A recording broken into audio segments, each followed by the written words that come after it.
Chapter 994, Rising to Epic. Everyone had already seen for themselves just how strong Xiaofan's basic attributes were. Even the level 50 undead fanatics were no match for him in terms of strength. He could easily send the elites flying with a casual attack.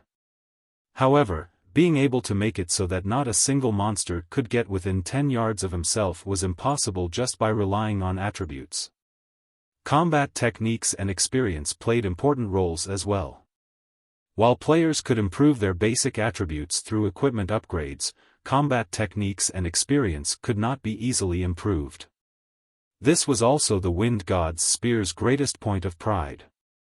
The various large guilds were all busy raiding dungeons to upgrade their weapons and equipment. They did not place much attention on improving their techniques and accumulating combat experience. Hence, the Wind God's Spear would manage to safely break away the encirclement of the Dark Knight Empire's various large guilds time after time and continue existing with relative ease until now. Previously, when the members of the Wind God's Spear witnessed Xiaofan killing hundreds of undead fanatics with one attack before, the most they felt was shock. After all, that was something he achieved through relying on powerful items and skills. However, now that Xiaofan was using an inconceivable combat technique to slaughter the elite monsters, the feeling everyone felt when they looked at Xiaofan was no longer that of shock but admiration and worship, instead. Many members on the team had already become deeply mesmerized by the sword's orbit. If not for the undead fanatics constantly charging at them, they would definitely place all their attention on observing Xiaofan's technique. With such a sword technique, I'm afraid that even one sword of the 8 sword heroes can't compare to him. When Fallen Wind looked at Xiaofan, his eyes blazed with the urge to fight. In the entire Dark Knight Empire, the number of experts that received his acknowledgement could be counted with his fingers. Among them, one sword, whom the secret pavilion had dubbed one of the 8 sword heroes, was someone Fallen Wind admired greatly. Now, the number of people he admired had increased by one more. If not for the undead fanatics, he really would have wished to fight Xiaofan to his heart's content. If he keeps on using such a powerful combat technique, will his stamina and concentration be able to handle it? Autumn Goose asked somewhat worriedly as she looked at Xiaofan. She was not an ordinary player. Previously, when she had gone up against the encirclement of the Dark Knight Empire's various large guilds, she had also encountered players wielding special combat techniques. While these special combat techniques were indeed powerful, they also had a fatal flaw: they were extremely taxing to use. Utilizing a special combat technique was akin to sprinting all out. The burden it placed on a person's stamina and concentration was many times greater than jogging. In God's domain, even if players only had 1 HP remaining, they could still move freely so long as they did not receive heavy injuries. However, when players' stamina and concentration fell below a certain level, they would no longer be able to enter combat. If Xiaofan exhausted his stamina and concentration right now, the consequences would be unimaginable. In reality, however, Autumn Goose's concerns about Xiaofan were unnecessary.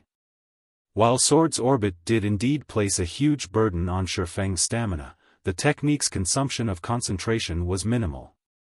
Moreover, before using Sword's Orbit to defend against these undead fanatics, Xiaofan had already activated the basic Tyrant title, increasing his fortitude by 30, maximum stamina by 20%, and all basic attributes by 5%. The additional 30 fortitude reduced his stamina and concentration consumption significantly.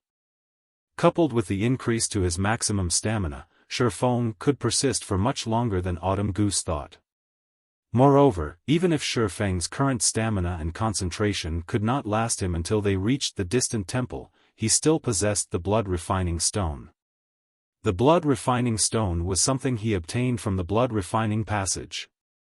It could absorb the life force of powerful monsters and turn this into blood energy. He could use every 100 points of blood energy he accumulated to produce a drop of life essence. When consumed, the life essence could increase a player's stamina and concentration recovery speed rapidly for 2 hours. Moreover, the effects were stackable up to 3 times. This was an item Xiaofan always kept on his person. Although not every elite or above monster provided him with blood energy, after long periods of accumulation, he now had 827 drops of life essence.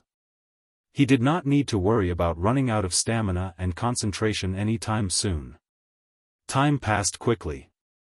Whenever everyone thought that Xiaofang's stamina would not hold up, Xiaofan would consume life essence. However, the recovery speed provided by a single drop was not enough. Only after consuming 3 drops would his recovery speed exceed his consumption speed. As Xiaofan continued slaughtering the undead fanatics, the amount of life force Icarus's heart accumulated increased rapidly. 2,000 points. 3,000 points. 4,000 points. By the time the team arrived before the dazzling, Golden Temple, Xiaofan had long since accumulated 5,000 units of life force. Without hesitation, Xiaofan upgraded Icarus's heart. Icarus's heart, necklace, epic rank, equipment requirement, all attributes 120 level 40, level 100, currently level 44, all attributes plus 44 luck plus 18. Additional skill 1, Divine Providence, temporarily increases player's luck by 50 points for 30 seconds. Cooldown, 30 minutes luck, duration, and cooldown can be increased, prolonged, and reduced by sacrificing life force. Maximum of 200 points of life force allowed to be sacrificed at a single time. Additional skill 2, God's Blessing, forcefully upgrades all lifestyle classes learned by the user by 1 rank, up to a maximum of Master rank, for 1 hour. Cooldown, 5 hours duration and cooldown can be increased, prolonged, and reduced by sacrificing life force. Maximum of 500 points of life force allowed to be sacrificed at a single time. Passive skill, Life Storage, player can accumulate up to 10,000 units of life force. Current amount, 0/10,000. Xiaofan was momentarily stunned when he saw the improved attributes of the epic-ranked Icarus's heart. Although Icarus's heart did not receive much of an improvement in terms of basic attributes, it was definitely a godly item all players would want to have. Setting aside the increased luck attribute Icarus's heart provided, just the necklace's ability to forcibly upgrade a lifestyle class's rank could easily skyrocket a lifestyle player's worth. Particularly during this period when lifestyle players were still low-leveled, being able to upgrade an advanced lifestyle player to the master rank, even if it was only for 1 hour a day, would help a trading firm massively. Currently, Xiaofan could not help but wish he could fly back to the Candlelight trading firm right this instant. Unfortunately, he first needed to clear the trial of God. When everyone arrived before the temple, they were still thinking of a way to shake off the undead fanatics' pursuit. However, once everyone entered the main hall of the temple, the mob of undead fanatics suddenly transformed into mists of blood before vanishing into nothingness. There were no signs that those monsters had ever existed. Are we safe? Blue Bamboo looked at her surroundings.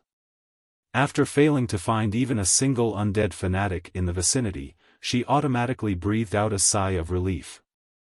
Had the battle dragged on any longer, her mana would have definitely run out. Before, in order to keep everyone's HPs above a safe margin, she had never once stopped casting her healing spells. On their way to this temple, she had consumed over a stack of intermediate mana recovery potions. Not only were intermediate mana recovery potions expensive on the market right now, but their supply was also very low. The ones that appeared in trading firms or auction houses would sell out almost instantly. After all, mana was the second life of magical classes. Without mana, magical classes were no different from rubbish. Hence, those who played a magical class would always carry around 3 or 4 bottles of basic or intermediate mana recovery potion at the very least. She had obtained these intermediate mana recovery potions using the guild contribution points she had earned with great difficulty.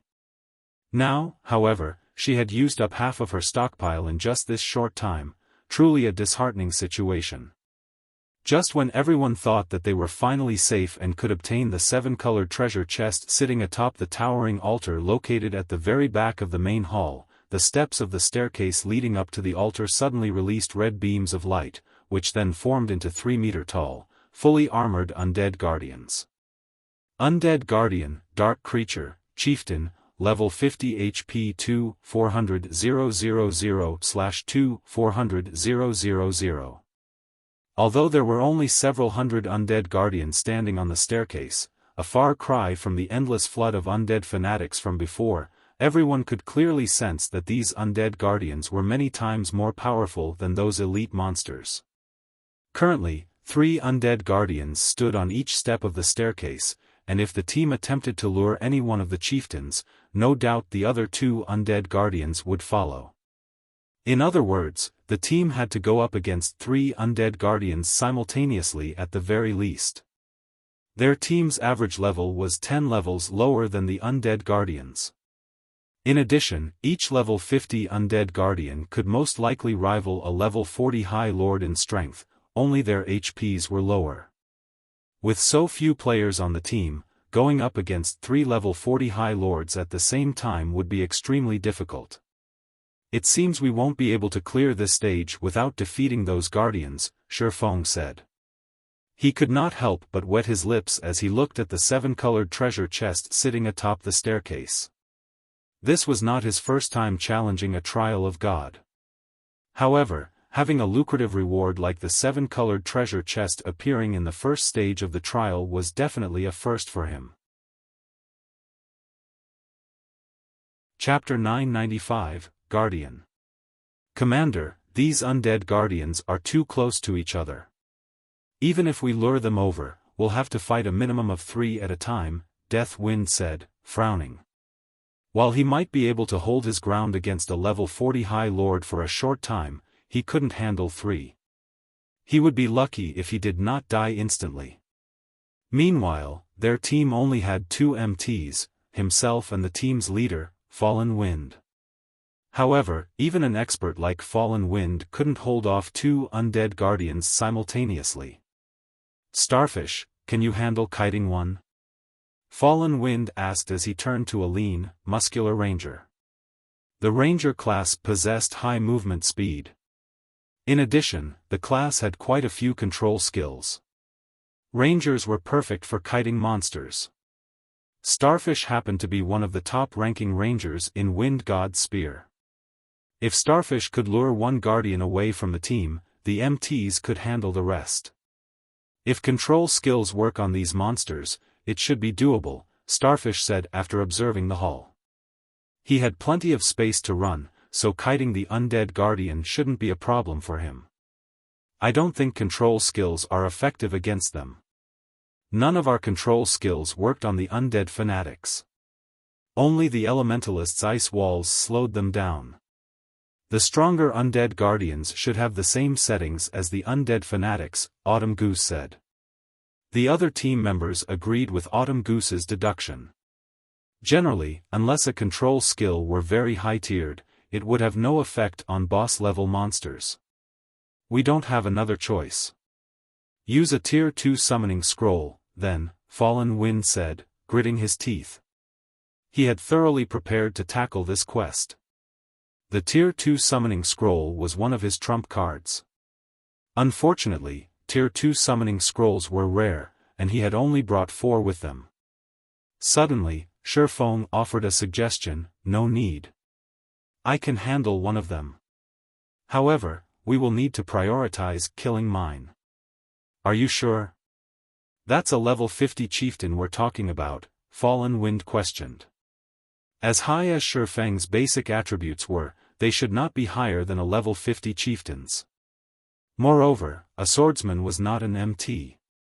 The class's impact resistance and damage reduction were far weaker than the tank classes. I can handle it, Xiaofan said, shrugging. Commander, leave it to Brother Yifeng. While he might be a swordsman, he is even more capable as a tank than I am, the shield warrior Deathwind piped in. During one of their last meetings, he had watched Xiaofan tank a level 44 Lord-ranked Ice Cheetah.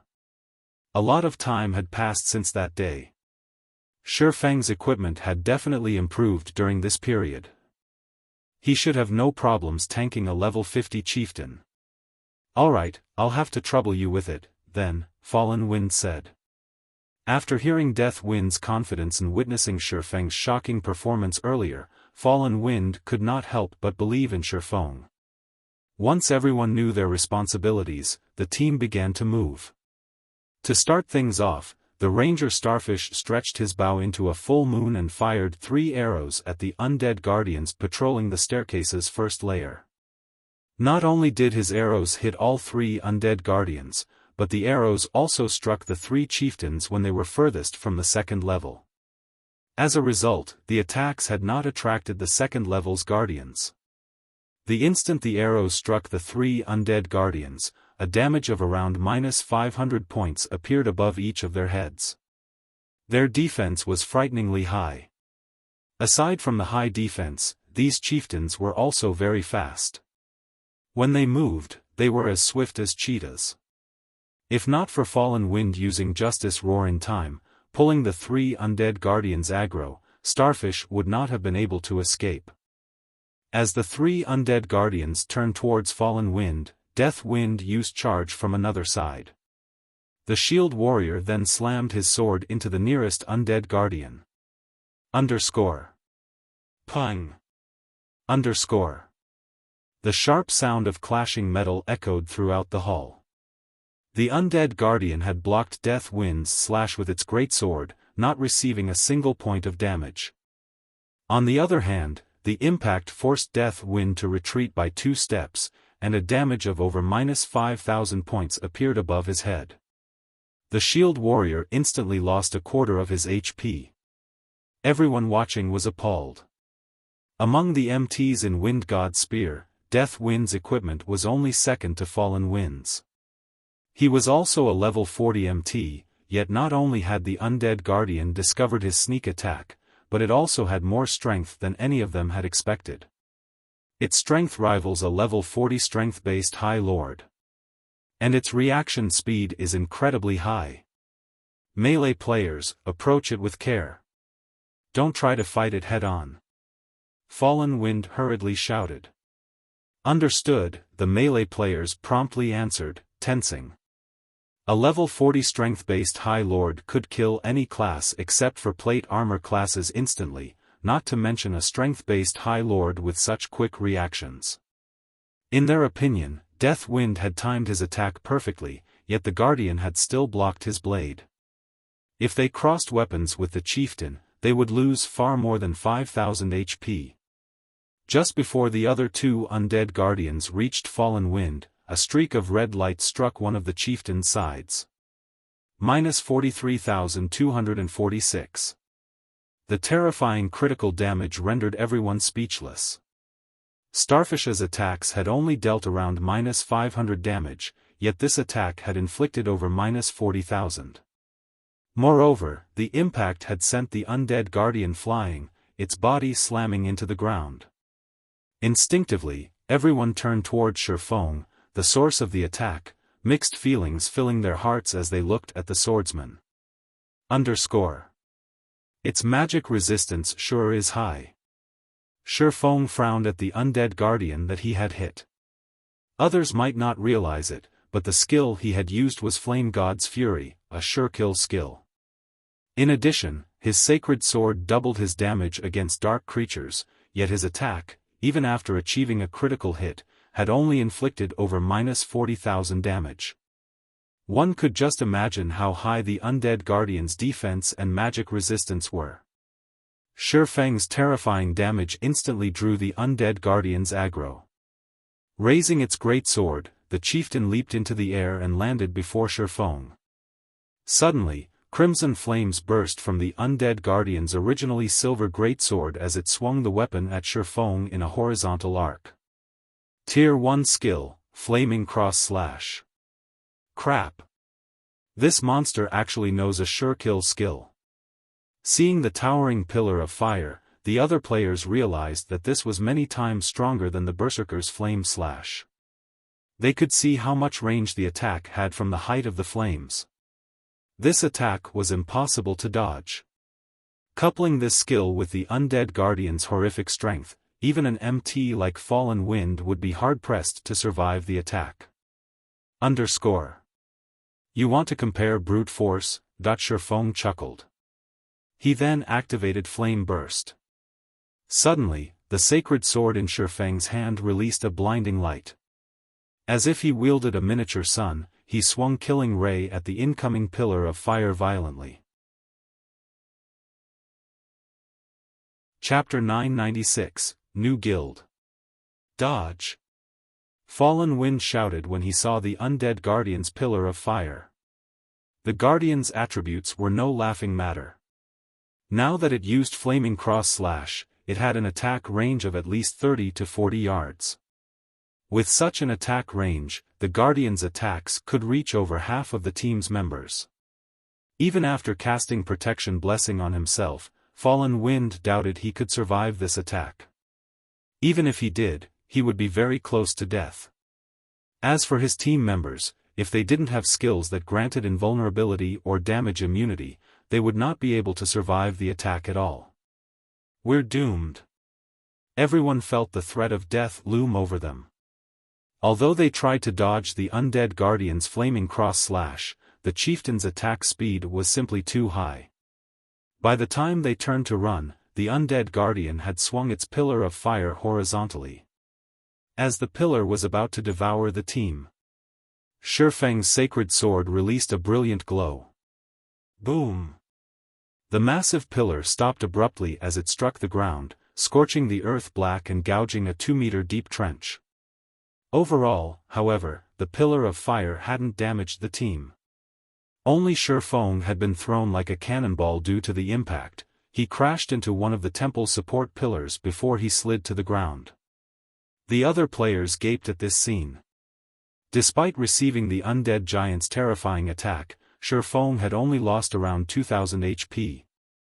When Death Wind had received one of the undead guardian's attacks, the shield warrior had lost over 5000 HP, yet despite receiving a far more powerful skill, Xiaofan had only suffered minuscule damage. Although most of the players hadn't seen exactly what had happened, Fallen Wind had.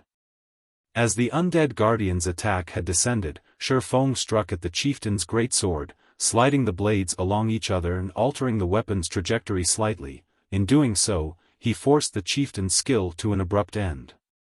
Not only had he managed to save half of the team from instant annihilation, but he had also reduced the impact on himself significantly.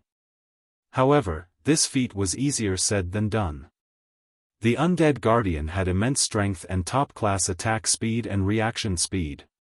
Finding the perfect location to strike against such a powerful monster's attack was harder than threading a needle. Xiaofang's counterattack had been far from risky. Had he deviated in the slightest, he would have failed to save his team members and paid for his mistake with his life. While Fallen Wind was confident in achieving a similar feat, he wouldn't have been able to do so as easily as Xiaofan. So, that is the rumored flowing water realm? After seeing Xiaofang's powerful deflection technique, a flash of inspiration struck Fallen Wind. Xiaofang's attack had also blown away the roadblock that had hindered his progress. When Xiaofan had executed Sword's Orbit, Fallen Wind could only tell how powerful Xiaofang's combat technique was. He could not understand the technique's underlying principles. However, the technique Xiaofan used to counter the undead giant's attack had fully displayed the properties of the flowing water realm, which helped Fallen Wind finally understand why he had been stuck in the refinement realm all this time. Reaching the refinement realm required precise control of one's body. The flowing water realm, on the other hand, required precise control over the opponent's body. Until now, Fallen Wind had focused too much on his own body, so he hadn't truly observed his opponents and understood them. However, after seeing Xiaofan effortlessly deflect the undead giant's sword, he finally understood that he didn't have to spend so much energy on his own movements. Rather, he needed to put that energy and focus into his opponents.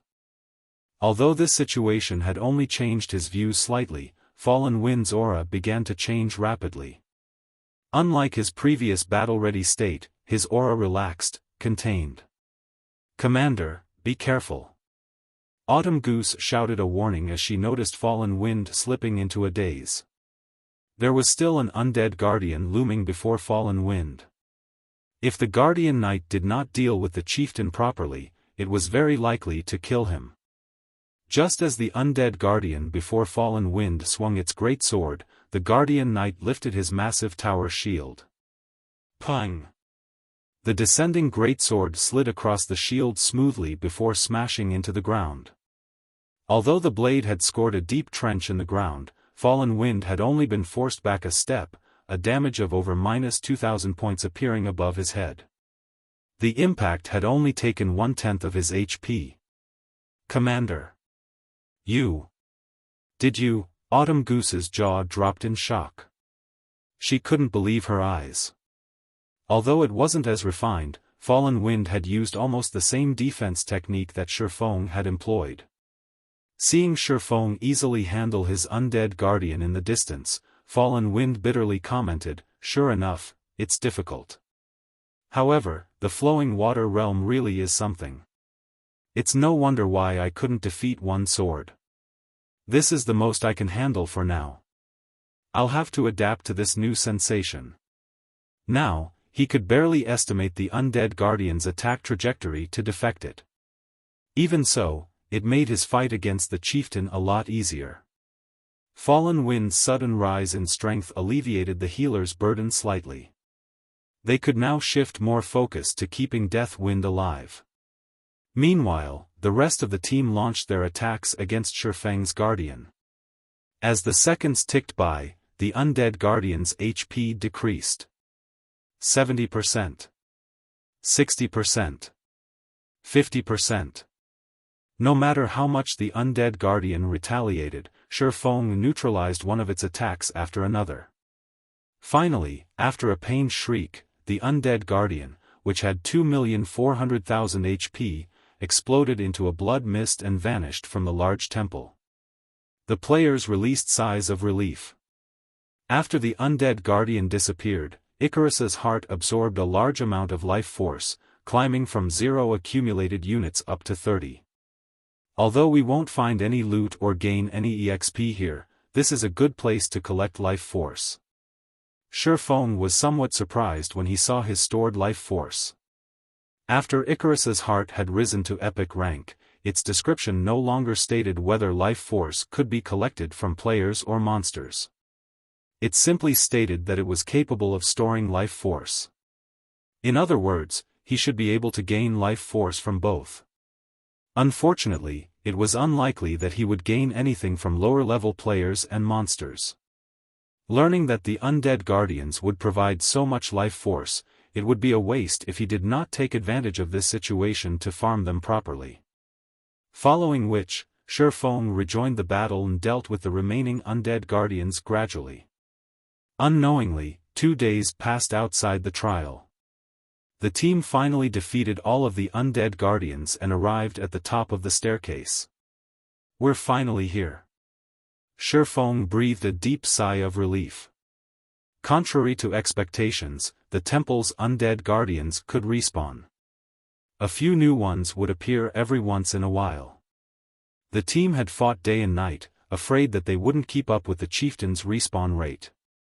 Only after 2 days did they finally reach the top of the staircase. Unknowingly, Xiaofan had also filled his life force storage. Once he returned to the Candlelight trading firm, even forging the magic light set equipment would be a trifling task. Meanwhile, God's domain had undergone massive changes. Particularly in Starmoon Kingdom, something had happened that had shocked the entire kingdom. The first-rate guild Ouroboros officially disbanded, and a new guild had absorbed its members. This new guild was called Blackwater. Furthermore, as the Blackwater Guild appeared before the public, 4 second-rate guilds and over a dozen third-rate guilds merged with Blackwater. Blackwater had also formed a strategic alliance with Heaven's Burial and declared all-out war against Zero Wing. Chapter 997, Cast Steel Armor Kit. The alliance between Blackwater and Heaven's Burial had a huge impact on Star Moon Kingdom's players. Originally, Heaven's Burial's influence in Star Moon City rivaled that of the Star Alliance. Now that it had joined hands with Blackwater, who had annexed Ouroboros, it took control of Star Moon City. Even the Star Alliance would not dare to challenge Blackwater and Heaven's Burial. Almost all of the high-resource maps within the Star Moon City region had fallen under the two guilds' control.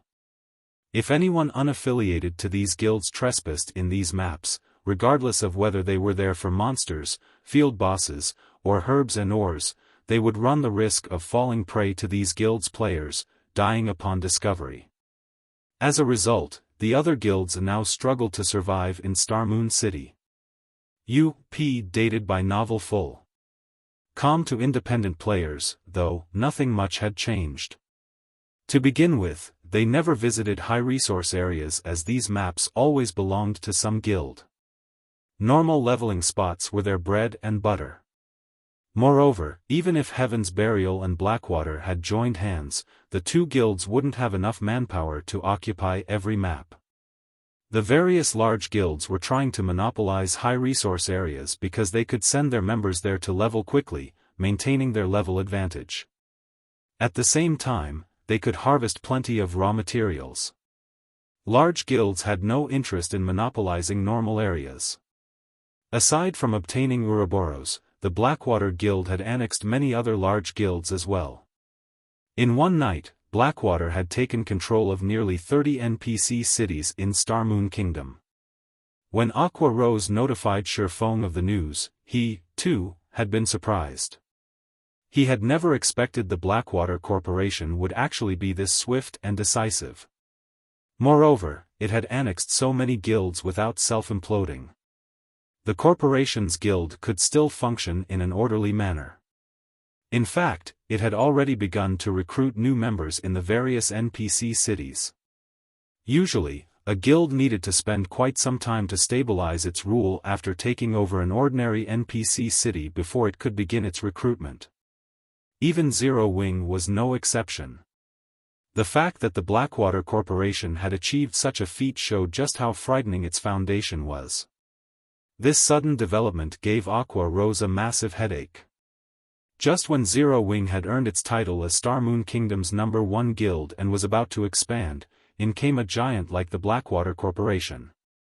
Blackwater even publicly declared war on Zero Wing, stating that it would not rest until only one of their guilds remained. Sadly, this was only the beginning. Their guild members were dying like flies in the fields. As Blackwater grew stronger, field battles between Zero Wing and Blackwater's members occurred more frequently. This would definitely affect their guild members' leveling speed. However, Blackwater's actions had not particularly surprised Xiaofan. In the past, despite the Blackwater Corporation joining God's domain so late in the game and with only half of the strength it had during its peak, it had nurtured its guild to become a super guild. The main reason for its success was its powerful foundation. It also had an advantage that other corporations lacked. Now that the Blackwater Corporation had joined God's domain at its peak, this performance was no surprise. While Xiaofan rested at the top of the staircase, Aqua Rose contacted him again. Guild leader, a short while ago, Blackwater's Blackwater Trading Firm and Heaven's Burial's Heavenly Trading Firm have begun to drop their prices. They have also introduced two new, highly competitive products. One is the cast steel armor kit, and the other is the mana mixture. Although they aren't selling these items in high quantities at the moment, many of Candlelight's customers have begun to turn to the two trading firms for products, Aqua Rose reported worriedly. Should we lower our prices as well? After all, we have more advanced lifestyle players than these two firms combined. Our production cost is slightly lower than theirs. Within these 2 short days, the Blackwater Corporation had rendered Aqua Rose speechless. Every move the corporation made disregarded cost. Blackwater was simply using overwhelming force to deal with Zero Wing. Now, it had begun to move on the Candlelight trading firm. If Zero Wing lost this revenue source, it would only be a matter of time before it fell to the Blackwater Corporation.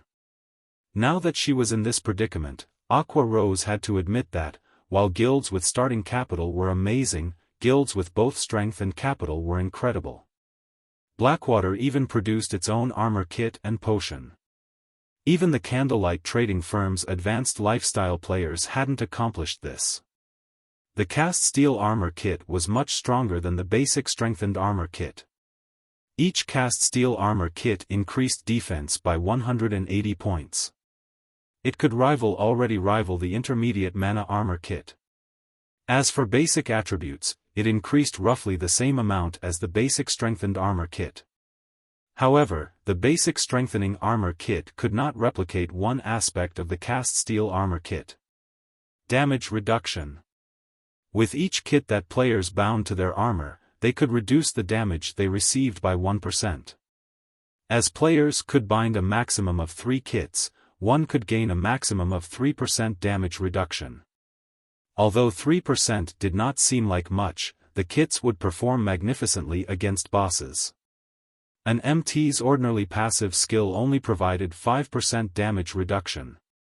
Unfortunately, such passive damage reduction skills were extremely rare and precious. These skill books easily sold for 10 gold or more. However, even at that price, these skills were hard to find. Guilds and workshops normally kept these for their own use. After all, unlike weapons and equipment, skills would never be outdated. Many skills were still useful after players reached level 200, unless, of course, players found a stronger replacement. However, doing so was easier said than done. As for the mana mixture, it was invaluable to magical class players. When consumed, the mana mixture increased a player's maximum mana capacity by 10% for 2 hours. While the potion did not possess a cooldown, its effects would not stack. Mana was magical class's second life source. The importance of being able to raise one's mana capacity by 10% went without saying. Healers, in particular, would increase their healing abilities by 10% with a 10% mana boost. They could last longer in dungeons. With the revelation of these two products, Candlelight instantly lost nearly half of its customers. The Candlelight trading firm wasn't worried about a price war. The two exclusive products, however, posed a huge threat. In addition, with the Blackwater trading firm and the Heavenly trading firm working with each other, their shops covered far more ground than Candlelight. With this, the increase in their market share would be even more frightening. Do you know their prices? Xiaofan asked casually. These two items had also appeared in God's domain in the past. However, they hadn't appeared this soon. Heaven's Burial had relied on these items as trump cards to take control of Starmoon Kingdom. In this life, Xiaofan hadn't expected Heaven's Burial create these items so soon. Currently, they're selling each cast steel armor kit at 1 gold, 50 silver, while 1 bottle of mana mixture costs 12 silver. Moreover, as they created these items personally, they can produce as many designs and recipes as they want. As more people learn these designs and recipes, their production volume will increase, Aqua Rose said. They're selling them so cheaply? Xiaofang's curiosity grew. He clearly remembered that these two items had sold for a considerably high price in the past. Heaven's Burial hadn't been so consumer-friendly. Chapter 998, Confidence. Cheap? A hint of doubt flashed in Aqua Rose's eyes. Although players could earn more money now, their daily expenditures were increasing just as fast as was their reliance on various tools when grinding monsters. After all, nobody wanted to die, wasting several days of effort in the fields. Ordinary players would have to save for quite some time before they could afford a bottle of mana mixture. The cast steel armor kits, which cost 1 gold and 50 silver, were simply a luxury item. Only fairly powerful teams, independent experts, or those who bought coins with credits could afford the kit. What is their sales volume? Xiaofan simply chuckled at Aqua Rose's confusion, not bothering to explain. Both the mana mixture and the cast steel armor kits were considerably good items at this stage of the game. They were also player creations, so they could be mass-produced. However, how could such valuable items not have drawbacks? If one pointed out these items' greatest drawback, it would have to be the items' required crafting materials. There were also the low production success rates to consider. In the past, although Heaven's Burial had opened the market using the cast steel armor kits and mana mixtures, due to the items' low production volume, the guild hadn't been able to dominate Star Moon Kingdom's market completely. Based on Xiaofang's understanding, both items required rare materials. With the few materials available in Star Moon Kingdom, it was impossible to produce large quantities of these items. In addition, based on the rumors of the past, it seemed that even advanced forgers only had a 20% success rate with the cast steel armor kit. The mana mixture's production success rate was roughly the same. To outsiders, a 20% success rate might seem high, but the lifestyle players involved in producing the items knew how low the success rate really was. With a 20% success rate, they would only have a chance of succeeding once out of 10 tries. Most of the time, they failed to produce anything at all. With lifestyle players' current standards, Blackwater and Heaven's Burial wouldn't even come close to covering the production costs if they sold the cast steel armor kits and mana mixtures at such a low price. In fact, for every item they sold, the firms took a major loss. I've already sent people to investigate. Currently, they're selling roughly 10 cast steel armor kits in minor cities, while there are roughly 30 to 40 kits available in each major city. It's the same case for the mana mixture. Aqua Rose gave Xiaofan a rundown of the situation after glancing through the investigation reports she had received. Based on these numbers, it was obvious that these two items were not easy to produce. Either that, or the guilds had very few people who could produce them. Since they want a price war, we'll play along. Reduce the price on everything except for the light stones. Lower our prices to match theirs. Xiaofan chuckled.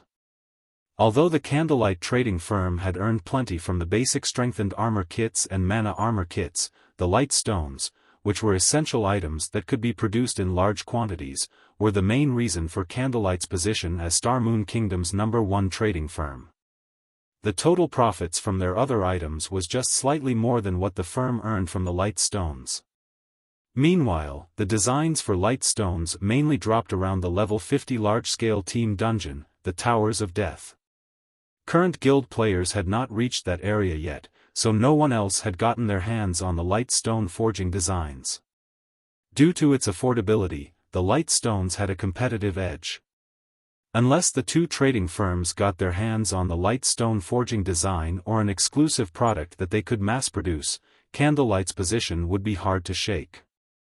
Furthermore, the Candlelight trading firm was no longer Zero Wing's main revenue source. Now, the guild relied on the teleportations houses leading to the Twin Towers Kingdom.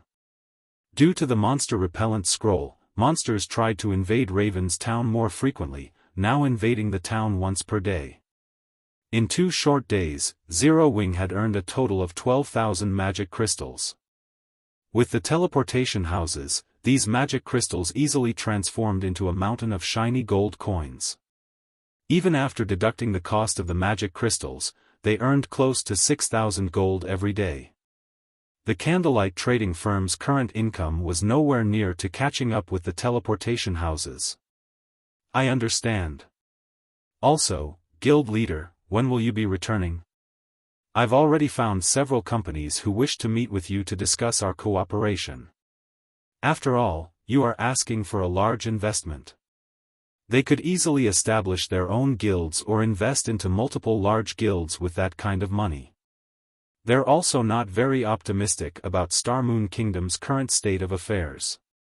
Now that Stone Forest Town's protection period has ended, other guilds could attack and capture it at any time. They have expressed their concerns, and they hope that you can provide some assurance. At the moment, they are only willing to consider your offer until they have a clearer view of the situation. When the Sun and Moon Group had taken the lead, many major companies were desperate to cooperate with Zero Wing, even after hearing Xiaofan's conditions. However, due to the Blackwater Corporation's sudden appearance and Stone Forest Town's protection period ending, these companies had become cowardly. At this point, she could only name a few companies that were willing to work with Zero Wing. Moreover, this was only due to the revelation that the Sun and Moon Group had joined hands with the Guild, insinuating that there were profits to be gained. Otherwise, these companies would have long since ghosted them. They want assurance? Xiaofan smiled disdainfully. Sternly, he commanded, "Tell them this. If you want me to reassure you, sure, but you must sign the cooperation agreement first. Otherwise, don't bother." The Star Moon Kingdom's city building order was a core secret. Aside from himself, only Aqua Rose knew of its existence. If this information got out to the public, the consequences would be unimaginable. Xiaofan had no doubts that even super guilds wouldn't be able to sit idle if they learned of this matter, much less the Blackwater Corporation. They would try to eliminate Zero Wing at all costs. At that time, Zero Wing would be on a one-way trip to hell. Currently, Zero Wing only dared to provoke super guilds because the latter had already deemed that dealing with the guild was a waste of energy. Moreover, if they weakened themselves in the process of dealing with Zero Wing, other super guilds would have an opportunity to strike. However, the city building order was enough of a temptation for the super guilds to take the risk. Whether it was in the real world or a virtual reality game, even an innocent man would find trouble with enough money. Xiaofan still had much to prepare. He still needed to build his strength. Otherwise, he would have started the city's construction long ago. Xiaofang's words left Aqua Rose dumbfounded. If she really relayed this to the company representatives, they would most likely explode with anger. But she also understood why they couldn't reveal their trump card. However, there were too few companies that were both trustworthy and capable of investing such a large sum. If they chased these people away, it would be very difficult to find other collaborators within a short time. After all, Star Moon Kingdom's situation had changed. "Don't worry about it. Just tell them," Xiaofan said, shaking his head. If it didn't work out, he'd find someone else to work with. "All right, then. I'll contact them right away," Aqua Rose said, sighing. She had to admit that Blackwater's timing was truly horrendous. Had the corporation established its guild a few days later, Zero Wing would be in this predicament. Following which, Aqua Rose contacted the representatives of the several major companies. Inside a certain high-class restaurant's VIP room. "Miss Aqua, our companies understand your current predicament, hence we have thought of another method. If Zero Wing is willing to hand over 60% of its shares to our management, our companies will invest 2 billion credits. What do you think?" a tall, thin man proposed. The upper echelons of the other companies nodded their agreement. With the Blackwater Corporation's sudden appearance, Zero Wing wasn't as attractive as it had been. Regardless, it was Star Moon Kingdom's #1 guild, so it still had some value. Aqua Rose was stunned.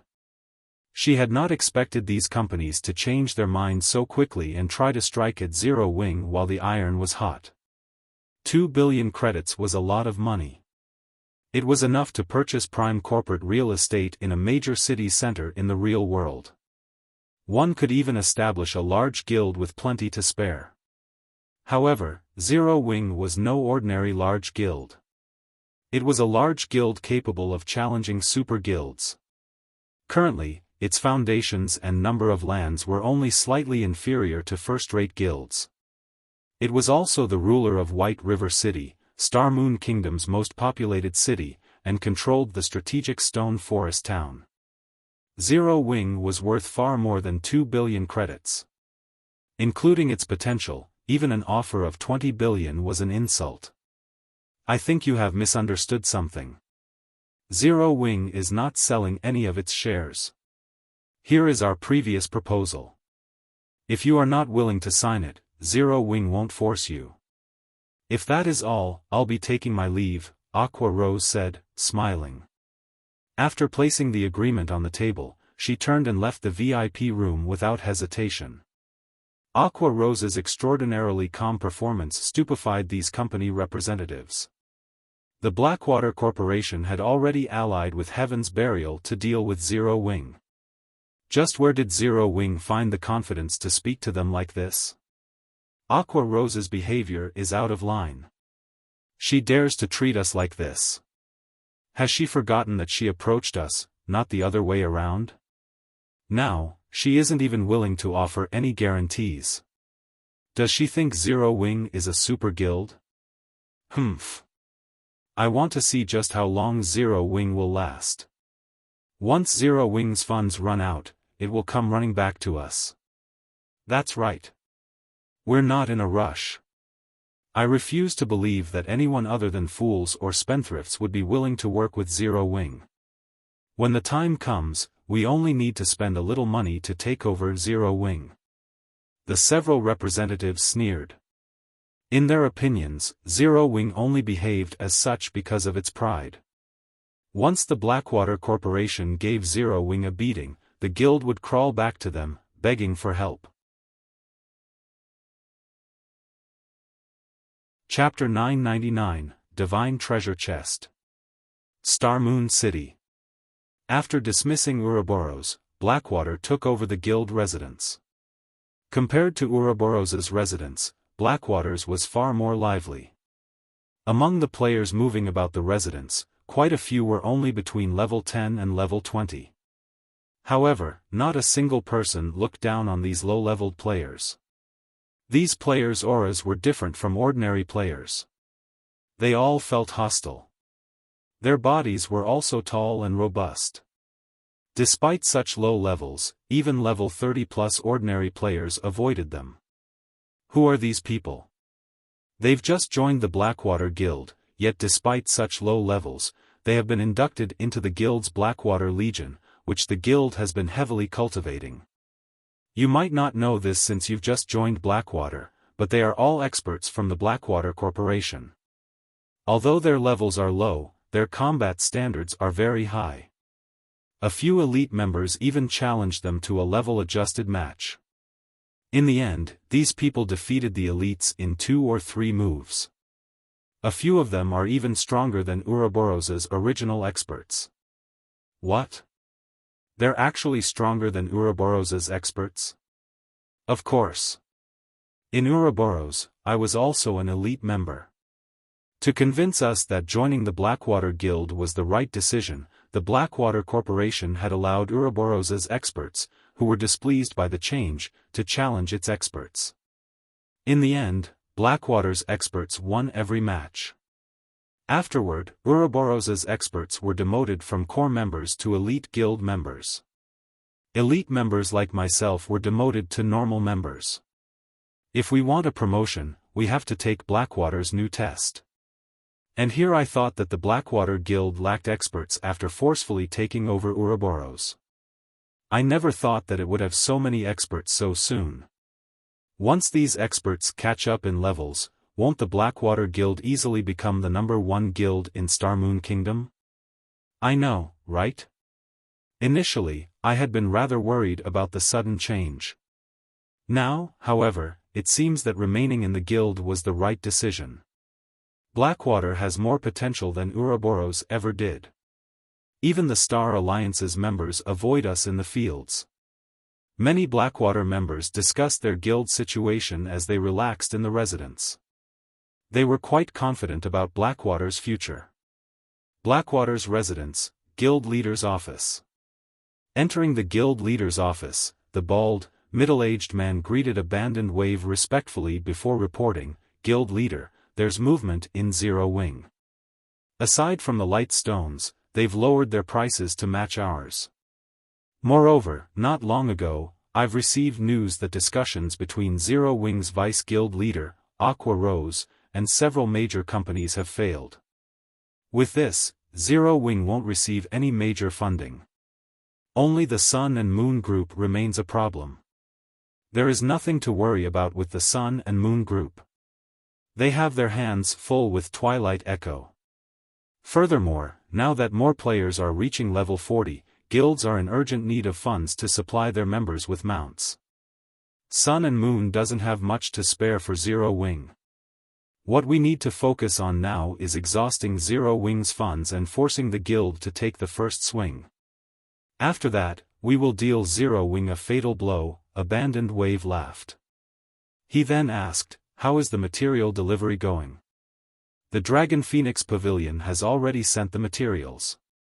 They will last us a relatively long time. In addition, the pavilion sent an additional 20 advanced lifestyle players, stating that these people can help us mass-produce the cast steel armor kits and mana mixtures." "Should I reject their offer?" the bald man asked. "No need. Isn't it just a few designs and recipes? They can have them. It won't affect our operations in any way. In fact, I have been trying to figure out how to obtain more advanced lifestyle players. Blood Dragon is simply helping the Blackwater trading firm. With this, it will be much easier for the Blackwater trading firm to corner more of Star Moon Kingdom's market." Abandoned Wave shook his head and laughed coldly. "However, we can't let the pavilion learn those designs and recipes for nothing. Have the pavilion sign an agreement. After learning the designs and recipes, they have to remove Zero Wing's branch guild from Lake Heart City immediately. I don't want Zero Wing to have any chance of making a comeback." "Understood. I'll get it done right away." The bald man bowed before leaving. Inside the Trial of God's Temple, Xiaofan and the players from Wind God's Spear were trying to think of a way to deal with the undead commander that had suddenly appeared before the seven-colored treasure chest. The undead commander wore exquisite golden armor. Two longswords radiating cold area hung from the commander's waist. Despite standing quite a distance away from the undead commander, the team members could feel the chill from the two swords. As long as the team came within 100 yards of the undead commander, they immediately gained the debuff Chilling Field, which reduced their movement speeds by 50% and their attributes by 20%. In addition, their stamina consumption and the frost damage they received doubled. Undead Commander, Dark Creature, Great Lord, level 50 HP 27,000,000/27,000,000. For a level 50 Great Lord, the Undead Commander's HP was relatively low. However, the Great Lord's Chilling Field gave everyone a headache. Their levels were already lower than the Undead Commanders, but now that their basic attributes had decreased by 20%, they were even less of a match for the Great Lord. They also had to deal with double the frost damage. Even a level 40 MT like Fallen Wind couldn't tank the Great Lord. If nobody could tank the Undead Commander, they would have no way of clearing this trial. Sure enough, a seven-colored treasure chest isn't easy to obtain. Xiaofan smiled bitterly as he observed the Undead Commander. In the Trial of God, every stage would provide rewards. This reward came in the form of treasure chests. However, depending on the trial's rank, the treasure chests would differ. Generally, the best that would appear in a 4-colored trial was a 5-colored treasure chest. The best in a 6-colored trial would be a 7-colored chest. Based on rumors Xiaofan had heard, a 7-colored trial's top reward was a yin-yang treasure chest, also known as the Divine Treasure Chest. According to the official forums, the Divine Treasure Chest was even superior to a legendary treasure chest. Unfortunately, no one had ever managed to open a Divine Treasure Chest, even after a decade in God's domain. The 7-colored treasure chest before him was definitely the highest-ranking treasure chest Xiaofan had ever encountered. "Commander, should we use a Tier 2 summoning scroll and give it a try?" Autumn Goose suggested as she watched the 3-meter-tall Great Lord. No matter how she thought about it, they could not handle the Undead Commander without a Tier 2 summoned creature. With their current level, the Tier 2 creature they summoned would also be level 50. In other words, they would have a level 50 Lord tank. Although she did not think that a Lord could survive against the undead commander for long, they had 4 Tier 2 summoning scrolls. Fortunately, if they died here, they wouldn't lose an entire level like they would in the outside world. Like dungeons, they would only lose 10% experience if they died in the trial of God. They could afford to try. I guess that's our only choice. I'll use the summoned creature to test the undead commander's strength first. If it seems doable, we'll start the raid immediately, Fallen Wind said after giving it some thought. Otherwise, they would have to give up on the trial and pray for a lenient punishment. Chapter 1000, Near-invincible skill. May I know what Brother Yifeng thinks of this plan? Fallen Wind turned to ask Xiaofan, who quietly observed the undead commander. Although they hadn't spent much time together, the strength and leadership abilities Xiaofan had displayed during the past 2 days had earned him Fallen Wind's respect. If not for Xiaofan, they wouldn't have reached this point. They might have been forced to use up their summoning scrolls against the undead fanatics. Hearing Fallen Wind's query, Wind God Spear's members stared in shock, looking like they had seen a ghost. What? The commander actually knows how to ask others for their opinion? After joining the Wind God Spear, everyone learned that their commander, Fallen Wind, would never ask for someone else's opinion, regardless of whether they were raiding a dungeon or adventuring in the fields. He always found a solution by himself. However, when they thought about it, they saw nothing wrong with this situation. After all, none of them could compare to their commander's experience or abilities. In the entire Dark Knight Empire, Fallen Wind was famous for both his strength and leadership. Very few people in the Empire qualified to offer him guidance. However, it was reasonable that Fallen Wind would ask for Xiaofang's opinion, given the strength the swordsman had displayed. After all, among the Dark Knight Empire's many experts, they could not think of one that was more capable than Xiaofan. My opinion? Xiaofan was also surprised. He hadn't expected Fallen Wind to ask this of him.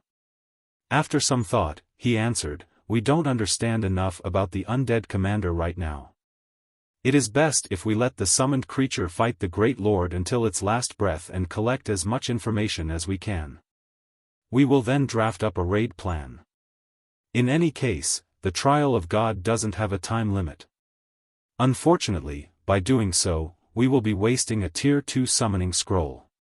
The team members had mixed feelings about Xiaofang's suggestion. After all, a Tier 2 summoning scroll was incredibly precious. Moreover, a Tier 2 summoned creature would be helpful during the fight against the boss. Alright, let's do that, then. Everyone, step back, Fallen Wind said. While Fallen Wind also understood the value of a Tier 2 summoning scroll, his team members lacked leadership experience.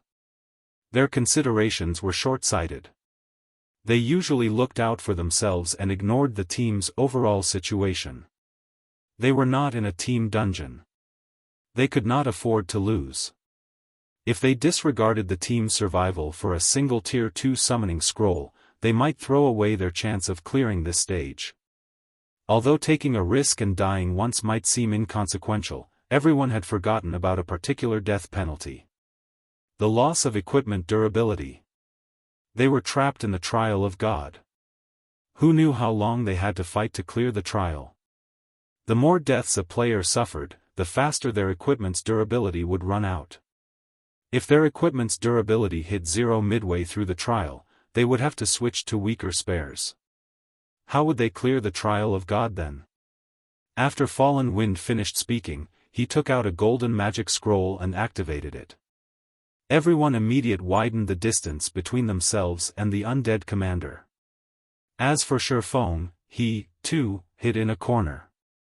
The level 50 undead commander was foreign to him. If they charged into battle without analyzing the boss, they would easily team wipe. Without a doubt, sacrificing a Tier 2 summoned creature to analyze the undead commander's combat style and skills was the best decision. Fallen Wind summoned a level 50 Lord-ranked Thundercloud Tiger. Thundercloud Tiger, Elemental Creature, Lord, Level 50 HP 9000000/9000000. The Thundercloud Tiger was much larger than the undead commander, standing well over 5 meters. Blue lightning arched around the tiger's body, giving it a very handsome and fierce appearance. Under Fallen Wind's command, the Thundercloud Tiger charged at the level 50 Great Lord. When the Thundercloud Tiger was within 40 yards, a greenish light glimmered in the Great Lord's eyes. Unlike its previous red glow, the undead commander's current gaze felt eerie and horrific. Moreover, the instant it opened its eyes, its chilling field expanded to 200 yards. The already cold temperature around it dropped further. Suddenly, the undead commander waved its hand. Icicles sprouted from the ground and pierced the Thundercloud Tiger's massive body, forcing a pained cry from the Lord. -32,814. -31,974. -32,427. The massive icicles dealt horrific damage. This scene sent chills down the players' spines. Before the Thundercloud Tiger had even reached the undead commander, its HP had already begun to fall. Against the commander's icicles, the Thundercloud Tiger's 9 million HP was a joke. What kind of skill is that? Is that really a Great Lord? How are we supposed to rate it with that kind of skill? Fortunately, we're 300 yards away from it. If we hadn't moved, it would have killed it before we could fight back. Everyone was stupefied when they saw the icicles. How was this a dual sword-wielding boss? It was a magical turret with infinite ammunition. Anyone that rushed at it would be throwing their lives away. They doubted that they could even land a hit before the undead commander annihilated them. It's just a Great Lord, but it possesses a domain skill? Xiaofan was shocked. Domain skills were extraordinarily rare. This held true for both players and monsters. Any monster that had learned a domain skill was practically invincible among the same level and tier. Unless they had a death wish, players should take the long way around such a monster. However, after giving it some thought, Xiaofan realized that it wasn't unreasonable. The treasure chest before him was a 7-colored treasure chest. How could the final monster guarding it be a simple level 50 Great Lord? Fortunately, the Thundercloud Tiger had plenty of HP. Despite the significant movement speed reduction, it reached the undead commander before using the Tier 2 skill Thunderclaw. Boom! The Thundercloud Tiger's Thunderclaw struck an icicle that had suddenly appeared, shattering it. However, the undead commander, who stood behind the icicle, remained unharmed. The Great Lord hadn't even drawn its swords yet. It waved its hands gracefully before more icicles lanced into the Thundercloud Tiger. Although Fallen Wind controlled the Thundercloud Tiger to the best of his ability, launching one attack after another, the undead commander had no interest in fighting the Lord. It focused on evading the Thundercloud Tiger's attacks and using its icicles to deal damage. Very quickly, the Great Lord whittled down the Thundercloud Tiger's 9 million HP to a critical low. With no other choice, Fallen Wind cancelled the summoning and allowed the Thundercloud Tiger to disappear, dispelling the majority of the aggro he had on the Great Lord. As for the remaining aggro, he dealt with it swiftly by using an isolation scroll and the cleric's disperse spell. Once he dropped the undead commander's aggro, the Great Lord returned to its original position and reverted to its calm state. It is simply too powerful. Not only does it have such a powerful skill, but its intelligence is also high. Defeating it is impossible. The corners of Autumn Goose's mouth twitched as she stared at the motionless undead commander.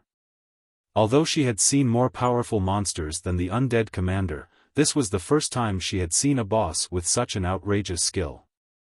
If they did not have an appropriate method to cope with these icicles, they would have no hope of defeating the undead commander. Everyone began to consider giving up on the trial. Big Brother Yifeng, do you have any ideas? Are we really going to just give up? Blue Bamboo turned to Xiaofan, who was in deep thought. Chapter 1001, Monster Grades. In Blue Bamboo's opinion, the undead commander was terrifyingly powerful. However, for reasons unknown, she felt an indescribable sense of security whenever she stood beside Xiaofan. She always felt like Xiaofan had some sort of solution to her problems. The undead commander's fighting style resembled the kiting method that players commonly used.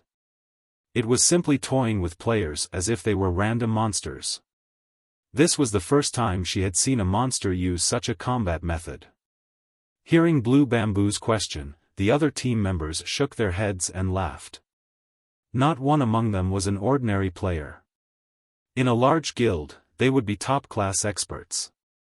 They had faced plenty of powerful bosses before.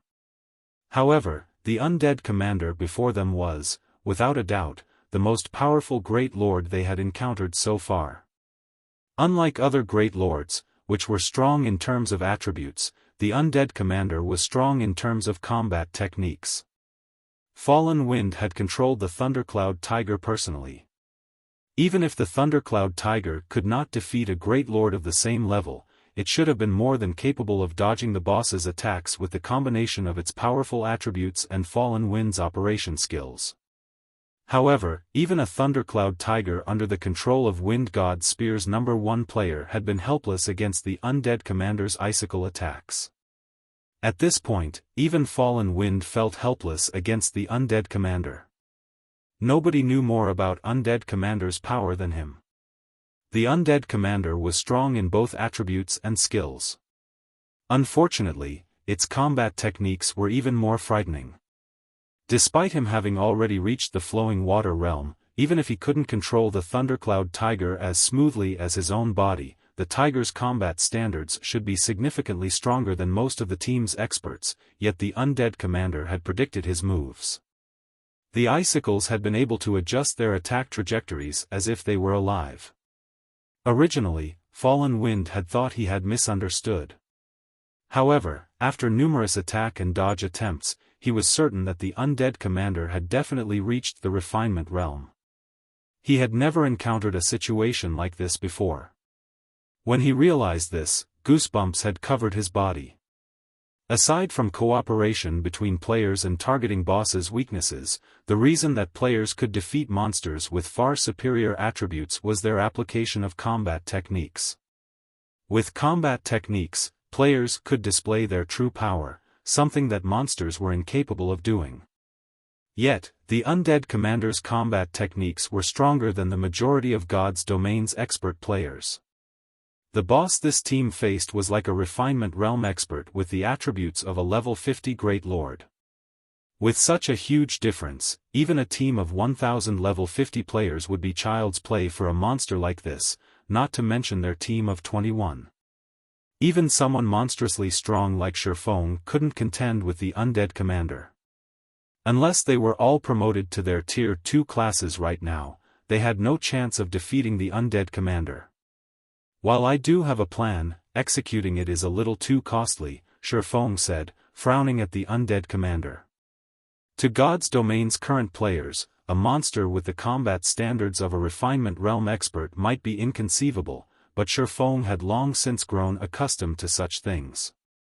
The monsters and NPCs in God's Domain were different from those in other virtual reality games. The higher tiered and leveled a monster or NPC was, the more profound their combat techniques would be. Otherwise, once players gained their tier 3 classes, wouldn't defeating great lords of the same level be too easy? However, the reality was that, even after obtaining their tier 3 classes, many players were no match for great lords of the same level. Some players even struggled to take down lords of the same level. As their levels increased, monsters' combat standards would improve. Hence, players' combat techniques were extremely important in God's Domain. This was also the reason that Xiaofan was in a hurry to establish Zero Wing's own training center. Without a sufficient number of experts, even raiding team dungeons would be a massive problem, not to mention gaining better equipment. However, Encountering a level 50 boss that had reached the refinement realm was a first even for Xiaofan. Generally, ordinary guilds only had one option when they encountered such a boss: give up. There were no other options. If one were weaker in both attributes and combat techniques, what could they expect? As for large guilds, aside from Zerg tactics, using a magic barrier was the most common method of dealing with a boss like this. After suppressing the boss with a magic barrier, guilds would bombard the boss with all sorts of precious tools. Brother Yifeng, do you have a plan? Fallen Wind turned to Xiaofan, shocked. He even wondered if he had heard wrong. A six-colored trial of God's punishment was no laughing matter. He would rather give up his treasures than submit his people to the system's punishment. In response, Xiaofan nodded and asked, "Yes. May I know how many Tier 2 magic scrolls you have?"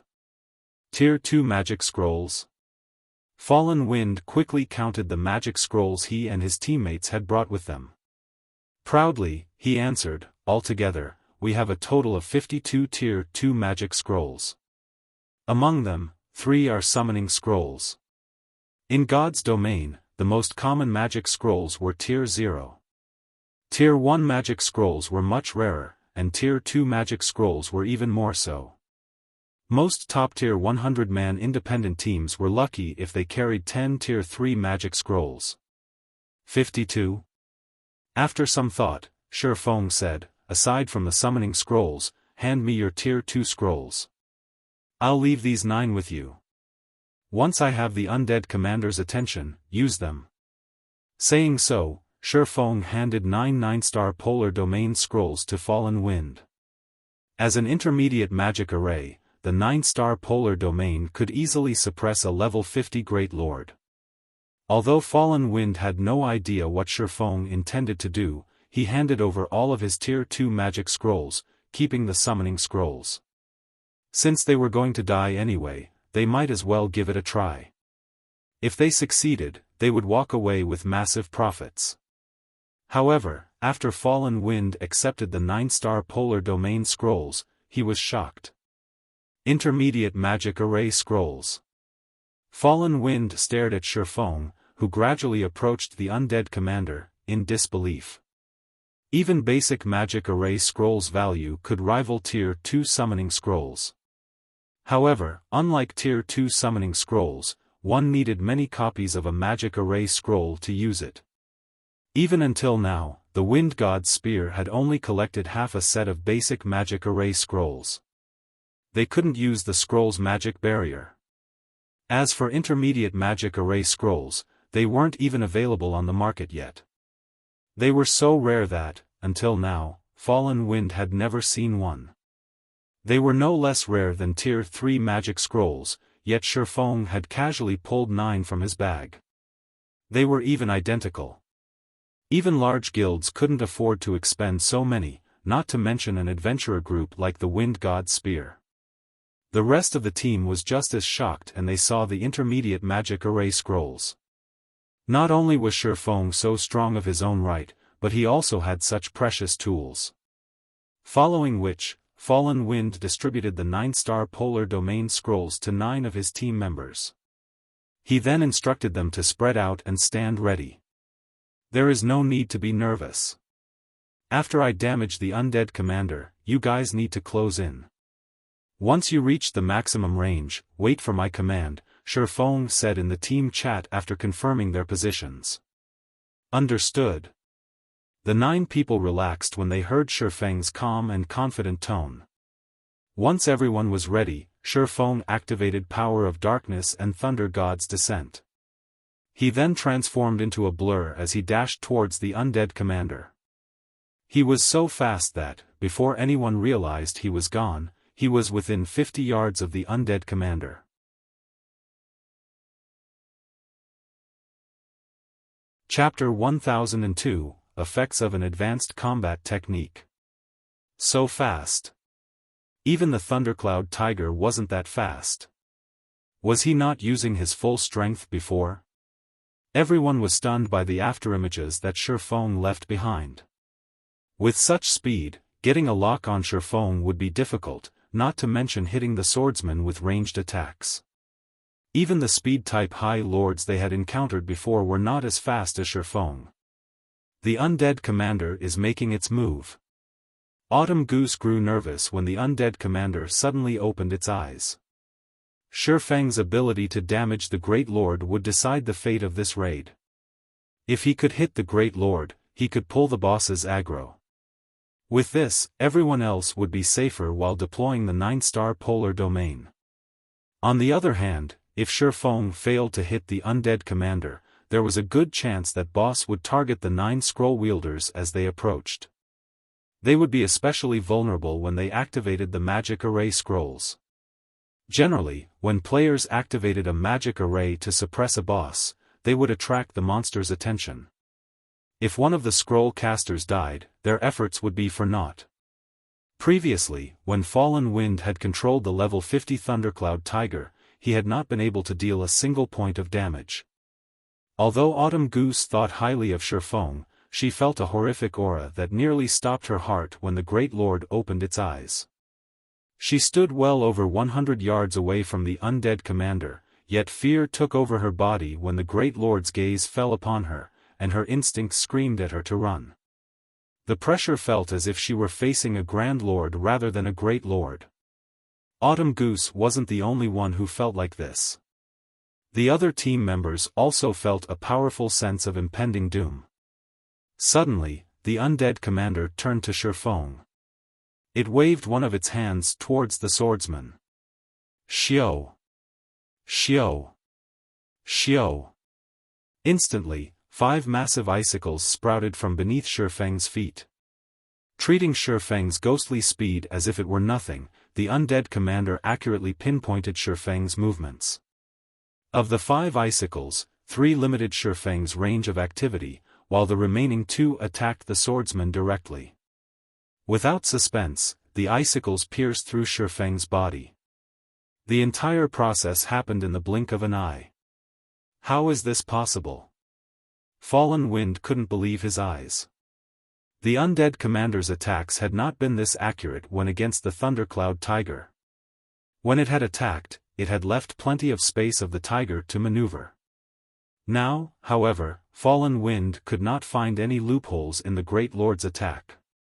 Seeing the undead commander's glimmering green eyes, Fallen Wind suddenly felt as if he had been toyed with. The undead commander had not used its true strength yet. No, Yifeng is still alive, Thoughtful Rain firmly stated as she watched the 2 icicles where Xiaofan had been. That's not possible, right? Those icicles hit him. There is no way he is still alive after that kind of damage, Autumn Goose said as she shot Thoughtful Rain an odd look. She couldn't understand Thoughtful Rain's determination. Look at the team's status window, Thoughtful Rain explained. What? How is he unharmed? Everyone was surprised when they looked at the team's status window. As Thoughtful Rain had said, Xiaofan was still alive. In fact, his HP was full.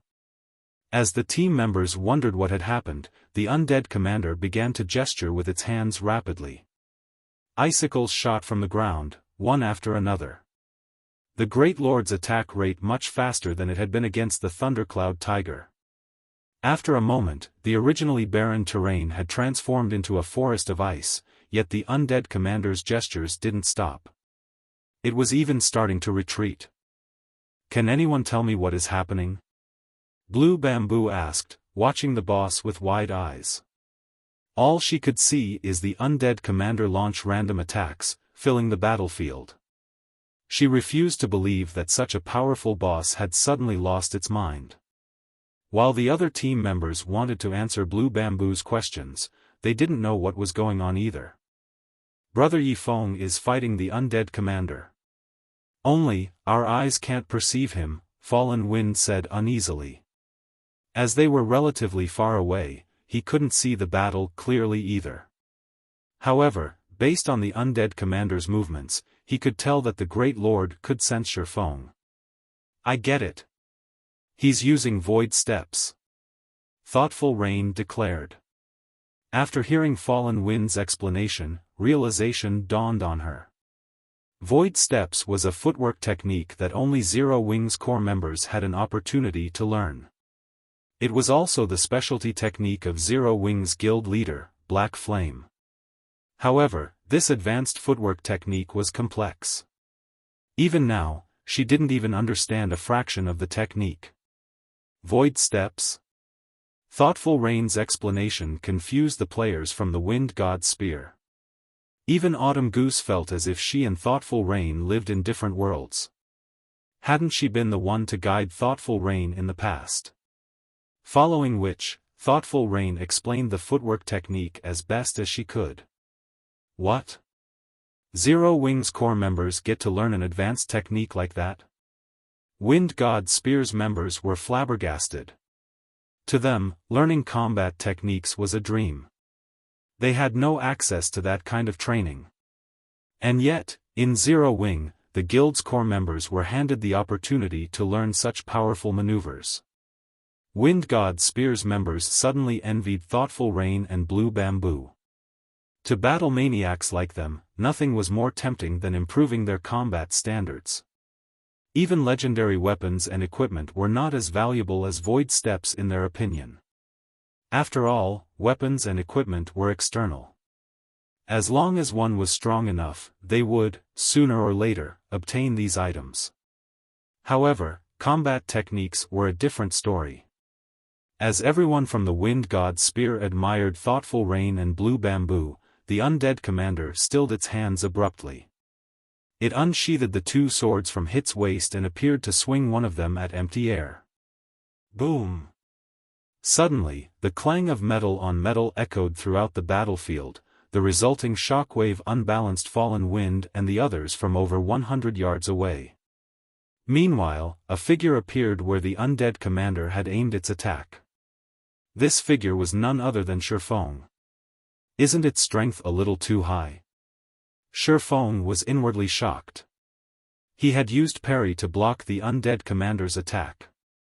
Although he had not received any damage, the sturdy stone floor beneath him had shattered. The shock of the impact had also numbed his hands. The undead commander had far more strength than a level 50 Great Lord should have. Based on Xiaofan's estimation, it has as much strength as a Grand Lord at the very least. Fortunately, he had activated Power of Darkness before engaging the boss. Without the boosted attributes, he would have been dead on the floor. However, he had achieved his goal. Scram! Xiaofan then launched Dragon Breath at the undead commander. A beam of silver light devoured the Great Lord. Caught by surprise, the undead commander failed to evade the attack and received over -30,000 damage. Moreover, he had triggered Dragon Breath's knockback effect, shoving the undead commander back by 10 yards. Following which, Xiaofan took a silvery gray, dilapidated magic scroll from his bag. The instant he unfurled the magic scroll, the surrounding mana flow froze. Tier 3 Magic Scroll, Mana Seal.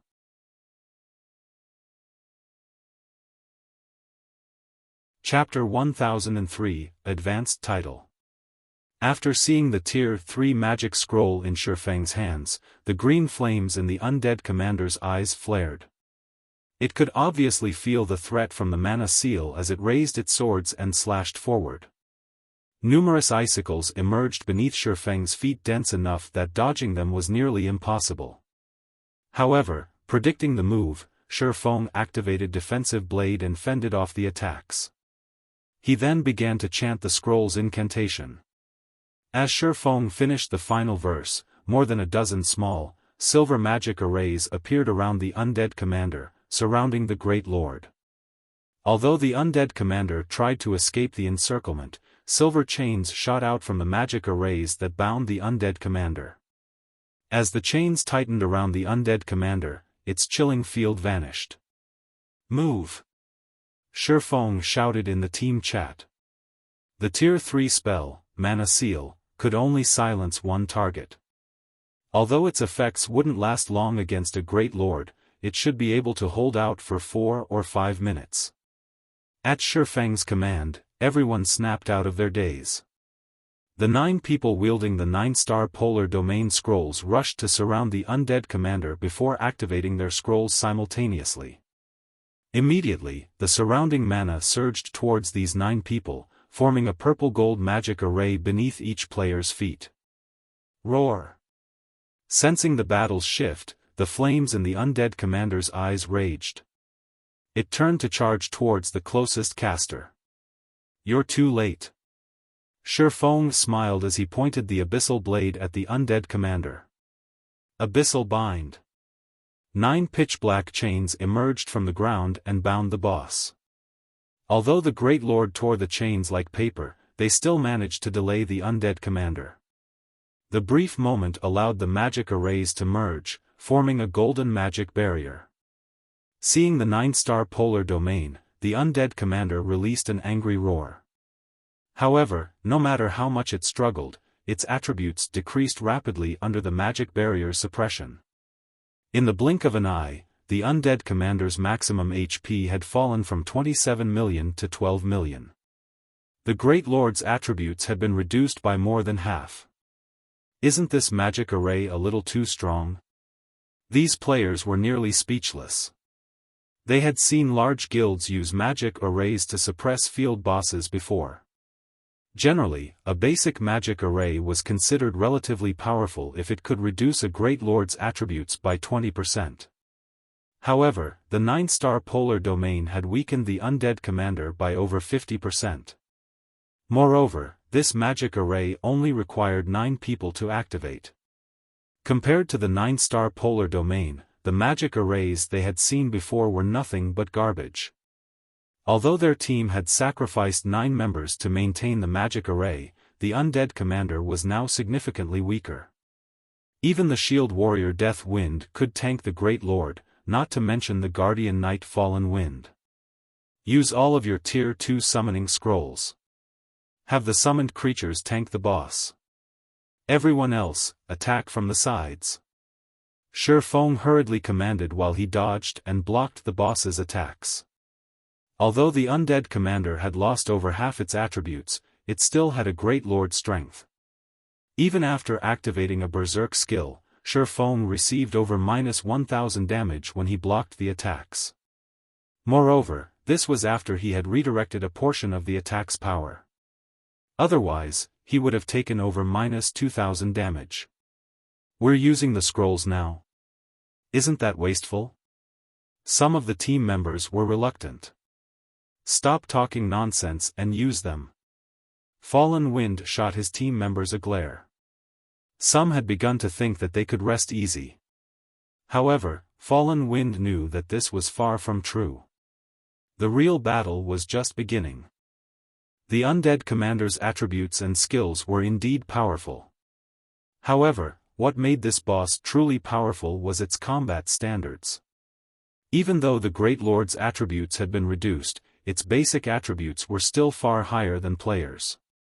It was more than capable of relying on its techniques to slaughter them.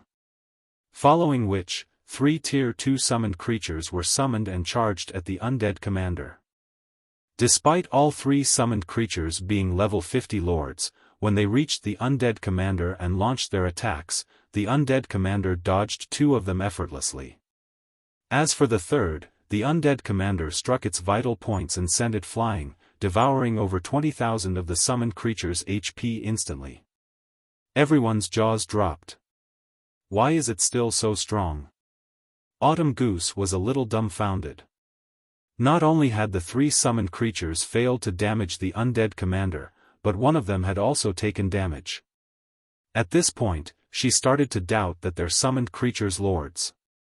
Although the 3 summoned creatures hadn't inflicted any damage, they had affected the Great Lord's actions slightly.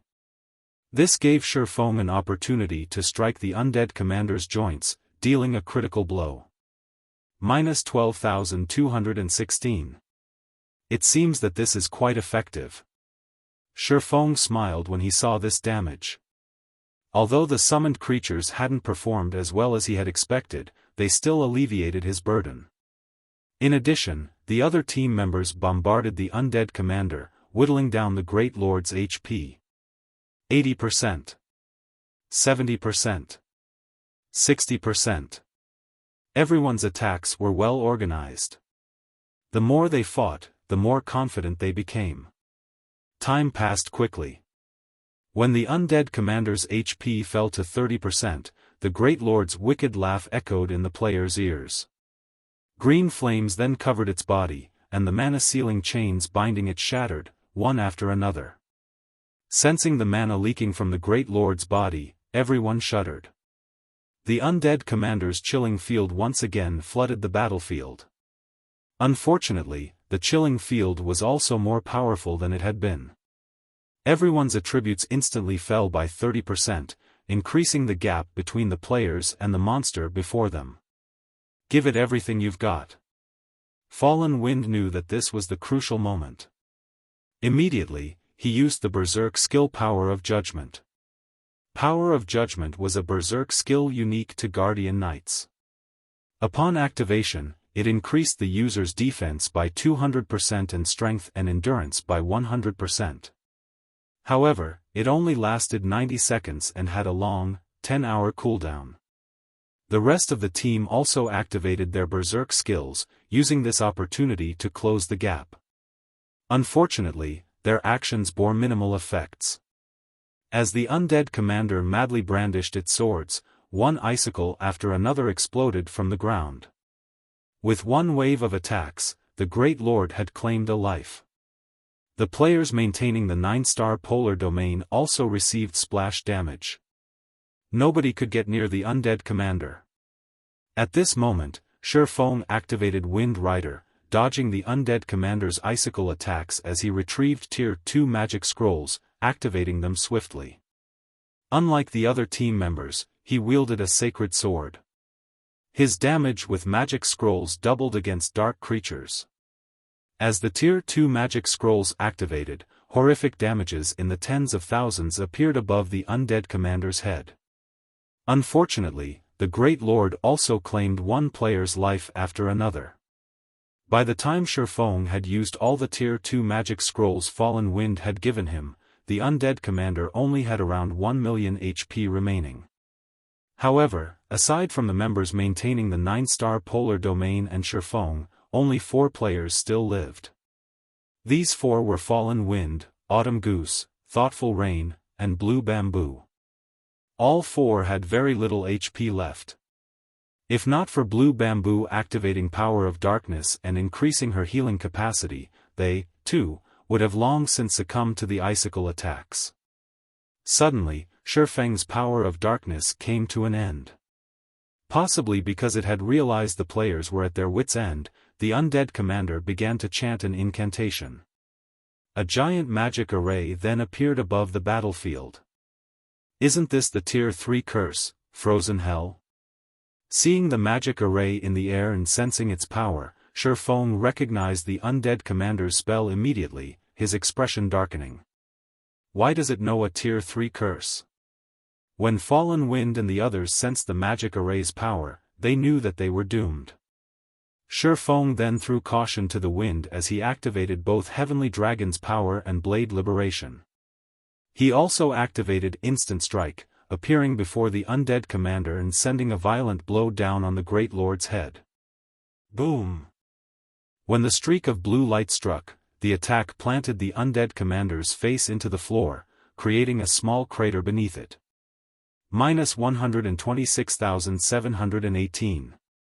Not only had Xiaofang's attack triggered Killing Ray's lightning effect, but his powerful damage had also interrupted the Great Lord's casting. However, Xiaofan was far from done. Streak after streak of blue light passed through the undead commander's fallen body. Although the Great Lord tried to defend itself with its icicles, the blue lights shattered the frosty lances. By the time Instant Strike ended, the undead commander had less than 200,000 HP remaining. Die! Lifting Killing Ray high, Xiaofan used Flame Burst on the heavily damaged undead commander. 15 dazzling flames devoured the undead commander, burning it until nothing was left except for its suit of golden armor. System, congratulations! You have killed the immortal. Rewarding the advanced title, Spirit Slayer.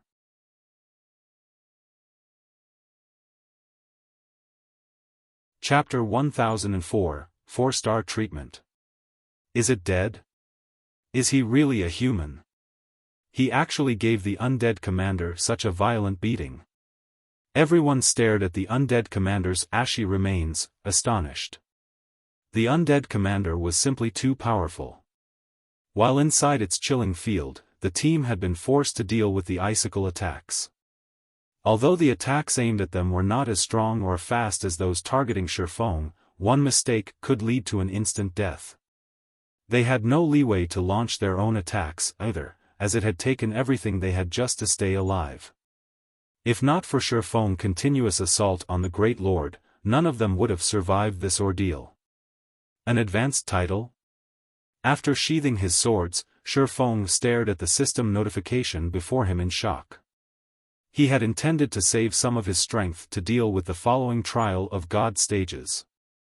However, he hadn't expected the undead commander's Tier 3 curse. Had he allowed the undead commander to finish the spell, the situation would have been unredeemable. Hence, with no other choice, he had used twofold berserk, suffering a long period of the resulting weakened state. Now, however, it would seem that it had been worth killing the undead commander with his own two hands. There were all sorts of titles in God's domain, and different titles provided different effects. Titles were also divided into ranks, with basic titles at the bottom, followed by advanced titles, epic titles, and legendary titles. For the majority of God's domain's players, obtaining even a basic title was exceedingly difficult. Even so, many players still sought them because of the convenience they offered. Take the Demon Hunter title for example. It gave Xiaofan the perks of a noble in God's domain's major cities. There were also titles like the basic Tyrant title, which increased a player's combat power. If even basic titles provided such useful effects, there was no need to mention advanced titles. Only, obtaining an advanced title was far more difficult. In the past, many large guilds had willingly offered epic items in exchange for clues leading to advanced titles. In Xiaofang's previous life, one of the 10 great Grandmaster alchemists, Silent Wonder, had only obtained her unshakable position because of the advanced title, Alchemy Inheritor. Aside from benefiting lifestyle classes, many players had only managed to complete their Tier 4 class change due to advanced titles. When Xiaofan had been stuck at the peak of Tier 3, he had similarly sought clues regarding advanced titles. Unfortunately, he never found anything. After all, advanced titles were no less rare than fragmented legendary items. Now that he had just obtained one, how could he not be surprised? Following which, Xiaofan clicked to check the Spirit Slayer's information. Spirit Slayer, advanced title, the proof of vanquishing the immortal. When equipped, this title suppresses nearby dark creatures. All dark creatures within 200 yards will fear the holder, preventing weak dark creatures from approaching. Dark creatures within 100 yards will suffer a 20% decrease to their basic attributes. Holder of the title will also enjoy 4-star treatment when interacting with the Adventurers Association. What an amazing title! Xiaofan was breathless when he finished reading the title's introduction. It's no wonder why those experts from large guilds were so desperate for an advanced title. The Spirit Slayer's suppression effects against dark creatures was one thing, but the rise in position one enjoyed with the Adventurers Association was over the top. The Adventurers Association's importance to players was self-evident. The majority of the quests players received were from the Adventurers Association. This was especially true for guild players. As players received and completed more quests from the Adventurers Association, they gained more reputation with the association. Only after obtaining 500 reputation points would one be considered an official member of the Adventurers Association. Before this, players were only outer members. Their status with the association, and the way they were treated, was average at best. However, after becoming an official member, players received far more benefits. One of the most obvious changes were the ranks of the quests they could receive. As outer members, players were usually limited to basic quests. Very rarely would they receive advanced quests. It was common knowledge that more difficult a quest was, the greater were its rewards. After becoming official members, players received plenty of advanced quests. This was also why many independent players had been able to manage in God's domain relatively well without joining a guild. Also, after becoming an official member, players activated the Adventurers Association's star rank system. Official members started in the 1-star position. Only after completing a sufficient number of 1-star quests could they challenge the promotion test to become 2-star adventurers. 2-star adventurers were the equivalent of Adventurers Association's elite members. Needless to say, they enjoyed far more benefits. 3-star adventurers were equivalent to core members, while 4-star adventurers were equivalent to the Vice Branch Association Masters, and 5-star adventurers were equivalent to Branch Association Masters in the Adventurers Association. The Branch Association Masters were the equivalent of the War Gods Temple's branch temple leaders and the magistrates in major NPC cities. Meanwhile, the Spirit Slayer title allowed him to enjoy a 4-star position in the Adventurers Association. In the past, the furthest Xiaofan had gotten was the 3-star status. After all, gaining a rank promotion in the Adventurers Association took more than completing quests. One also needed to be strong enough to pass the association's test. Now that he was considered a 4-star adventurer, even NPC cities' major nobles would have to treat him with great respect. He could even enter a palace freely. Xiaofan was inspired, thinking of new plans for the future. Although he knew many of God's domain's secrets, uncovering these secrets required sufficient standing and special conditions. Now that he had the Spirit Slayer title, he could do more. As the battle with the undead commander came to an end, Blue Bamboo and the other healers began to resurrect the dead. In the trial of God, players would not be sent out of the trial upon death. If no healers were available to resurrect them, the system would respawn them at the trial starting point after 30 minutes. While Xiaofan carefully considered his future plans, Blue Bamboo walked over and asked eagerly, "Big Brother Yifeng, we've mostly recovered. Should we activate the treasure chest now?" Now that the guardian boss was dead, the magic barrier protecting the 7-colored treasure chest had vanished. After the long fight to defeat such a powerful boss, the team was eager to learn what rested in the treasure chest that this boss guarded. Xiaofan had contributed the most to the boss's defeat. The team had also relied on Xiaofan to get this far. Hence, the honor of opening the treasure chest fell to Xiaofan. No one disagreed with the decision. "I'll open it, then," Xiaofan laughed. In reality, it did not matter who opened the treasure chest as the trial of God tested all of them. Unlike ordinary treasure chests, which only provided a few items that players were required to share, the treasure chests at the end of each stage rewarded each player based on their contribution. Following which, Xiaofan approached the 7-colored treasure chest and slowly lifted its lid. A golden light escaped the treasure chest. A 7-colored stone tablet then floated up from the chest. As the golden brilliance dissipated, words appeared on the 5-meter-tall, 7-colored tablet. This tablet would evaluate players' performances in the stage. Everyone stared, entranced, as the first name appeared on the stone tablet. Team Leader, Fallen Wind Evaluation, B-Rank Reward, 1 Basic Strength Fruit, 1 Secret Silver Mastery Book, and 1 Fine Gold Treasure Chest.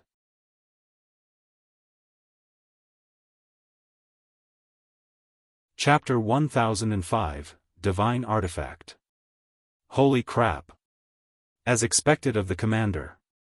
Everyone gasped and they saw their team leader's evaluation. Aside from the rarity of a fine gold treasure chest, the Secret Silver Mastery Book alone was a treasure that many experts dreamed of. Players usually only obtained 8 mastery points every 5 levels. Meanwhile, if players wished to raise their basic weapon damage, they could only do by increasing their weapon mastery. However, aside from the few points they earned when they leveled, there were very few means to obtain mastery points. Even Wind God Spears members, who frequently accepted all sorts of dangerous quests, could only earn 1 or 2 mastery points from super rare quests or unique quests or by obtaining a bronze mastery book if they were lucky.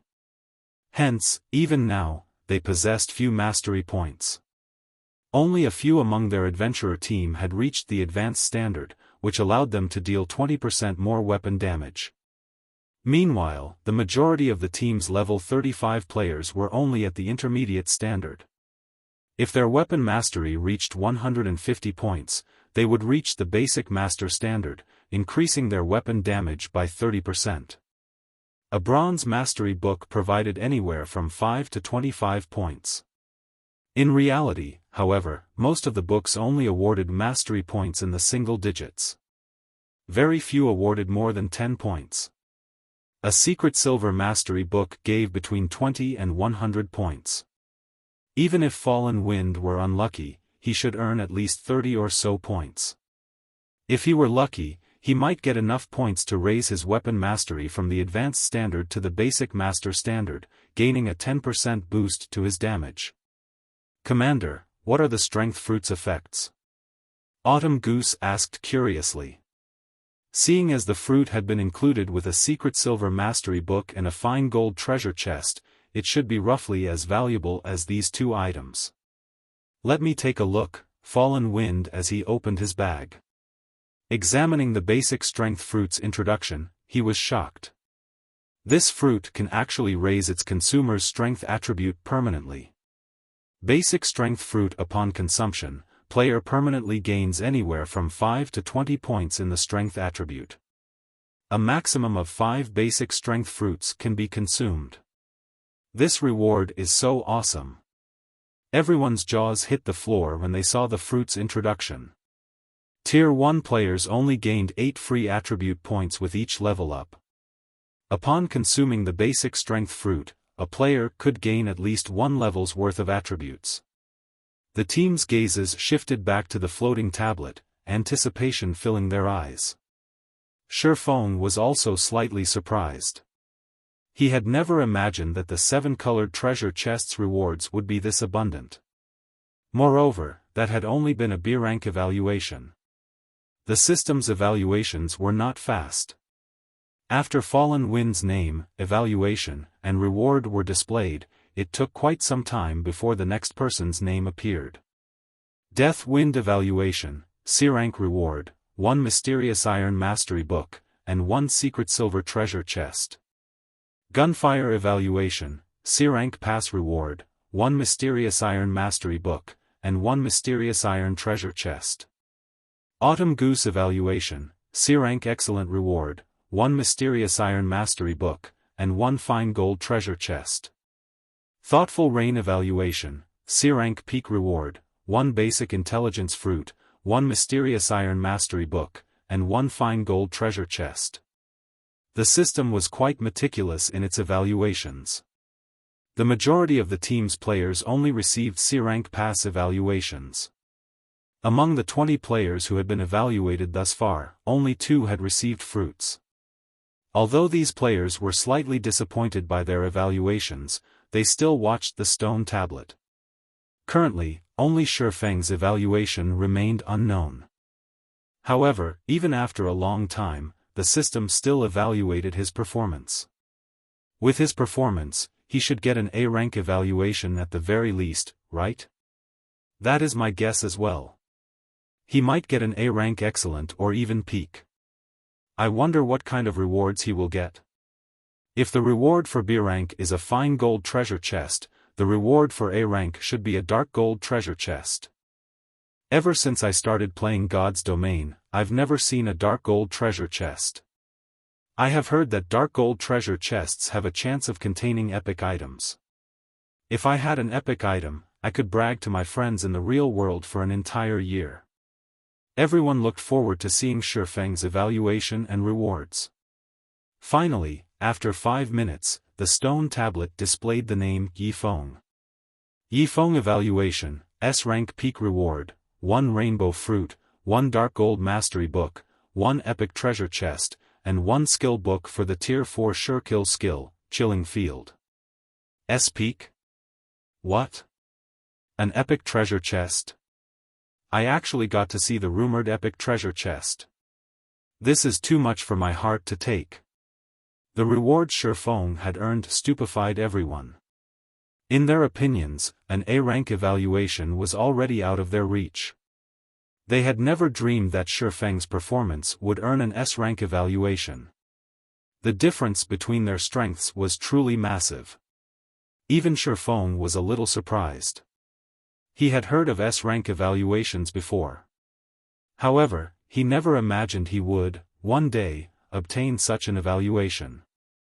Moreover, his rewards were abundant.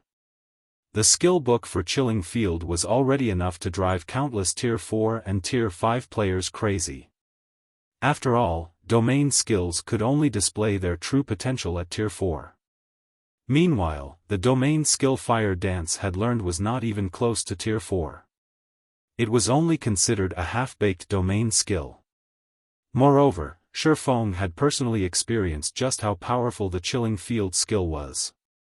If not for the undead commander being a great lord and capable of only displaying the standards of a Tier 3 class, they wouldn't have had any chance of victory. This is the rumored rainbow fruit? Xiaofan opened his bag to examine his rewards, his heart pounding furiously. The rainbow fruit was the size of an apple. However, it radiated the dazzling 7-colored light. The fruit was soft like jelly. Just by holding it in his hands, Xiaofan could smell an intoxicating scent from the fruit. The rainbow fruit was a divine artifact in God's domain. It was far rarer and more valuable than even the legendary fruit of life. It was one of the fruits that provided the largest boost to a player's attributes. Xiaofan had only read about the rainbow fruit in books. He had never actually seen one before. He never considered that he could obtain one in the trial of God. Rainbow fruit, a fruit that has absorbed the power of God. Upon consumption, players can obtain a permanent increase of anywhere between 15 to 40 points to all of their basic attributes and hidden attributes. EXP gain will also increase by 10%. And death penalty will be reduced by 10%. In addition, the rainbow fruit can be given to an NPC. When consumed by NPCs, the fruit will significantly increase their attributes and growth potential. A maximum of 3 rainbow fruits can be consumed. What an intense boost! Xiaofang's jaw hung open after he read the introduction. It's no wonder why the books called it a divine artifact.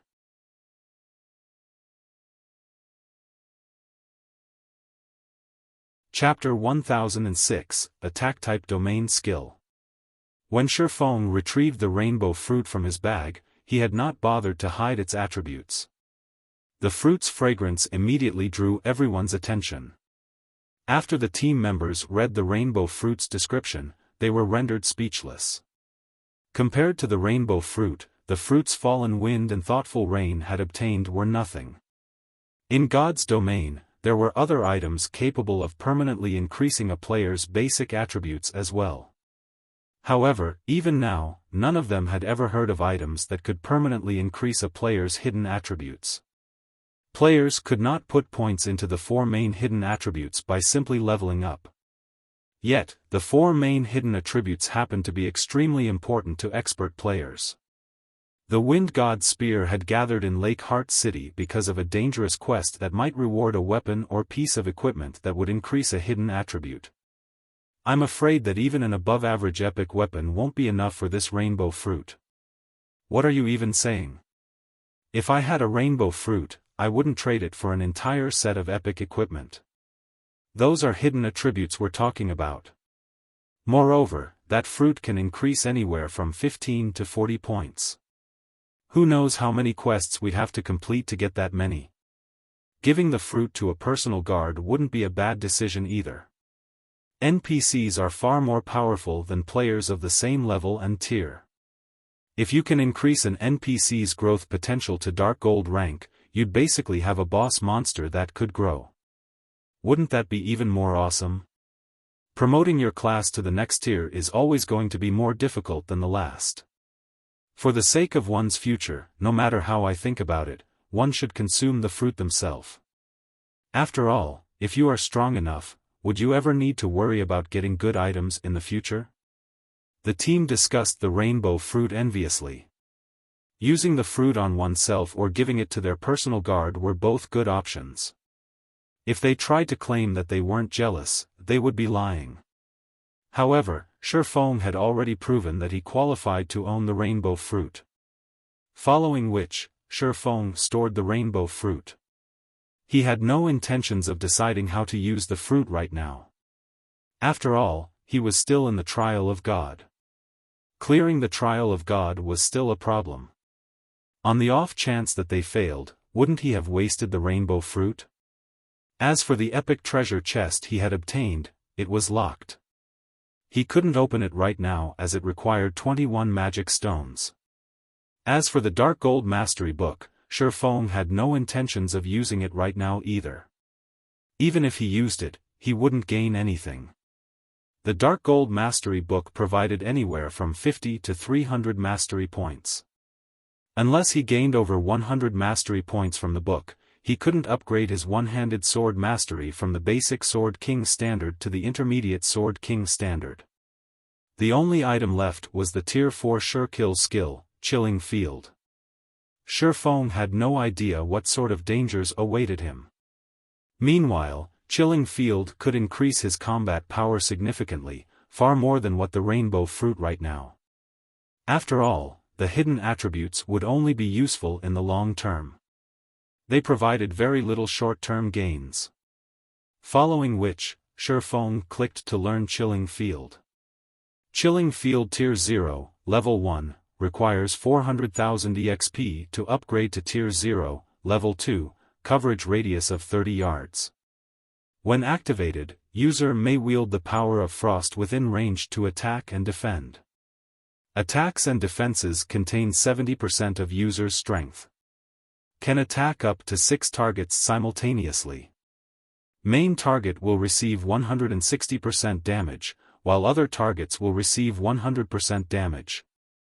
All enemies within Chilling Field will suffer a 10% attribute decrease, 20% movement speed decrease, and 10% increased stamina consumption. When using this skill, user cannot move from their position. Moving instantly cancels Chilling Field. Duration, 5 minutes cooldown, 2 hours. It's already so powerful at level 1? Xiaofan was surprised. He had seen Fire Dance's domain skill, Water Binding.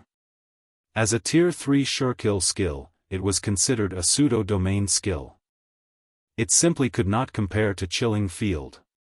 Regarding control capabilities, Water Binding was superior to Chilling Field. However, Chilling Field had the absolute advantage regarding offense and defense. In God's domain, domain skills were divided into many types. There were attack types, defense types, and control types, among which were more detailed subcategories such as single target or AoE attack types.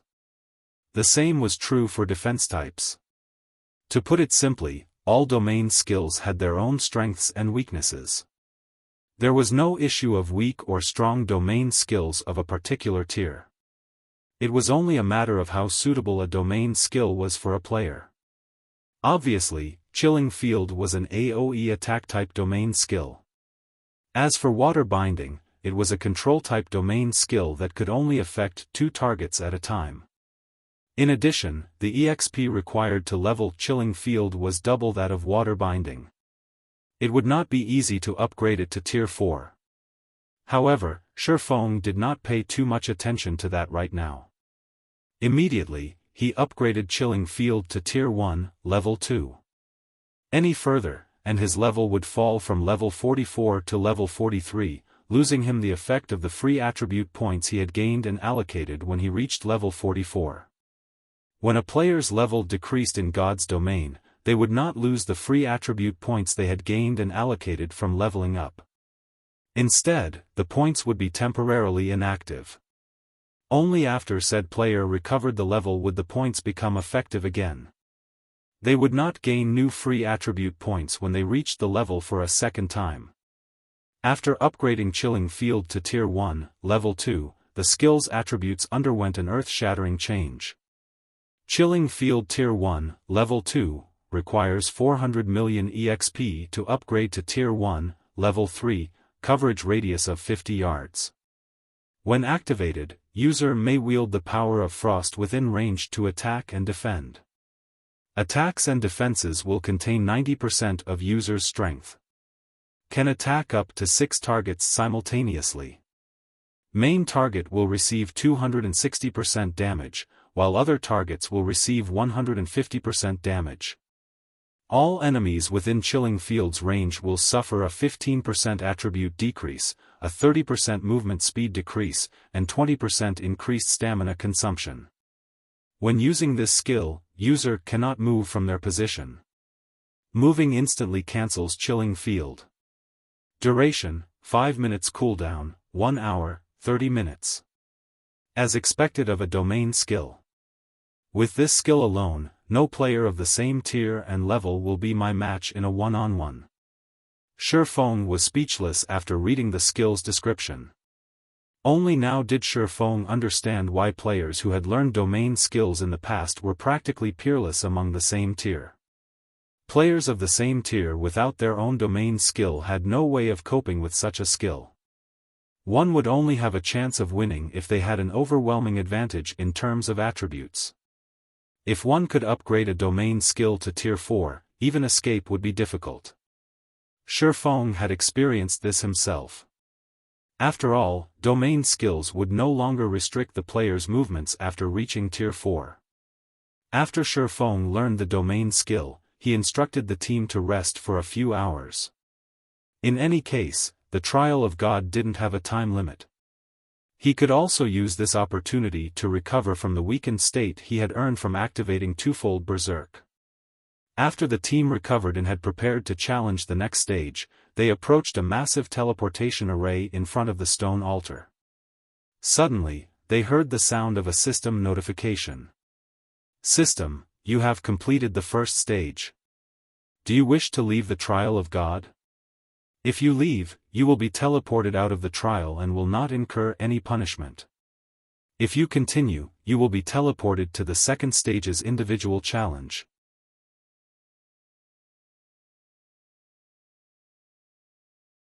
Chapter 1007, Lively White River City.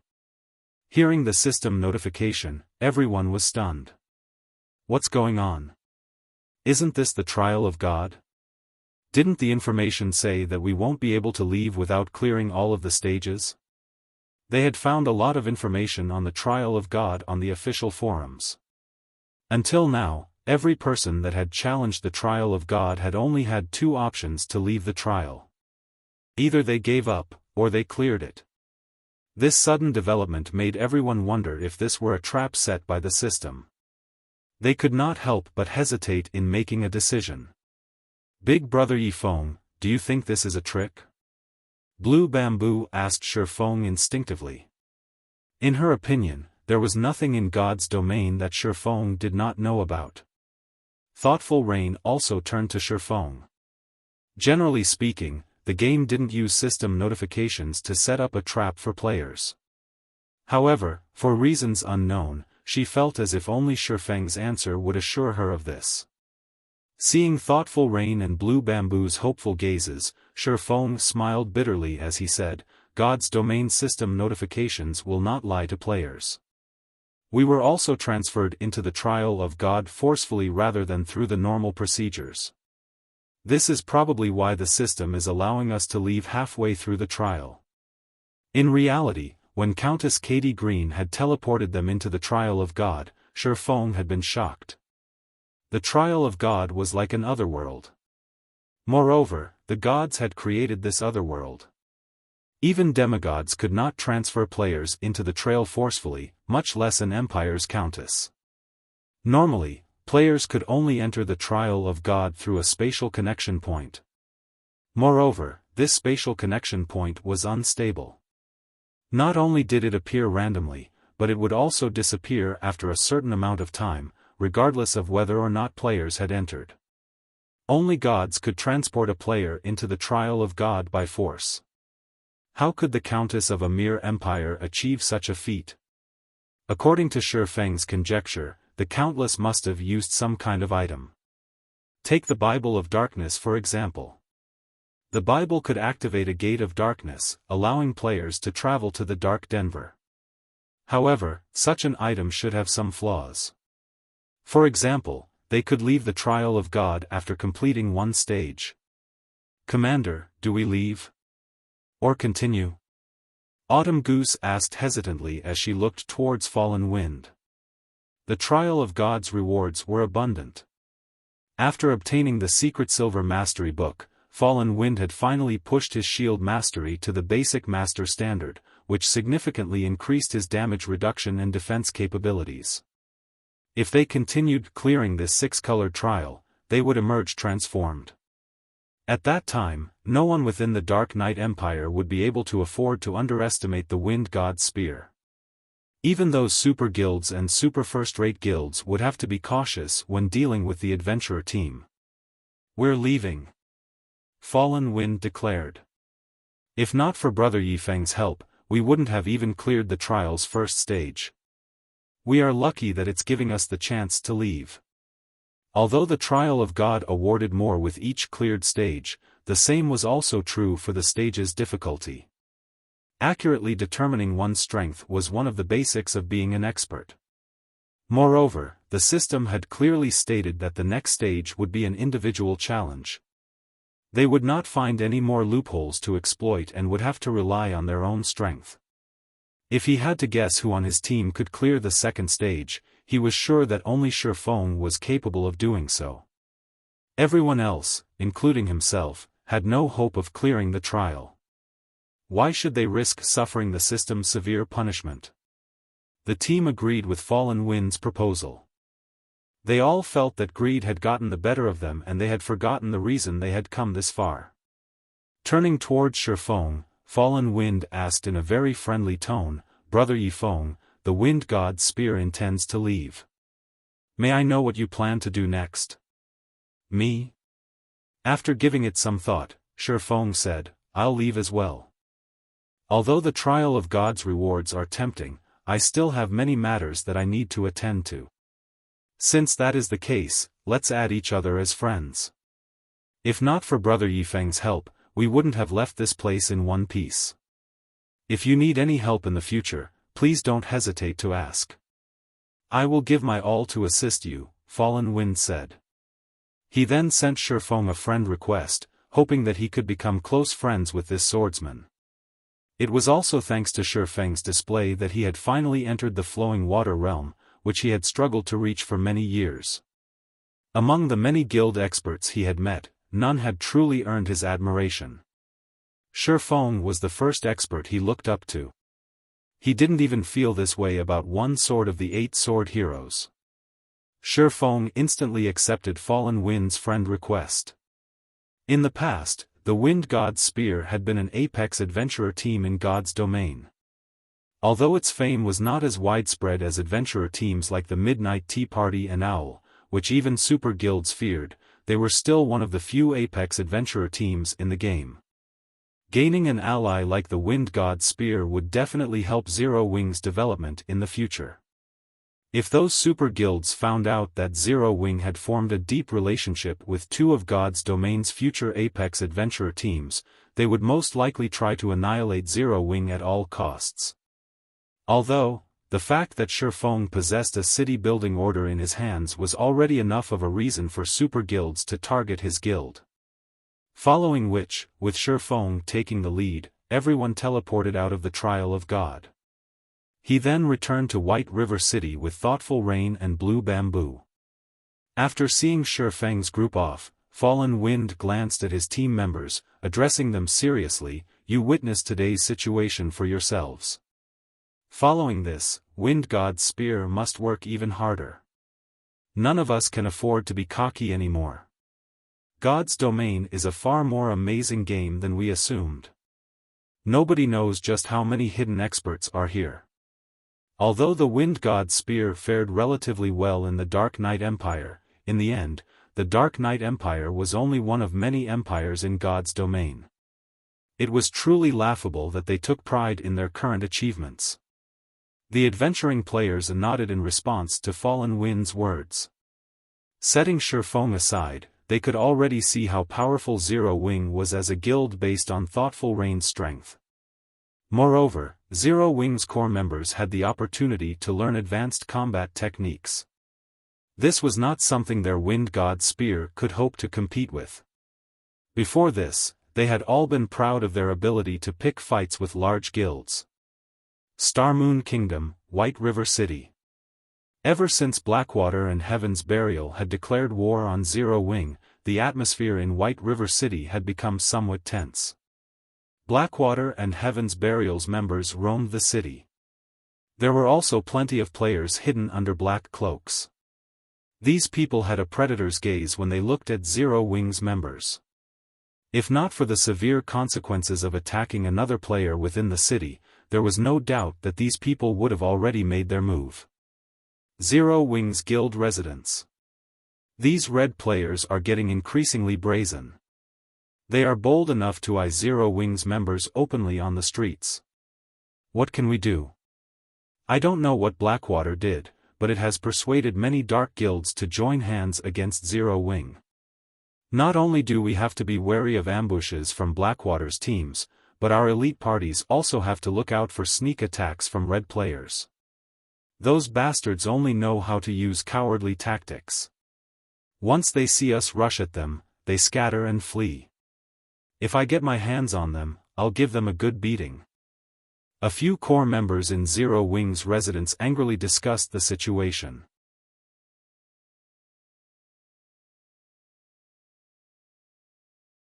Chapter 1008, Different Playstyle. After leaving the Trial of God, Xiaofan returned to Zero Wing's residence in White River City. Originally, Xiaofan had intended to pay Countess Katie Green another visit. However, after recalling what the Countess was capable of, he decided against it. He did not have the time or energy to risk getting sent into the Trial of God once more. In any case, if the Countess didn't expect his return, she wouldn't have a reason to flee. Moreover, both Blackwater and Heaven's Burial had declared war on Zero Wing. He needed to resolve this matter as soon as possible. Upon returning to the guild residence, however, Xiaofan was greeted by a depressing atmosphere. The residence's main hall was far less lively than it had been. There were also fewer players around the quest boards. The former vigorous atmosphere that surrounded the guild residence was gone. It was hard to imagine that Zero Wing had fallen so far in just a few short days. One could see how powerful the Blackwater Corporation's foundations were. Fortunately, White River City was Zero Wing's territory. There were a large number of the guild's members here. It was not easy for Blackwater to deal with Zero Wing in the field. After all, Blackwater needed a lot of manpower to develop the many cities under its rule.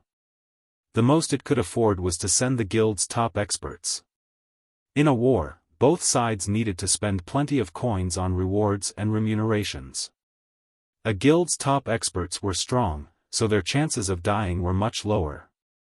They were also more capable of killing more enemy players.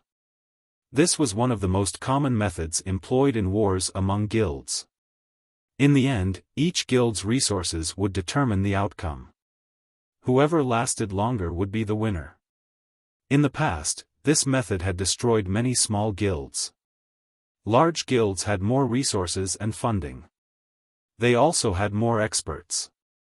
Small guilds could not afford such a taxing war. The Blackwater Corporation really is impressive.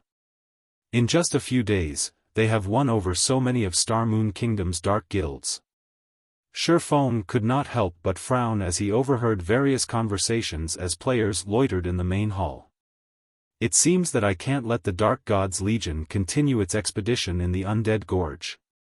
Are those dark guilds very strong? Thoughtful Rain asked curiously. The Dark Gods Legion was Zero Wing's strongest legion. If he recalled the Dark Gods Legion, it would impact the legion's development. Wars between guilds generally lasted a very long time. Having the Dark God's Legion waste its time on skirmishes around White River City wasn't a good idea. They're very strong. Unlike regular guilds, dark guilds have an abundance of battle maniacs who love PvP and plundering weapons and equipment from other players. They are very familiar with field battles.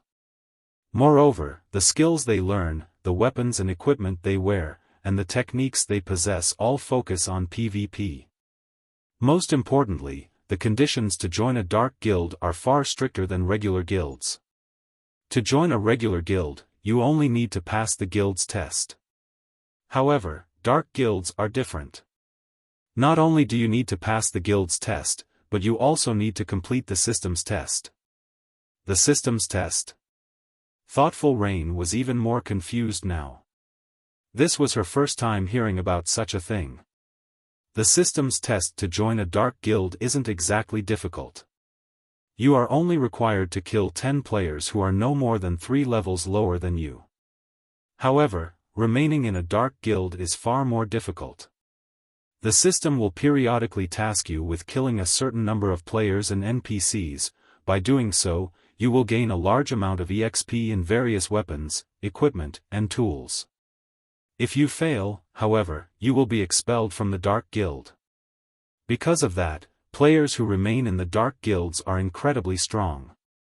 In addition, unlike regular players, Dark Guilds members are very discreet. They are not easy to deal with. This is also why regular guilds usually avoid provoking them, Xiaofan explained slowly. In the past, many guilds had been forced to disband because they had provoked powerful Dark Guilds. Unlike regular players, Dark Guild players did not kill monsters to earn EXP, weapons, equipment, money, and other necessities. Instead, they earned EXP from the players they killed. They also earned kill points, which could be traded for weapons, equipment, various tools of slaughter, money, and such. Dark guilds could easily afford prolonged wars between guilds. It was just another day at the office. This was how these guilds continued to exist in God's domain, despite so few dark guilds in the game and so few members. Following which, Xiaofan notified Aqua Rose and called for a war meeting. As soon as Xiaofan announced for the meeting, every Zero Wing member burst with excitement. Yes! Our guild's upper echelons are finally going to make a move. I wonder what the guild plans to do this time. I've been waiting for this moment for so long. It would be awesome if the guild leader leads us into a decisive battle. It won't be easy to find a battle like that. Haven't you seen that the other party has no intentions of starting a head-on fight? They're trying to whittle us down, bit by bit. Moreover, thanks to those dark guilds, it is becoming more difficult to start a team battle in the fields. Zero Wing's members expressed their opinions as they discussed Xiaofan's call for action. Some were hopeful, while others worried. In a level 40 desert map near Starmoon City, large groups of level 20+ players engaged in battle. Every one of these players wore the Blackwater emblem. Surrounding these level 20+ players was over 100 level 35+ players. Currently, roughly 30 level 35+ MTs stood side to side, blocking an advance of demonic ants and great demonic ants. At the rear, groups of elementalists, cursemoncers, and summoners launched AoE attacks at the monsters. The scene was spectacular. Demonic ant, common. Level 45.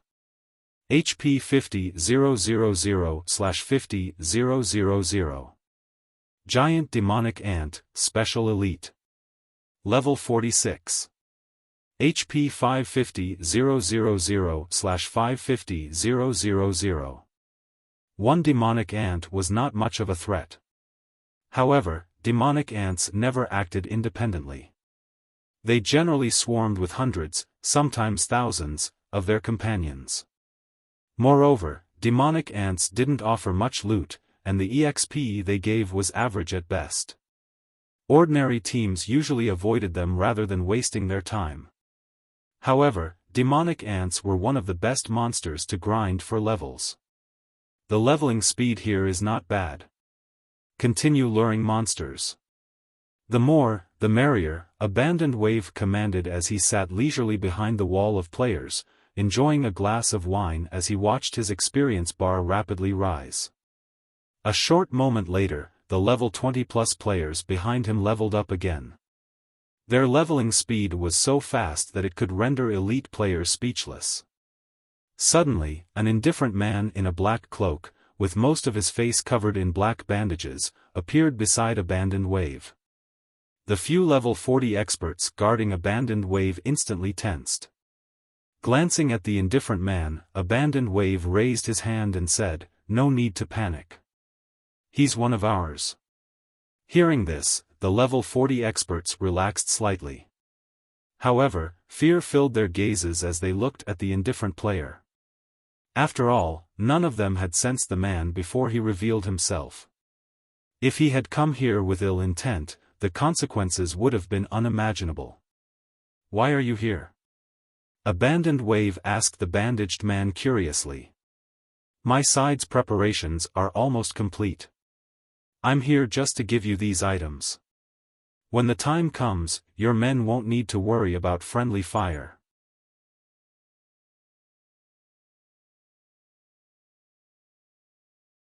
Chapter 1009, Moon God's Robes. A large group of independent players had gathered before Heaven's Burial's majestic guild residence in Starmoon City, every one quietly waiting to take the guild's entrance exam. In the past, such a situation would have been unthinkable for Heaven's Burial. Now, however, this had become a regular scene, and the city's inhabitants were used to it. Suddenly, these waiting players heard loud neighing. Everyone turned towards the sound. "Wow, so many mounts. Are those common mounts? Those are warhorses. I heard that warhorses are bronze rank at the very minimum. Heaven's Burial is so amazing. It has so many warhorses. I have to join Heaven's Burial no matter what. If I get a bronze mount, all of the time I've invested into God's domain will worth it." In the next moment, over a dozen players atop various kinds of warhorses entered Heaven's Burial's residence, arousing the crowd's envy. Particularly, the sight of the valiant, heroic beauty leading the group etched itself into everyone's minds. Not only was this beauty fully geared with top-tier equipment, but her white warhorse also wore a set of silver armor. She looked like a war goddess as she rode into the residence. All throughout Starmoon City knew this goddess's name. The Ice Witch, Daybreak Fog. Daybreak Fog had earned this title by defeating one of the Star Alliance's 100-man elite teams in front of a dungeon by herself. The Star Alliance had sent many experts to deal with her, including Red Feather, a player on the God's Domain's experts list. In the end, however, Daybreak Fog had defeated all of these experts single-handedly, even Red Feather. While she killed the Star Alliance's members, she had displayed her exceptional technique with ice-type spells. She had transformed the dungeon's entrance into a winter wonderland with an ice-type, large-scale destruction spell. After she used the spell, not one player, aside from herself, had lived to see that snowy world. As a result, some players had started calling her the Ice Witch. Over time, as the tale of that battle had been retold, all of Starmoon City's players had begun to refer to her as the Ice Witch. "She's too beautiful. If I get into Heaven's Burial, I want to work under my goddess." Keep dreaming. Lady Fog is the commander of Heaven's Burial's Ice Fog Legion. Only the elites among elites are allowed to join that legion. It's not even certain that you'll be accepted into the guild with your standards, much less joining the legion. Among the many independent players crowded before the residence, many only sought to join Heaven's Burial because they had been captivated by Daybreak Fog's charm. Otherwise, they would have joined Blackwater instead. After all, Blackwater's guild was backed by the famous Blackwater Corporation. Upon entering Heaven's Burial's meeting room, Daybreak Fog directed her gaze towards Singular Burial, who sat in the guild leader's seat, and asked curiously, "Guild leader, why have you recalled us so suddenly?"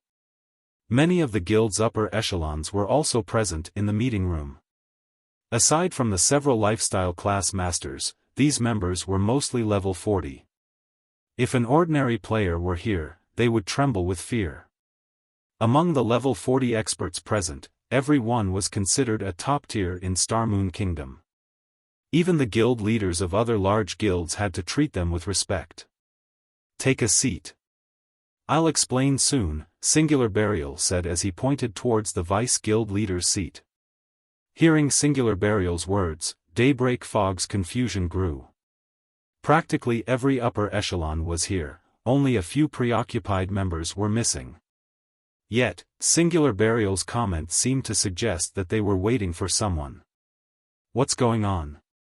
When Daybreak Fog reached her seat, she noticed an additional, empty seat beside Singular Burial. This seat had been placed parallel to the guild leader's seat. Daybreak Fog wasn't the only person who wondered. The rest of the upper echelons were also curious. In Heaven's Burial, Singular Burial was their one and only leader. He had single-handedly supported the entire guild. No one sat as his equal. That hadn't even changed when Blackwater's guild leader, Abandoned Wave, had visited. After waiting for a little over 10 minutes, the meeting room's heavy doors swung open. Who is she? Everyone turned towards the doors, discovering a peerless beauty. The dazzling young woman wore a set of luxurious purple robes that reached the ground, vividly highlighting her graceful curves. The girl had silky black hair that reached her willowy waist. Every step she took felt as if she were stepping on their aspirations, inadvertently driving their gazes to the floor. How does such a person exist in this world? Daybreak Fog's eyes widened in shock. She had never dreamed of this world having such a beautiful girl. Even Daybreak Fog acknowledged that she was no match for the girl's beauty, and she could not help herself from being captivated. The instant this young woman appeared, she had become the center of attention. Is she wearing the moon god's robes? The cleric Flame Blood commented, shocked, when he saw the young woman's luxurious, purple robes. When everyone else heard the comment, they were also shocked. Ordinary players might not know what the moon god's robes were, but the equipment was relatively famous in Blackwing City's high-class auction house. As epic-ranked mage robes, the starting bid was already a whopping 4,000 gold. Its price could already rival that of an epic weapon. In the end, however, a mysterious player had purchased it for 7,600 gold. Many players had ridiculed this mysterious player. After all, this player had spent so much money to compete with the NPC nobles over a single piece of epic equipment. Had that person spent a little more money, they could have afforded a major city's golden land. It would have been easy to earn back the cost then. They had never dreamed that such a peerless beauty had been the mysterious player who purchased the moon god's robes. These guild members instantly activated their identification skills, hoping to discover this beauty's identity. However, even after using advanced identification skills, they had failed to learn anything. Sorry for the delay. I had some matters to deal with, the young woman apologized after taking her seat. Alright, since everyone is here, let me introduce you. This is the Blackwater Corporation's representative, Miss Ling Jingxian.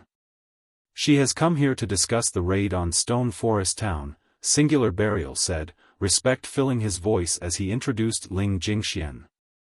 Although the introduction had been simple, everyone was shocked. Singular Burial's respect for Ling Jingxian was one thing, but they had not expected that their discussion would involve raiding Stone Forest Town.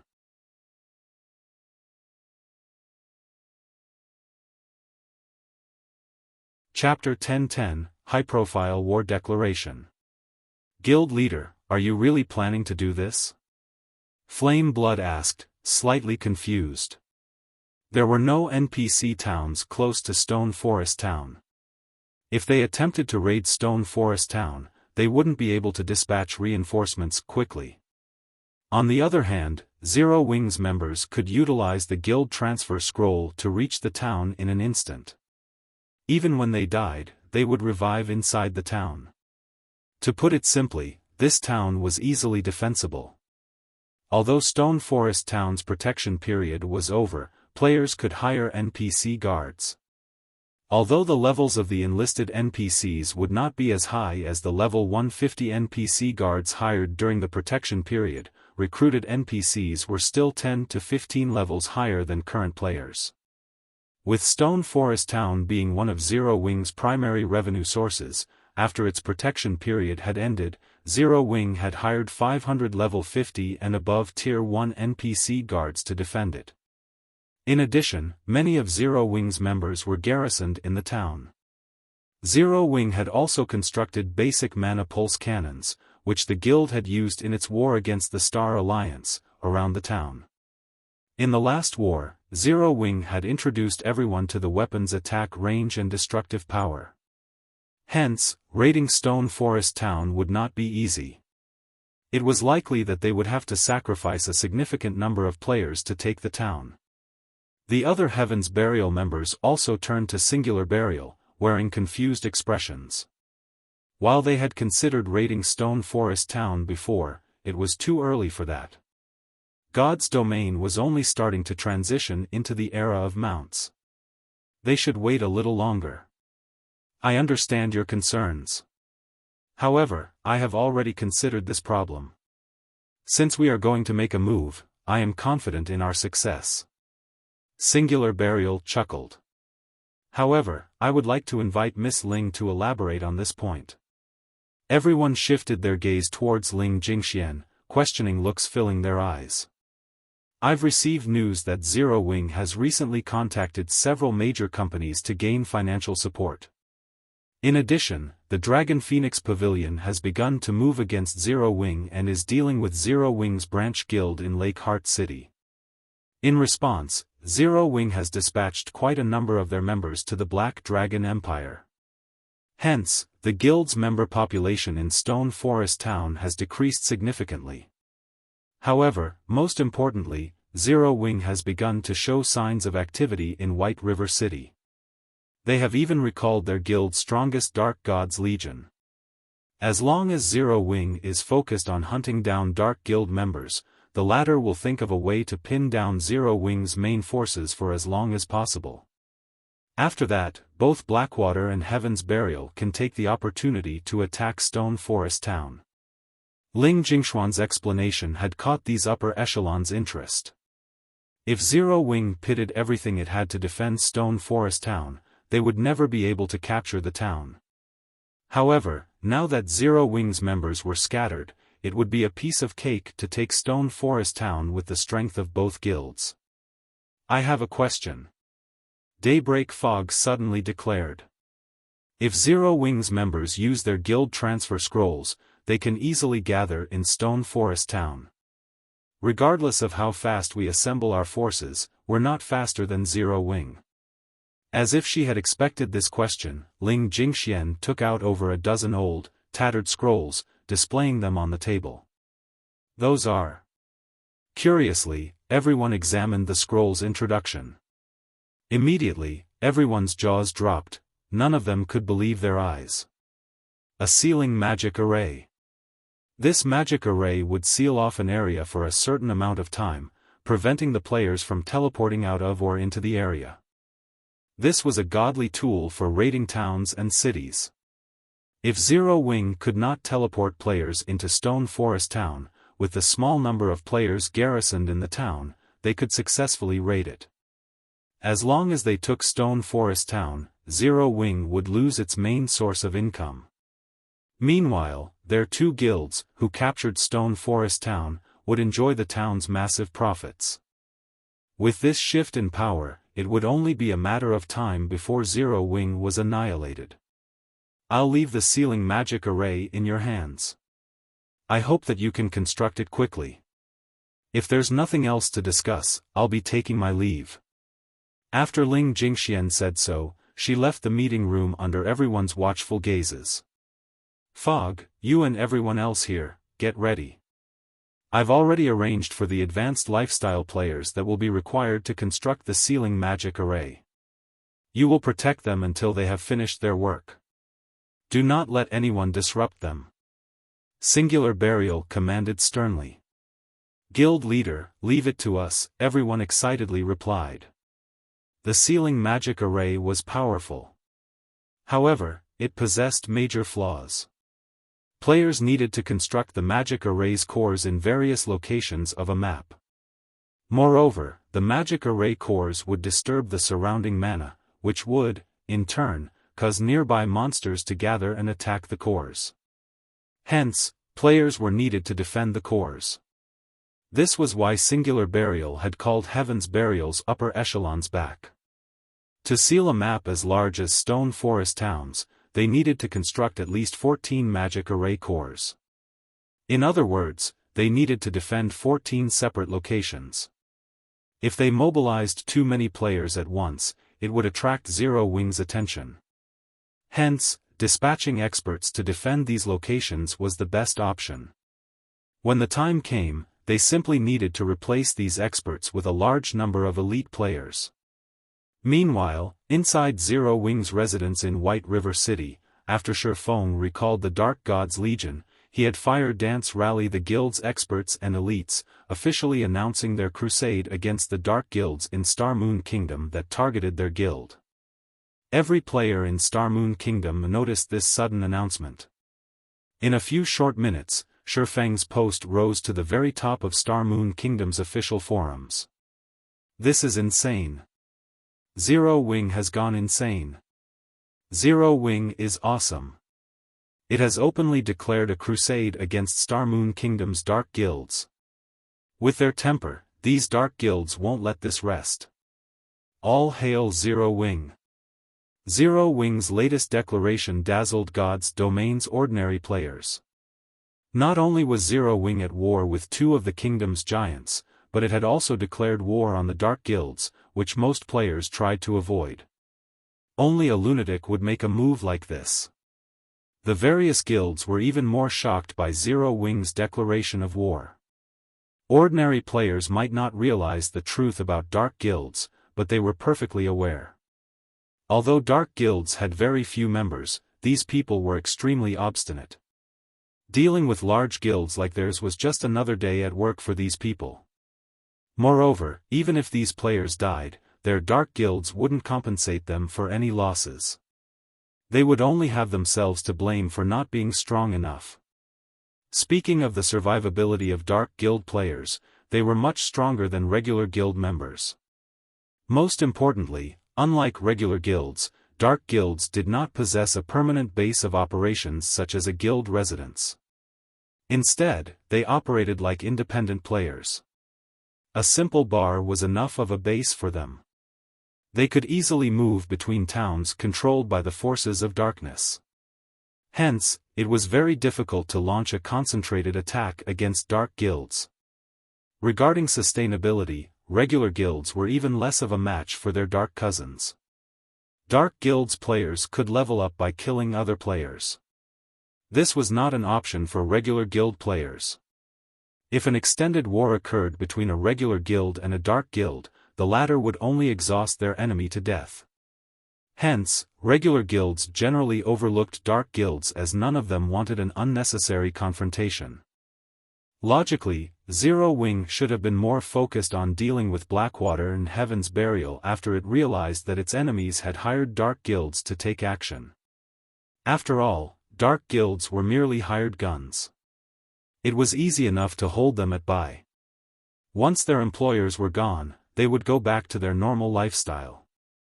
Yet, not only had Zero Wing ignored Blackwater and Heaven's Burial, but it had also provoked the various dark guilds deliberately.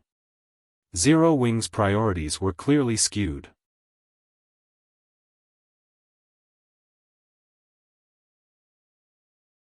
Chapter 10-11, High Alert Mode. A measly guild like Zero Wing dares provoke all of our dark guilds? They must be tired of living. If we don't annihilate Zero Wing, the other guilds will start to think that we're weak. I had only planned to humor the Blackwater Corporation. However, now it's personal. Our dark guilds will not rest until Zero Wing's name has been erased from Star Moon Kingdom. Shortly after Zero Wing announced its crusade, the various dark guilds' upper echelons issued their response. Originally, there hadn't been many Dark Guild players in White River City. However, after Zero Wing's declaration, cloaked players began to flood into the city. Moreover, Zero Wing's members experienced more ambushes in the fields around White River City. Guild leader, now that the members from the various Dark Guilds have gathered, our guild's parties can't leave the city. Only larger teams have any sense of safety in the fields. Some of those Dark Guilds have even begun to boldly stalk our guild residence's entrance, trailing anyone who leaves and finding an opportunity to ambush them, Aqua Rose reported, frowning. She didn't understand what Xiaofan was trying to do. They could deal with a single Dark Guild. Now, however, members from over a dozen Dark Guilds had gathered in White River City. The city was practically a hub for red names now, yet Zero Wing couldn't do anything about it. As long as these red players wore cloaks and disguised themselves with various items, they could easily trick the NPC guards. Even if they were discovered, as long as they escaped to the fields, they would vanish without a trace. Although she had dispatched Zero Wing's core members to kill some of these Dark Guild players, they barely made a scratch. If they continued this war of attrition, these Dark Guilds would wear Zero Wing down. Furthermore, Blackwater and Heaven's Burial were watching their guild closely. They've gathered in White River City? Nodding, Xiaofan smiled and said, we should celebrate. With this, we won't have to waste time looking for them. Aqua Rose was confused. Despite the increasing number of enemies, Xiaofan thought this was a good thing. However, Xiaofan did not bother to explain. He simply led Aqua Rose and Fire Dance to the Adventurers Association. In the end, Dark Guilds were still Dark Guilds. They were no different than street rats that were forced to hide in dark corners. Now that they were acting so bold inside an NPC city, they had to pay the price. Hello, sir, how may I be of service to you today? The blonde NPC beauty behind the counter asked as she watched Xiaofang's group approach. Hello. I wish to purchase a blood aura crystal. Also, I want to activate White River City's high alert mode, Xiaofan said. Neither Aqua Rose or Fire Dance had any idea of what was going on. They had never heard of the blood aura crystal or the so-called high alert mode. Sir, you'll need to be at least a 2-star adventurer to purchase the blood aura crystal. As for activating White River City's high alert mode, you need to be a 3-star adventurer to apply for that, the NPC beauty explained. Will this identity be enough? Xiaofan chuckled as he switched to the Spirit Slayer title. The Spirit Slayer title was an advanced title that allowed him to enjoy 4-star benefits in the Adventurers Association. His status was equivalent to that of a Vice Branch Association Master. So, it is Lord Spirit Slayer. Here is the Blood Aura Crystal. As you are a 4-star adventurer, you will receive a 30% discount. You may purchase the Blood Aura Crystal for 700 gold. As for applying for the city's high alert mode, you must pay a 1,400 gold application fee. Upon seeing Xiaofang's title, the NPC beauty adopted a more respectful tone and posture as she spoke with Xiaofan. Alright, Xiaofan said. He then handed 2,100 gold to the NPC. Both the Blood Aura Crystal and the city's high alert mode were red players' nemesis. This was why players from the various Dark Guilds avoided NPC cities. The Blood Aura Crystal could detect players' blood aura within a certain range. Only players who had killed other players or lawful NPCs had a blood aura. It was similar to PvP players' red names. It also took a long time for a player to get rid of their blood aura. In the past, the Blood Aura Crystal had been commonly used to target Dark Guilds. Only, current players had not discovered this yet. The Blood Aura Crystal was also very expensive, and only 2-star adventurers could purchase and use it. As for the high alert mode, to put it simply, it would prevent all players within White River City from equipping black cloaks to hide their identities. The patrolling NPCs would also wield an advanced detection stone that would pick up on dark creatures' auras and red players' blood auras. At the same time, players within the city would not be able to use teleportation items. With this mode, there were only two ways to leave the city: the teleportation hall and the city's entrance. However, high-tiered NPCs guarded both locations. Without the black cloak to hide their identities, red players had no escape. Lord Spirit Slayer, your application has been approved. High alert mode will last for 3 natural days. You will have to wait another week before you can reapply for this mode, the NPC beauty respectfully informed Xiaofan. After the NPC finished speaking, a system announcement rang throughout White River City. White River City system announcement: the city has temporarily entered high alert mode. All teleportation tools will no longer function within the city. The system announcement repeated 3 times, dazing White River City's players. What's this high alert mode? Did somebody trigger a special quest? As the city's players wondered about the system announcement, every player wearing a black cloak was revealed. What's going on? Why isn't my black cloak working? The Dark Guild players camping outside Zero Wing's residence panicked at this sudden development. Without their black cloak's hide effect, the high-tiered NPCs would easily see through their disguises. As red players, they were as good as dead if they were caught inside an NPC city. Guards are coming. Don't worry. They're only patrol guards, not high-tiered NPCs. We just need to be careful. Once this high alert mode ends, we can leave the city safely. You're right. Only advanced identification skills can see through our disguises. Just as these red players started to relax, the patrol guards over 200 yards away charged towards them. Without hesitation, the NPC guards began to slaughter these Dark Guild players. For a time, battles broke out across White River City, shocking the city's ordinary players. After a few minutes, all Dark Guild members within White River City were dead. Not one had survived the NPC guards' onslaught. However, this was not the worst part. It was common knowledge that, in White River City, the punishment for attacking another player was quite severe. If the city's NPCs caught these Dark Guild members, who had killed countless players, these players' only real option was to delete their accounts and start all over.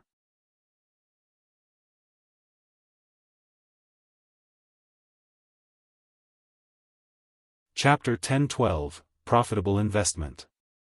Ha.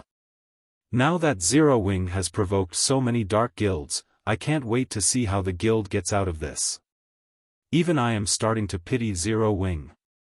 Gentle Snow can't get her priorities straight either, refusing to join Underworld. I wonder how much she's regretting that decision. Young Master Feng, should we head to White River City and take care of Zero Wing's members, too?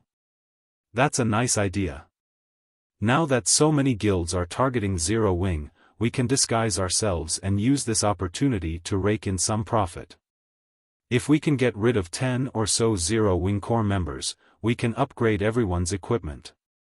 If we're lucky, we might even get a cut of White River City. My position in the organization will rise again, and I won't have to listen to that damnable woman anymore. Currently, Feng Xianyang led a team to grind level 42 mine gnomes, using them to power level to level 40. However, as his team lacked good equipment, they couldn't afford to venture too far into the mine. If they could upgrade their equipment, they could increase their grinding speed. However, when Feng Xianyang thought about how he had been forced to lead this team personally, he was indescribably frustrated. He had been one of Underworld's middle managers. Now, however, he had been reduced to leading a team to grind monsters. This was all due to Underworld's upper echelon's sudden focus on Yulan.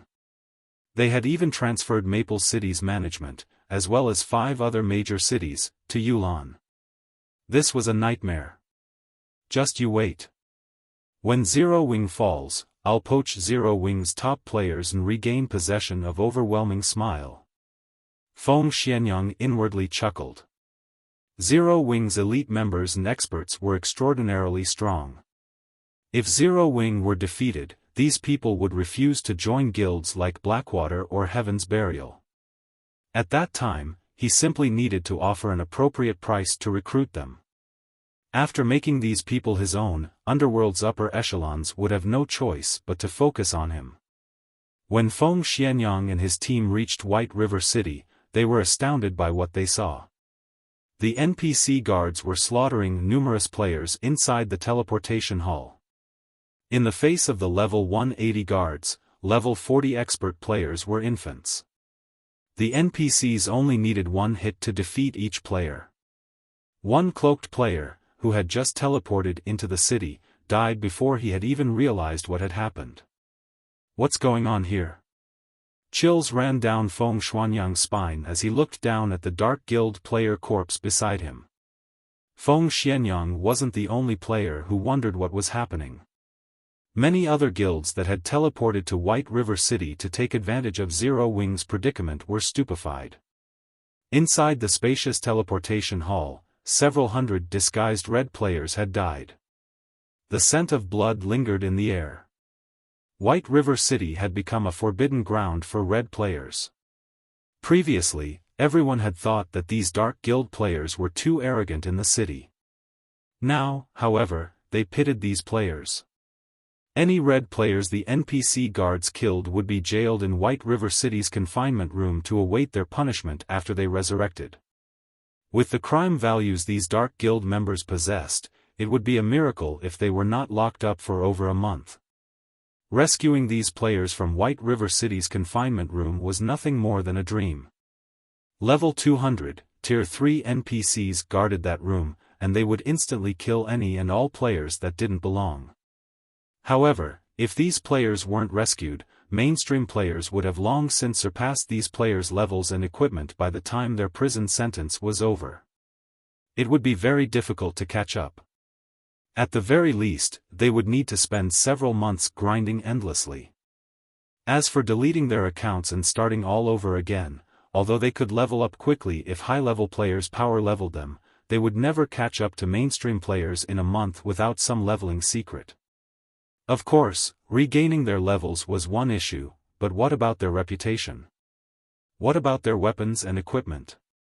What about the wealth they had accumulated? Young Master Feng, are we still going to take on Zero Wing's members? South Wolf, who was currently level 38, asked hesitantly. Zero Wing was definitely involved in White River City's sudden development, and anyone that said otherwise was lying. If Zero Wing was already capable of this, who knew what else the guild could do? Let's investigate the situation first. Feng Xianyang felt somewhat unsteady at this moment. He could not forget the level 40 expert who had teleported in beside him dying after a single strike.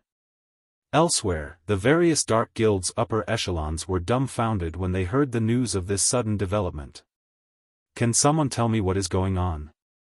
Why are White River City's NPCs slaughtering our members like madmen? This was the first time these Dark Guilds had encountered a situation like this. The NPC city that they had been able to move through freely was now a forbidden land.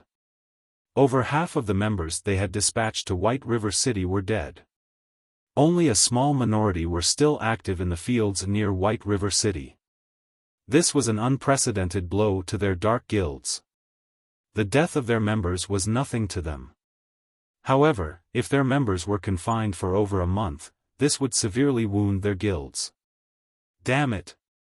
Zero Wing set us up. Contact the other Dark Guilds immediately. From now on, we cannot let anyone from Zero Wing survive. If they show themselves, kill them all. Starmoon Kingdom's various Dark Guilds swore to fight Zero Wing until the bitter end. What did you say?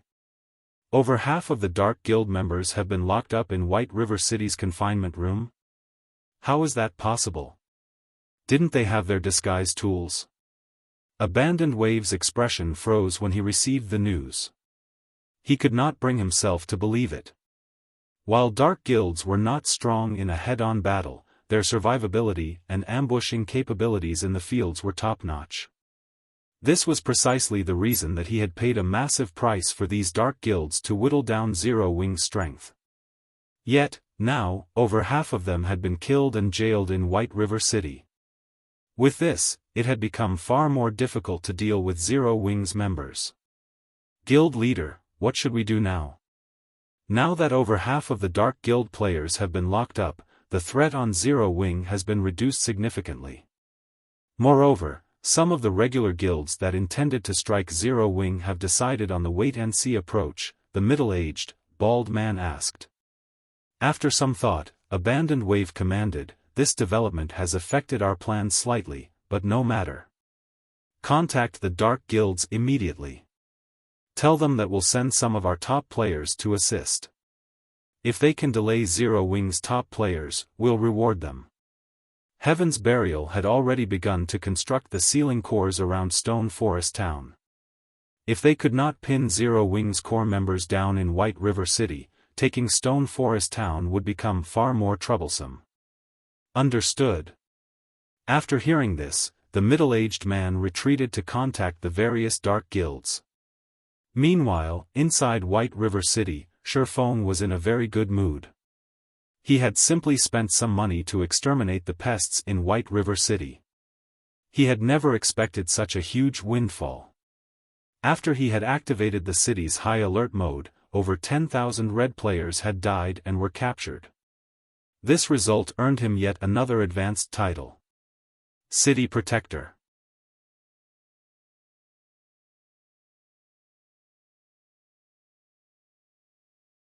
Chapter 1013, Epic Personal Guard Quest. When Xiaofan heard the system notification, he was dazed for a long moment. He had never thought that he could obtain an advanced title like this. It was already difficult to obtain a basic title, let alone an advanced title. Now, just by spending 1,400 gold, not only had he dealt with the eyesores in the city, but he had also earned himself an advanced title. No one would believe this. In the past, many large guilds had willingly spent over 10,000 gold for an accurate clue that led to an advanced title, not to mention the method of obtaining one.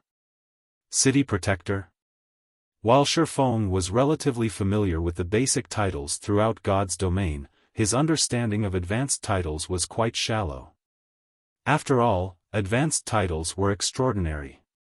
Nobody would casually reveal information about them. City Protector, advanced title, a hero that has protected the city from the dark forces' influence. Wielder enjoys the benefits of a major noble in every human city.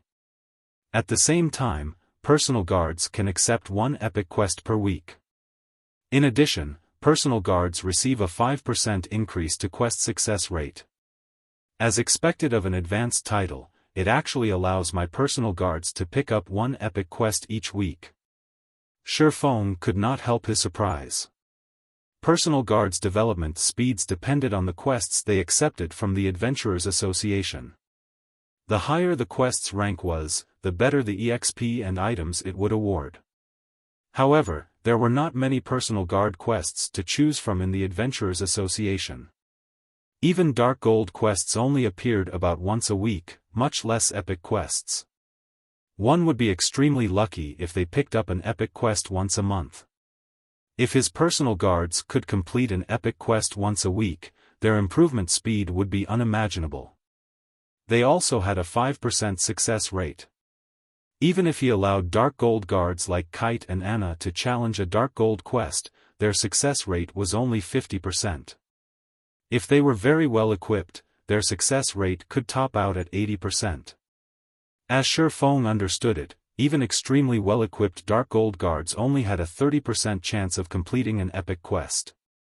Otherwise, ordinary Dark Gold guards only had a 20% chance for success. As for Fine Gold guards, even with top-tier equipment, they'd be lucky if they had a 10% success rate. Hence, the City Protector title's 5% increase to his guard's quest success rate was amazing. Thinking up to this point, Xiaofan immediately replaced his Spirit Slayer title with the City Protector title. He then summoned Kite and Anna to his side. Both Kite and Anna had leveled up significantly after some time away from Xiaofan. The last time he saw the two NPCs, both were only level 60. Now, however, both had reached level 65. Meanwhile, Aqua Rose and Fire Dance, who stood beside Xiaofan, were shocked upon seeing Kite and Anna.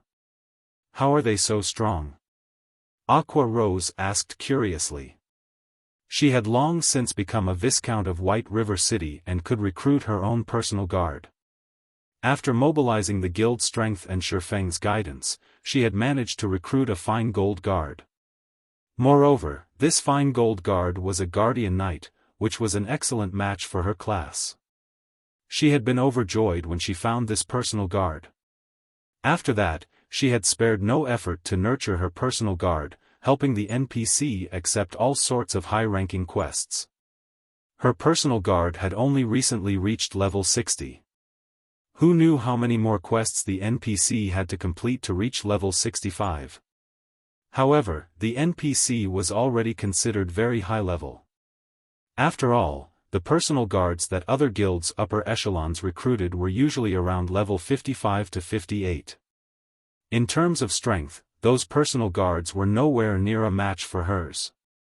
Yet, right now, not only had both of Xiaofang's personal guards reached level 65, but the NPC's auras felt like that of two level 65 great lords. Aqua Rose felt as if she were suffocating in their presence. After summoning his two personal guards, he spent 200 gold for both of them to accept an epic quest together. The Adventurers Association's epic personal guard quests could be completed by more than one person. Moreover, by forming a party, the guard success rates increased. However, only personal guards that belonged to the same player could form a party. Multiple players' personal guards could not form parties together. With both Kite and Anna challenging the epic quest, the displayed success rate had increased substantially. Including the benefits from Xiaofang's title, their current success rate was 37%. That percentage was high enough to excite many players, but Xiaofan was not satisfied. Although a 37% success rate seemed relatively high, Xiaofan knew that Kite and Anna might only succeed one of 5 attempts, rather than the theoretical one of 3. However, these NPCs could only accept one epic quest each week. In other words, it could take 5 weeks for Kite and Anna to complete one epic quest. To Xiaofan, who started in God's domain with nothing and had not had the support of any corporation, this efficiency wasn't favorable. It seems that I'll have to use it. Xiaofan opened his bag and looked at the rainbow fruit that sat quietly inside. As a divine artifact, the rainbow fruit could increase a player's potential, setting a sturdy foundation for challenging their Tier 4 and Tier 5 promotions. The boost might even help with one's Tier 6 promotion. After all, the 4 major hidden attributes were incredibly important. It was extremely difficult to increase any of those attributes by 1 point, not to mention improving all 4 by 15 points or more. However, using the rainbow fruit to nurture a near-invincible personal guard was also not a bad idea. In the past, despite Kite's growth potential of 92 points, he had been practically invincible among Tier 5 classes. Only Tier 6 God-ranked players could take him down a notch. If Xiaofan nurtured a Tier 6 personal guard, he could stroll through God's domain unhindered. However, getting an NPC to Tier 6 was far more difficult than getting a player to Tier 6. It was not a problem that could be solved with money alone. Luck, opportunity, and strength were all necessary to raise a personal guard to Tier 6. Kite's potential is at 94, while Anna's is at 96. Although Anna is no match for Kite in a head-on fight, it will be safer to let Anna use the fruit. After giving it some thought, Xiaofan decided to let Anna consume the rainbow fruit. After Anna ate the fruit, the room's mana grew rampant. However, this phenomenon was different from a high-tiered spell. It felt as if someone were deliberately controlling the surrounding mana. Right now, various elemental mana had come together to form a 7-colored mist that rapidly melded with Anna's body. Soon, the 7-colored mist formed a giant cocoon that enveloped Anna. The mist flashed, again and again, releasing a 7-colored radiance and a frighteningly powerful aura with each burst. Xiaofan paled in the face of this mighty aura, and even moving a finger was difficult. As for Aqua Rose and Fire Dance, they were as stiff as statues. They could not move whatsoever. If not for them being in the VIP hall on the Adventurers Association's second floor with a magic array separating them from the outside world, Xiaofan did not doubt that every player in the association would have been thrown to the floor. After a minute passed, a crack formed in the 7-colored cocoon. When the cocoon shattered, Anna slowly emerged from within. However, unlike before, Anna seemed to have dominated elemental mana. The surrounding mana could not help but submit to her. Was it a success? Xiaofan anxiously examined Anna's statistics.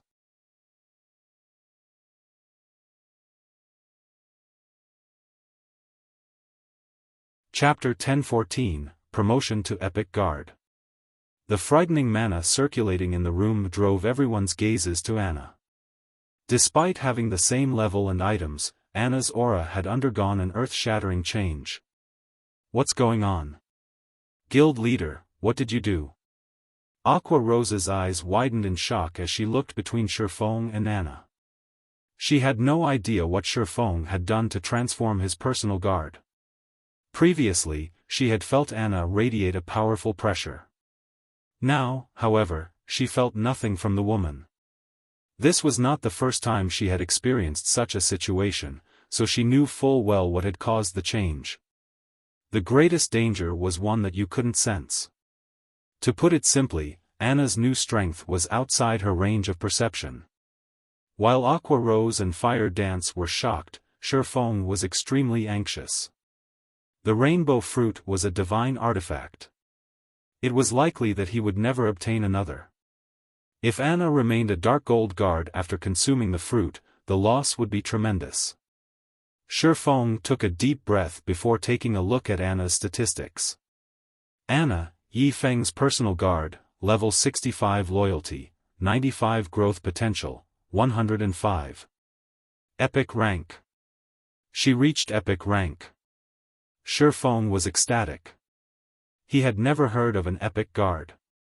As to whether or not epic guards had existed in the past, he had no idea. He had merely been the guild leader of a second-rate guild back then. He had not been privy to many of God's domain's secrets. However, he was certain of one thing. Even among epic guards, one would be hard-pressed to find one with a growth potential as high as 105 points. In God's domain, the importance of an NPC's growth potential grew as they reached higher levels. At higher levels, even an extra point would result in a massive boost to the guard's attributes with each level up. Hence, even personal guards of the same rank and level could have drastically different attributes. Take Kite for example. Although his growth potential was only 2 points higher than it had been, after he reached the same level and tier that he had been in the past, his strength would surpass his past self by a minimum of 10%. If it came down to a battle, the present Kite could easily suppress and defeat the past Kite within a short time. Moreover, this was only a 2-point difference for Dark Gold rank. There was even less need to mention Epic rank. There had not been any clear standards in the past for Epic guards. Any NPC whose growth potential exceeded 100 points was considered an Epic guard. Currently, Anna's growth potential exceeded Kite's by a whopping 11 points. By the time Anna reached level 70 or 80, he had no doubt that she would defeat Kite even in a melee battle. In terms of combat power, even the current Anna could defeat Kite. As both NPCs continued to level, the gap between them would only grow wider. In the end, even Kite would have to look up to Anna. Amazing! Anna's promotion to Epic rank has raised the Epic Quest success rate to 67%. I doubt even a full party of Dark Gold guards could achieve such a percentage. Xiaofan was speechless. With her promotion, Anna had learned many new skills. She now had 3 Tier 2 curses, one more than before. Most importantly, she had learned a Tier 2 domain skill. With this domain skill, Anna was practically invincible among Tier 2 classes. Unless the other party also possessed a domain skill, even 2 kites were no match for Anna. Following which, Xiaofan had Kite and Anna set out to complete their epic quest. The sooner they completed it, the more they could improve their strength. Guild leader, I've just received news that Blackwater has dispatched many of their top players. From the looks of it, it seems that they were sent to help those dark guilds. Meanwhile, the members of the various dark guilds have joined forces. Not only are they targeting parties, but they've also begun ambushing 100-man teams, Aqua Rose reported once she received this information. In addition, Blackwater has opened another shop in White River City and is selling cast steel armor kits and mana mixtures in large quantities. They've even reduced their prices. They've already lured a lot of players to their shop. They've also started purchasing rare herbs and ores at high prices from all over Star Moon Kingdom. It looks like they're getting serious. Getting serious, huh? Xiaofan smiled. Since they want to play this game, then we'll get serious as well. Saying so, Xiaofan purchased 100 cloaking scrolls from the Adventurers Association. The cloaking scrolls were unique to the Adventurers Association. Only 3-star adventurers could purchase them, and each scroll cost 20 gold. The cloaking scroll were considerably useful to players adventuring in the fields. When used, the scroll provided a cloaking buff to players within a 20-yard radius, which prevented them from being tracked, searched, and perceived. It also increased these players' movement speeds by 10% for 2 hours. This was a must-have tool for escaping and pursuing enemies. Unfortunately, only the person who purchased items from the Adventurers Association could use them. 2-star adventurers could purchase a scroll similar to the cloaking scroll, but the scroll was only effective on themselves. Following which, Xiaofan gathered the Dark Gods Legion's members and Zero Wing's main force in the guild hall. He then used the Blood Aura Crystal and cloaking scroll. Everyone immediately obtained a buff. White River City Region, Snowy Forest. The Snowy Forest was a level 40 to level 50 high-resource map. Usually, White River City's various large guilds came here to level. Now, however, this had become the main battlefield in the war between Zero Wing and the various dark guilds. Godfire, you really are amazing. You actually defeated that level 39 expert from Zero Wing in 3 moves. A level 39 mighty berserker in spiked armor gushed with admiration as he gazed at a level 40 emaciated youth wearing dark gray mage robes. As their dark guilds had agreed to work together, they no longer operated individually or in small parties. They now moved in large teams. After experiencing several battles together, everyone on this team admired this level 40 elementalist. It's nothing. Zero Wing's experts are noobs. They couldn't dodge my Great Fire Dragon technique. If I were fighting our guild's experts, they would have easily dodged an attack like that rather than succumbing to my chain attacks, the youth named Purgatory Godfire said, laughing. Godfire, you're too humble. I've heard that you are the top 5th elementalist in your guild. Among the elementalists in Star Moon Kingdom, only a handful are as strong as you, another level 40 masked assassin said. Others might not realize Godfire's strength, but he knew. After all, Godfire's dark guild was far from ordinary. The elementalist was a member of Smiling Angel.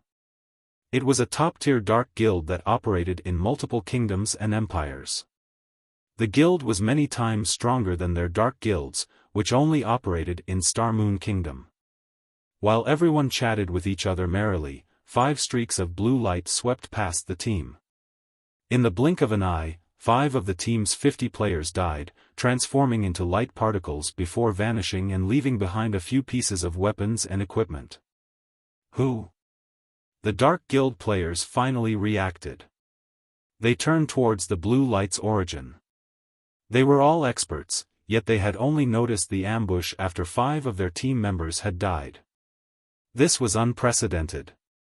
Don't even think that you can escape with your lives after killing Zero Wing's members.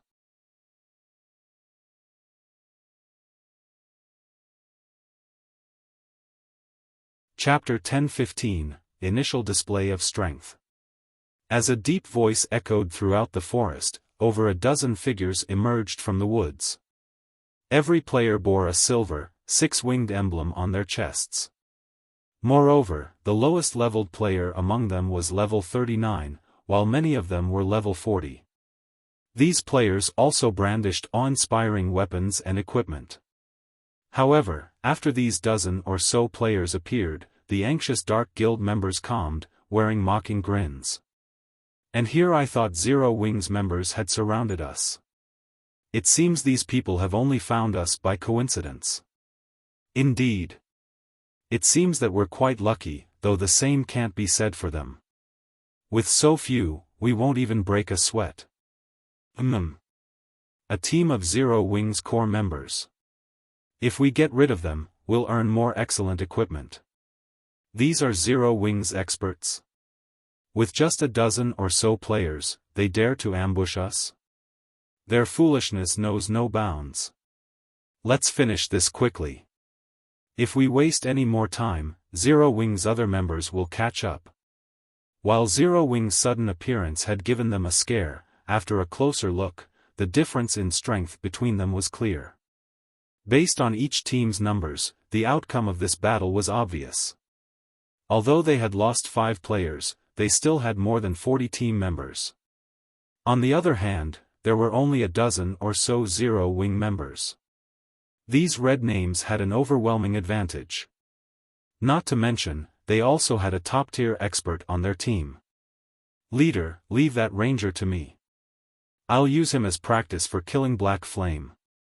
I'll leave the others to you, Purgatory God Fire said, smiling as he focused on Minor Wind, the ranger that had fired the first 5 arrows at their team. He could sense that, among these dozen or so players, Minor Wind was undoubtedly the strongest. He was even stronger than the Zero Wing core members he had already killed. Minor Wind was the best practice target. Alright, leave the rest to us, the mighty level 39 Berserker who led the team replied. He realized that even he could not take down the level 40 ranger, Minor Wind. Leaving the ranger to Purgatory God Fire was definitely the best choice here. However, as soon as this mighty Berserker finished speaking, his expression darkened. Before anyone realized it, a figure had appeared behind Purgatory God Fire, a snowy white dagger sinking into the elementalist's head and forcing him into a fainted state. Immediately, the player thrust another dagger towards Godfire's back. This sudden development even stunned the elementalist. He had failed to notice the sneaking assassin. However, Purgatory Godfire was no ordinary expert. In the moment of extreme peril, he activated Blink. Not only did he avoid the backstab, but he also cancelled the fainted state and appeared 15 yards away from his enemy. Unfortunately for him, as soon as Purgatory Godfire used Blink, the black figure followed by using shadow steps and appeared behind him once more, the gleaming dagger resuming its attack. Scram! Panicking, Godfire used Flameblast in an attempt to knock back his opponent. However, when Flameblast struck the black figure, contrary to Godfire's expectations, the black figure stood steady. His Flameblast had passed through the figure's body harmlessly. Crap! An afterimage. Godfire immediately realized that he had been fooled.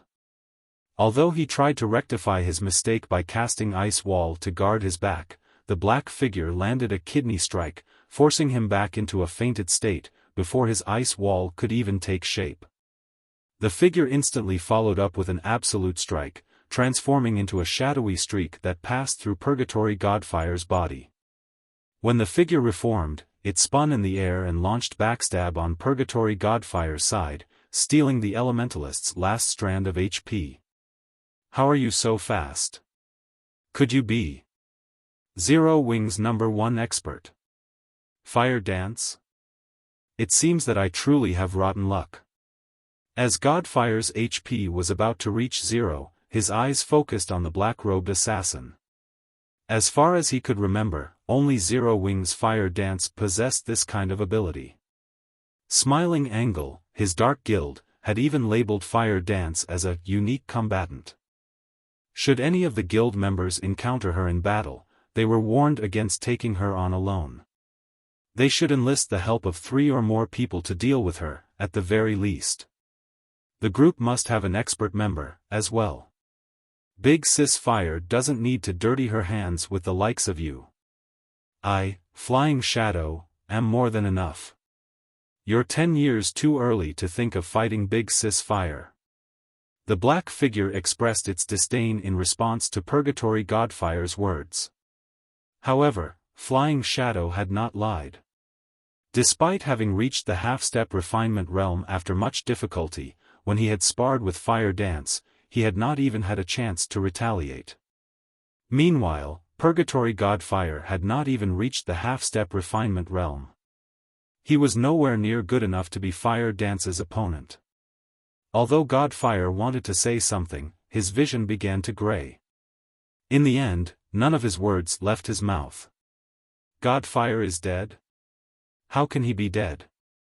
The other Dark Guild members were stupefied when they watched the expert die. They had all witnessed Purgatory Godfire's strength personally. Even their Dark Guild's top experts were no match for him, yet against Flying Shadow, Godfire had stood like a child before a master. These players even wondered if they were dreaming. Although they had heard rumors of Zero Wing's many powerful experts, Flying Shadow's strength was insane. While these Dark Guild members struggled to recover from their daze, dozens of arrows and spells bombarded them. In the blink of an eye, another 7 died. Damn it! We've encountered some troublesome experts. Retreat, the leading berserker commanded. After examining the situation on the battlefield, he understood the difference between their teams. Although they had a numerical advantage, it was only temporary. If the battle dragged on, more Zero Wing members would arrive. This was an extremely unfavorable situation. However, as soon as he issued his command, Minor Wind fired 9 blue arrows from a distance, sealing his path of retreat. Don't even think about killing me that easily. As one of the Dark Guild's team leaders, he had the strength to earn the position. Immediately, he activated Whirlwind Slash to block the incoming arrows. Pung! Pung! Pung!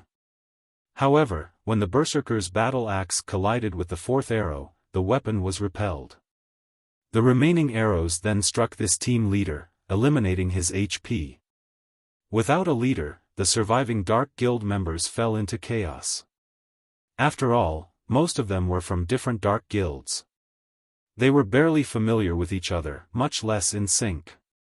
Not that they lacked someone in command, Zero Wing's members swept them down like flies.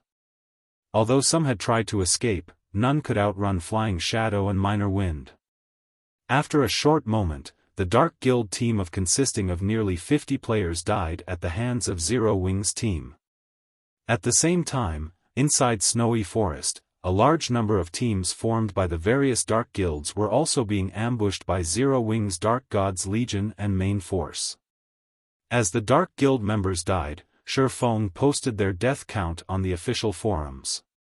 In less than an hour, a total of 3,586 Dark Guild members operating near White River City died. Moreover, this number continued to climb by the minute.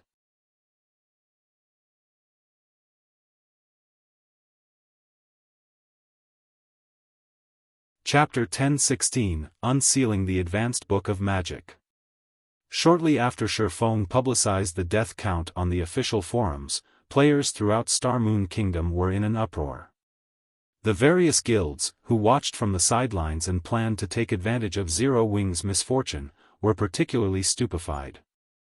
Dark guilds were famous for their abstinence and resilience.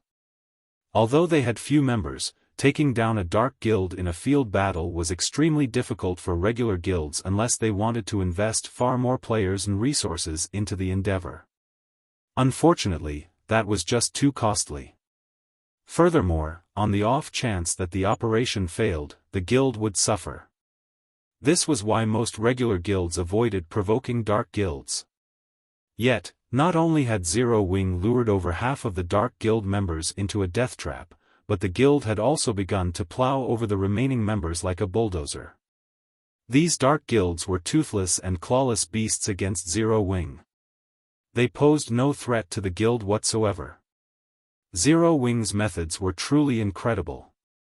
Most importantly, until this point, Zero Wing had suffered little to no losses during its hunt for the Dark Guild members. At the end of the day, strength decided the field battle's victors. If the teams Zero Wing had dispatched were not strong enough, they would never achieve such frightening results. This development inspired the various large guilds to re-evaluate their opinions of the strength of Zero Wing's Dark God's Legion and main force. However, compared to Star Moon Kingdom's various large guilds and players, the Dark Guild's upper echelons were fighting a headache over this situation. They could not understand how this had happened. They were famous for their stealth and evasion techniques in the fields, yet Zero Wing had arbitrarily slaughtered their forces. Moreover, according to the reports they received from their subordinates, Zero Wing's members moved like ghosts, capable of approaching giving away their presence. Zero Wing must have possessed some sort of tool that could target them. Anyone that said otherwise was lying. If this were the only problem, they could deal with it.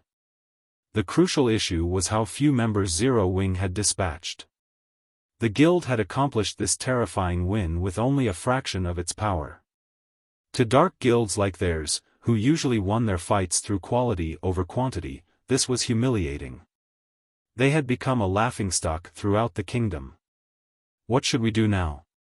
Do we continue fighting Zero Wing? What else can we do? Don't forget our agreement with Blackwater. If we pull back now, everything we've done will be for nothing. Indeed. Our only choice is to continue the operation. However, we don't actually need to fight Zero Wing. Our job is simply to keep them busy. As long as we pin down Zero Wing's Dark God's Legion and main force, we will have fulfilled our part of the bargain. When the time comes, we simply need to watch as Zero Wing loses Stone Forest Town. Without Stone Forest Town, Zero Wing can't afford to sustain its development. We can strike then.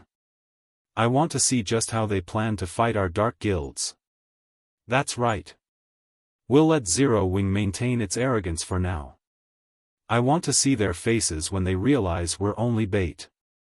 The various dark guilds' upper echelons held a secret meeting to discuss their current predicament. As for facing Zero Wing head-on, that was just a dream. Although Blackwater had dispatched quite a few expert and elite players to assist them, White River City was Zero Wing's territory. A direct confrontation with the guild here was suicidal. Even if the Blackwater Guild were willing to pay the price for such a confrontation, it would only result in heavy damage to Zero Wing's strength and reputation. If Zero Wing wanted to stage a comeback, it had everything it needed. However, if Blackwater captured Stone Forest Town and severed Zero Wing's main source of income, Blackwater would only need to suppress Zero Wing financially, and it would eventually collapse into itself. When the Dark Guild representatives concluded their meeting, the various Dark Guild members around White River City split up, acting independently. With this, Zero Wing would have a harder time dealing with them. After the Dark Guild's weak behavior, the various large guilds that had watched the situation began to withdraw to their own territories, afraid that they would suffer the same circumstances as these dark guilds. Despite Blackwater clearly being the mastermind behind all of this, Zero Wing had deliberately chosen not to target Blackwater's members. Rather, it had decided to teach the assisting dark guilds a vicious lesson. After realizing this, they had no desire to take that risk. Guild leader, your plan is brilliant.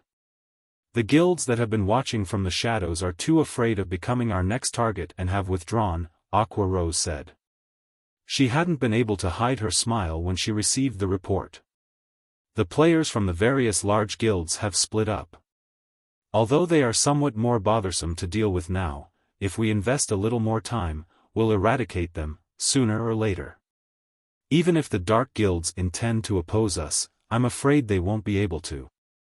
Not only had the dark guild's defeat increased Zero Wing's morale, but it had also improved the world's evaluation of Zero Wing. Some major companies, which had been pessimistic about Zero Wing's chances, had begun to express their interest in cooperation. Only, Xiaofan rejected all of these offers. However, he had not done so because he no longer lacked money. Rather, these corporations demanded a cut of Zero Wing's shares in exchange for their cooperation. Xiaofan would not tolerate that. Crap. Zero Wing is too arrogant. Do they really think that a small guild like Zero Wing can stand against the Blackwater Corporation? Without our support, the Blackwater Corporation will, sooner or later, reduce Zero Wing to nothing. The various corporations' representatives were enraged when they received the blatant rejection. Guild leader, should I utilize my family's authority to invest some of the Star and Moon Group's funds? Aqua Rose asked somewhat worriedly. The Blackwater trading firm dropped its prices, again and again. They were now taking a loss with almost every item they sold. However, Aqua Rose had to admit that it was quite effective. The Candlelight trading firm had been losing profits as a result. In addition, Zero Wing had recently established 2 more branch guilds. It cost a considerable amount of coins to maintain the additional main forces. Furthermore, a battle raged in Lakeheart City. No need. I'll find a way to earn more coins. Xiaofan shook his head. He had already upgraded Icarus's heart to epic rank. He had even filled the necklace's life force storage. This was a good opportunity to show what the necklace was capable of. If he became a master forger, not only would he have a higher success rate when forging the fine gold-ranked magic light set equipment, but he would also unlock the next item in the Advanced Book of Magic. The Advanced Mana Armor Kit. Previously, the strongest armor kit Xiaofan had been able to produce was the Intermediate Mana Armor Kit. One of these kits could increase the wearer's attributes by over a dozen points. With 3, the total attribute boost was the equivalent of an additional piece of dark gold equipment. However, the Advanced Mana Armor Kit was more astounding. It was also the strongest item one could learn from the Advanced Book of Magic. In the past, countless players had gone crazy over the Advanced Mana Armor Kit. This kit was precisely the reason that a small guild had risen in the massive world of God's domain.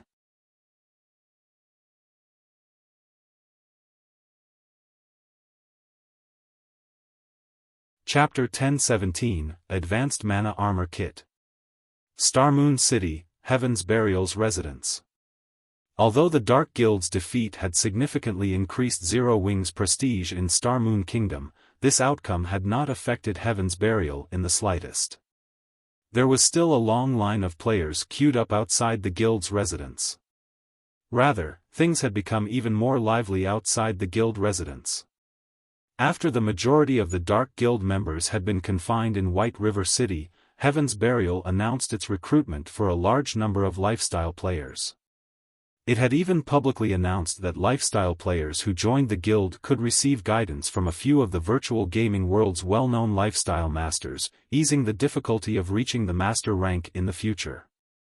The master rank was every lifestyle player's goal. It was also an opportunity for countless lifestyle players to get rich overnight. After God's domain joined the virtual gaming world, the various large guilds had begun to place greater importance on lifestyle players. After all, many things in God's domain required lifestyle players. This increased the value of well-known lifestyle players in the virtual gaming world.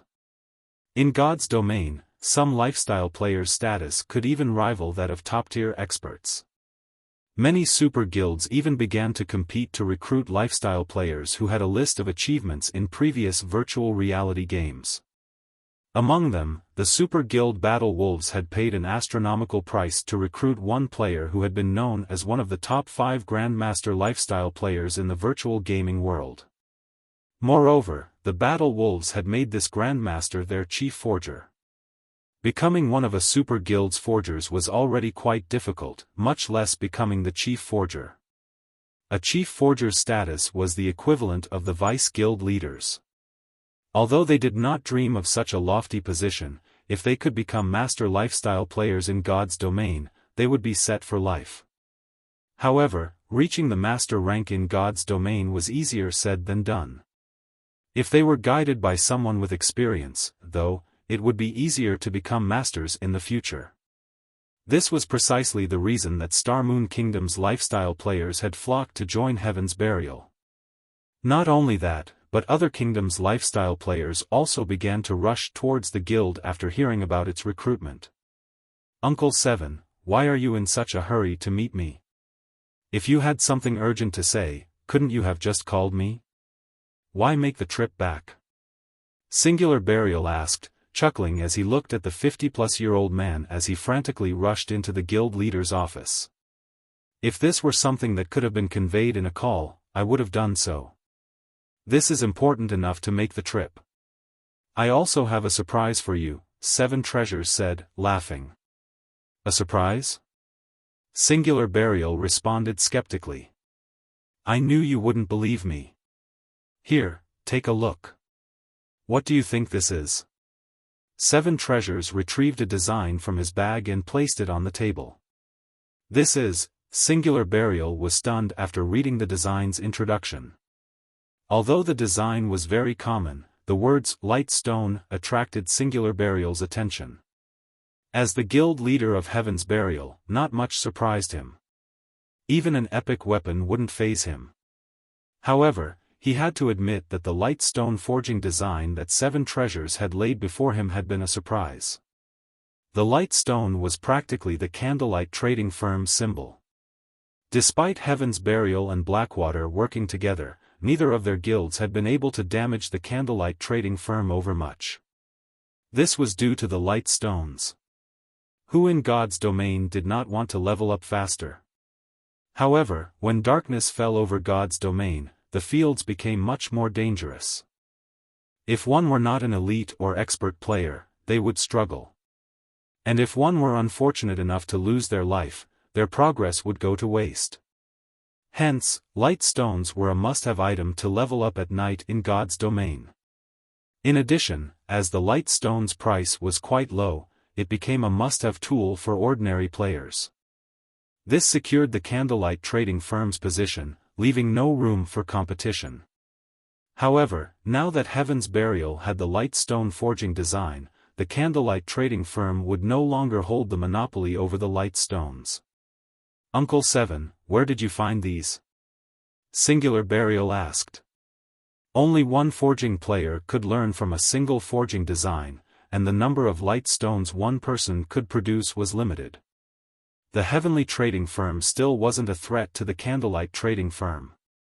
This would barely impact Candlelight's business. In the Towers of Death. One of our guild's teams obtained one by accident while grinding monsters there, 7 Treasures said, laughing merrily.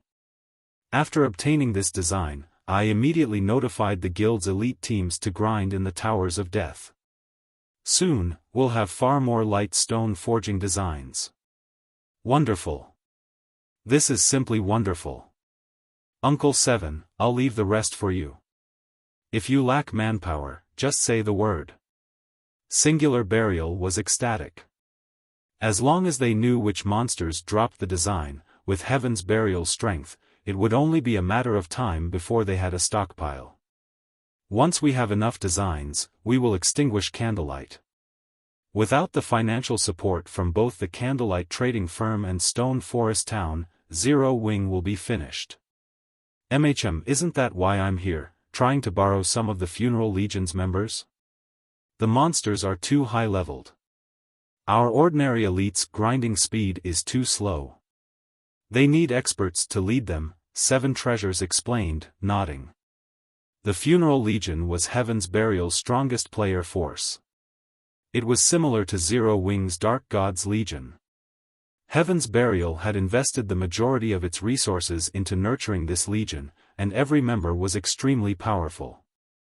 In the eyes of ordinary players, they were definitely experts.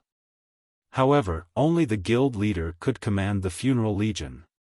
They would ignore anyone else's orders. Sure, no problem. I'll give you command of 400 members. Without hesitation, Singular Burial notified the Funeral Legion's commander, instructing him to dispatch 400 members to the Towers of Death immediately. Inside one of the Candlelight trading firm's special forging rooms in White River City. After sacrificing 500 units of life force to activate Icarus's Heart's God's Blessing skill, Xiaofan began forging advanced mana armor kits, one after another. Not only had Xiaofan forcefully raised his forging standard to master rank, but the effect also lasted 3 full hours. Meanwhile, God's Blessing's cooldown was only 4 hours. With this buff, he was practically a bona fide master lifestyle player. The only downside was that God's Blessing cost too much life force to sustain. Regardless, Xiaofan was satisfied with this result. As a master forger, he could learn the advanced mana armor kit's production method. By utilizing various tools, he also increased his success rate with the advanced mana armor kits to 41%, which allowed him to succeed 1 out of 3 tries. In 3 short hours, Xiaofan had successfully forged 31 advanced mana armor kits. Although the production volume could not compare to the intermediate mana armor kits, the advanced version's attributes trampled over the intermediate versions.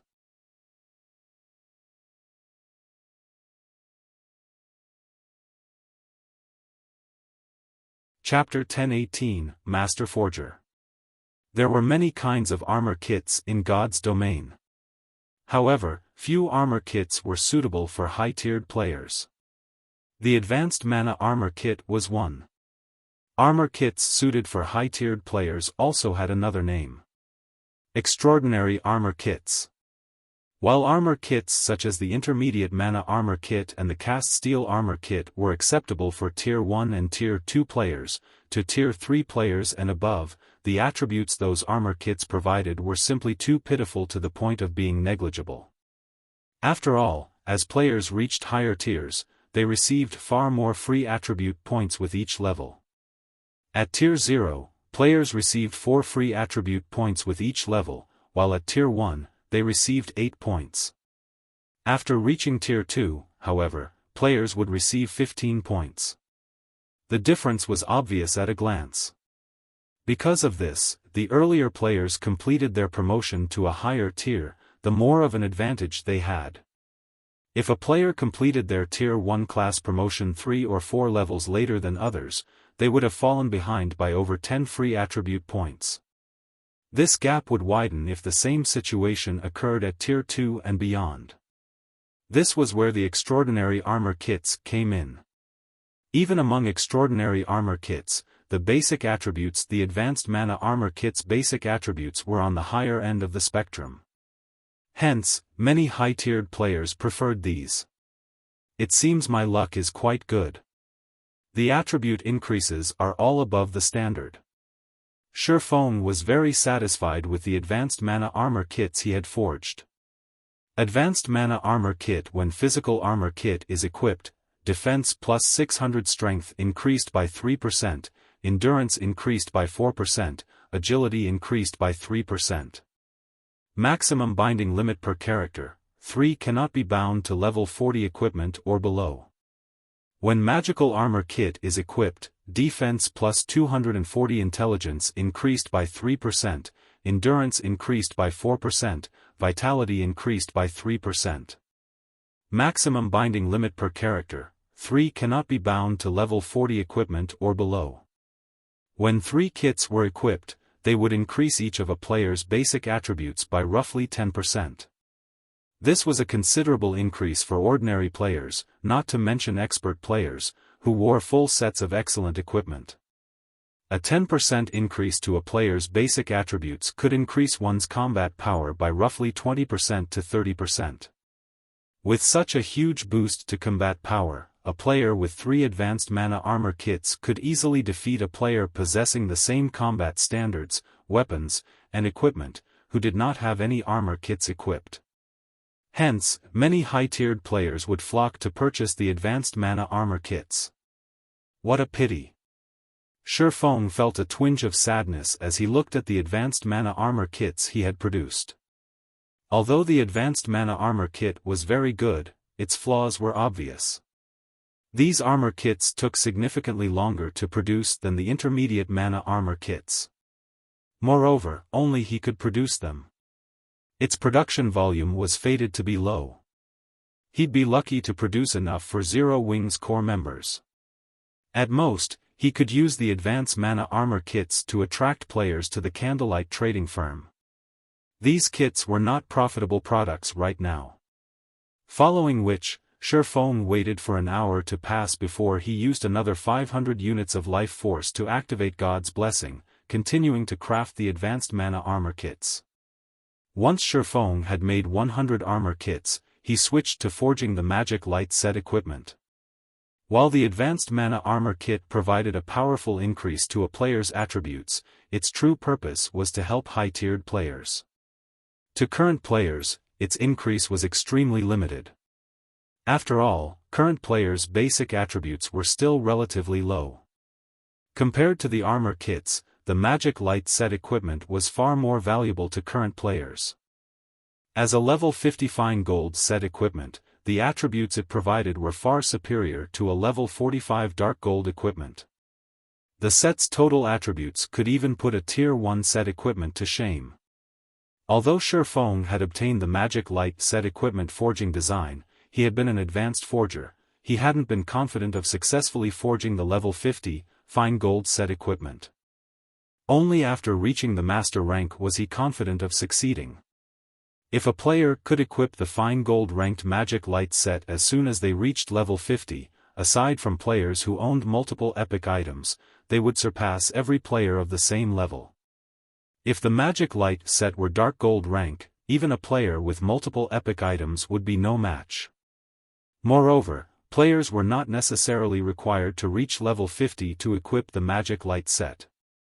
As long as they possessed weapons or equipment that reduced level requirements, they could equip the set below level 50. This was one of the benefits of owning epic or growth-type equipment. Xiaofan possessed the 7 Luminaries ring and the even more powerful Heavenly Dragon's Breath, which decreased items level requirement by 5 and 10 levels, respectively. Xiaofan was currently level 44. He was fully capable of equipping the level 50 magic light set right now. There were also a few players within the guild that possessed weapons, equipment, or tools that lowered level requirements. Although none of those items were as impressive as the Heavenly Dragon's Breath, they still enabled their owners to equip the magic light set before reaching level 50, gaining overwhelming attributes. Xiaofan was incredibly pleased. Following which, Xiaofan went into action. While he had been in the trial of God, the Candlelight trading firm had purchased plenty of emeralds in Emerald City. He had more than enough to make numerous magic light sets. Aside from the emerald requirement, which was a powerful mana conductor, the magic light set also required mana stones. Hence, Xiaofan took out a pile of magic crystals and began his alchemical synthesis. After the 1-hour cooldown of God's blessing ended, Xiaofan stood before a large mound of mana stones. He then activated God's blessing once more and began to forge the magic light set equipment. Compared to the advanced mana armor kit, forging the magic light set was significantly more difficult. Even with his various tools, Xiaofan barely managed a 45% success rate. He needed roughly 3 attempts to produce a complete set. However, Xiaofan was satisfied with this result. If any other master forger attempted to craft the set, they'd be lucky if they achieved a 35% success rate. Rather than producing one set out of 3 tries, they should thank the high heavens if they produced one set out of 5 tries. Forging one complete fine gold ranked magic light set required 18 mana stones. Meanwhile, 50 magic crystals were needed to synthesize 1 mana stone. According to magic crystals' current market price, each magic light set would need 225 golds worth of magic crystals. With the other materials, crafting the magic light set was abhorrently costly. If an ordinary master forger tried to forge the set, their production cost would be well over 1,000 gold. There were not many guilds throughout God's domain who could afford such a steep price. Fortunately, Xiaofan had a sufficiently high success rate. When he was lucky, he could forge one set every 2 tries. With his normal luck, he produced one set in 3 tries. By crafting these himself, Xiaofan saved hundreds of gold. After 3 hours, maybe due to his high luck attribute, he produced a total of 5 magic light sets with his 9 attempts. As for the remaining 4 sets, they were defective products at secret silver rank. Even so, he could still make decent money from these defective products. After all, once players reached level 50, secret silver set equipment would still be relatively rare. Even guild elites would generally wear level 50 mysterious iron equipment. As Xiaofan had nothing better to do while he waited for God's blessings cooldown, he took out the epic treasure chest he had obtained from the trial of God. He hadn't carried any mana stones on him while he had been in the trial. Now that he had a pile of them, he could use this opportunity to open the treasure chest. The last epic treasure chest Xiaofan had opened had surprised him. It was especially true for the Beastmaster's compendium. Now that he had obtained another epic treasure chest, Xiaofan grew nervous. Silently, he began to pray. Please don't be an epic item. Please don't be an epic item. Epic items were the most worthless items one could obtain from an epic treasure chest. The truly valuable items were designs and recipes. Following which, Xiaofan sacrificed 200 units of life force and activated Divine Providence, instantly increasing his luck by 70 points. He then activated the epic treasure chest.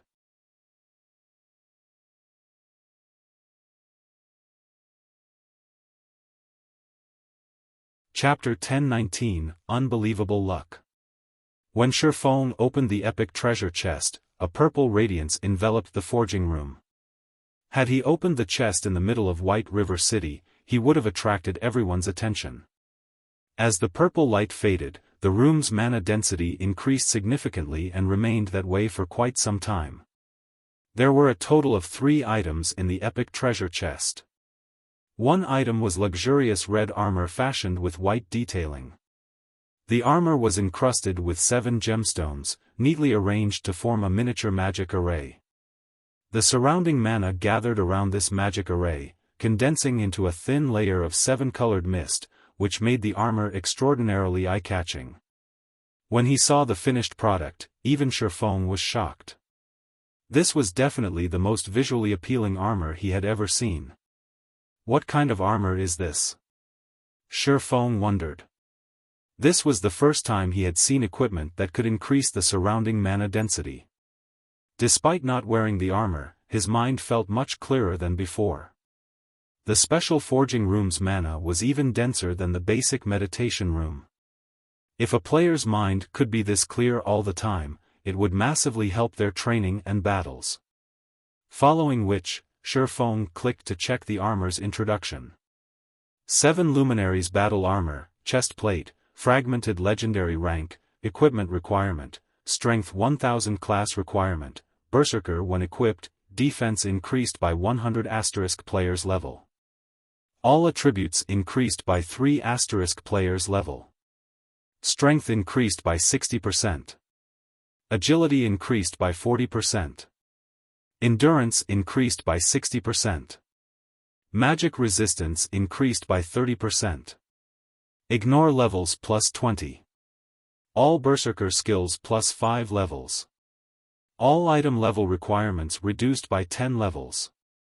Additional passive skill 1, 7 Luminaries Protection, decreases incoming damage from players of a lower tier by 70%, players of the same tier by 40%, and players of a higher tier by 20%. Grants immunity to control skills. Additional passive skill 2, Magic Reinforcement, increases the strength of wearer's attacks by 50% and improves wielder's physique by 30%. Additional active skill 1, Sky God's Glory, grants immunity to all magical damage, decreases physical damage received by 80%, and increases movement speed and attack speed by 100% for 10 seconds. Cooldown, 1 hour. Additional active skill 2, 7 Luminaries Domain, effective radius of 50 yards. Decreases all enemies' reaction speed within affected area by 30%, movement speed by 40%, and attack speed by 40%. Wearer can also control up to 3 7-luminary spears. Each spear contains 200% of wearer's strength and causes 500% holy damage. Duration, 2 minutes cooldown, 5 hours, skill is currently tier 1. Skills tier will increase with player's tier. The 7 Luminaries battle armor was a legendary item created by the blacksmith god, Soros. During the Great Ancient War, it had been greatly damaged by the Lord of the Abyss. However, as the battle armor's core remained intact, its repair only requires 10 god crystals. Current number of absorbed god crystals, 0/10. Xiaofan was dazed for a long moment after reading the armor's introduction. He had never thought that it was possible to obtain a fragmented legendary item from an epic treasure chest. It was even a considerably powerful fragmented legendary item. Whoever equipped the 7 Luminaries battle armor would watch their combat power soar. Unfortunately, only berserkers could equip this armor. If he could equip it, it was very likely that he wouldn't find a single player throughout God's domain that could match him. After all, if he had 2 fragmented legendary items equipped, not only would he have an overwhelming advantage in terms of attributes, but he would also possess absurdly powerful skills. If his opponent didn't have a similar lineup of equipment, he would be invincible. Although the battle armor had its own glaring flaws, repairing it would be easier than repairing other fragmented legendary items. There was a much higher chance that he could repair it and transform it into a true legendary item. Aside from the battle armor, 2 plain, old books lay within the epic treasure chest. As Xiaofan was already satisfied with the 7 Luminaries battle armor, he hadn't paid much attention to the 2 old books. However, when Xiaofan read their introductory texts, he was shocked once more. Icarus's heart's effects are unbelievable. Xiaofan was speechless as he held the 2 books. Of the 2 books, one was an alchemy secret journal, while the other was the design for the magic tower. In God's domain, both books were treasures that could only be obtained with luck. Among the 2 books, the alchemy secret journal recorded the recipe for an exotic potion. However, only a maximum of 10 alchemists could learn the recipe. There were many types of potion in God's domain. Most generally lasted only 1 or 2 hours. Moreover, the effects would disappear upon death.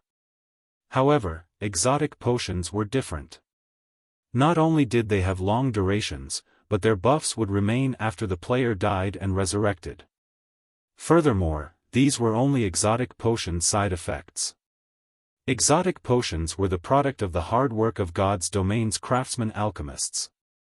Every exotic potion was extremely powerful. The secret journal Xiaofan held contained the recipe to produce an exotic potion named Exotic Stamina Potion. When consumed, the potion increased players' maximum stamina by 10% and stamina recovery rate by 80% for 10 hours. Stamina was indispensable for players. Regardless of whether players fought or ran, they consumed stamina. Only, the amount consumed was different. If players ran out of stamina, even if their HP were full, they would lose the ability to move. Hence, most players generally took a break after grinding monsters for a certain time, using the opportunity to recover their stamina. If a player's stamina recovery rate and maximum limit increased, they would become far more efficient when grinding. Hence, in God's domain, all items capable of increasing a player's stamina or their stamina recovery rate were extremely valuable. Although the exotic stamina potion was not as effective as the blood-refining crystal's life essence, its effects were still considerably good.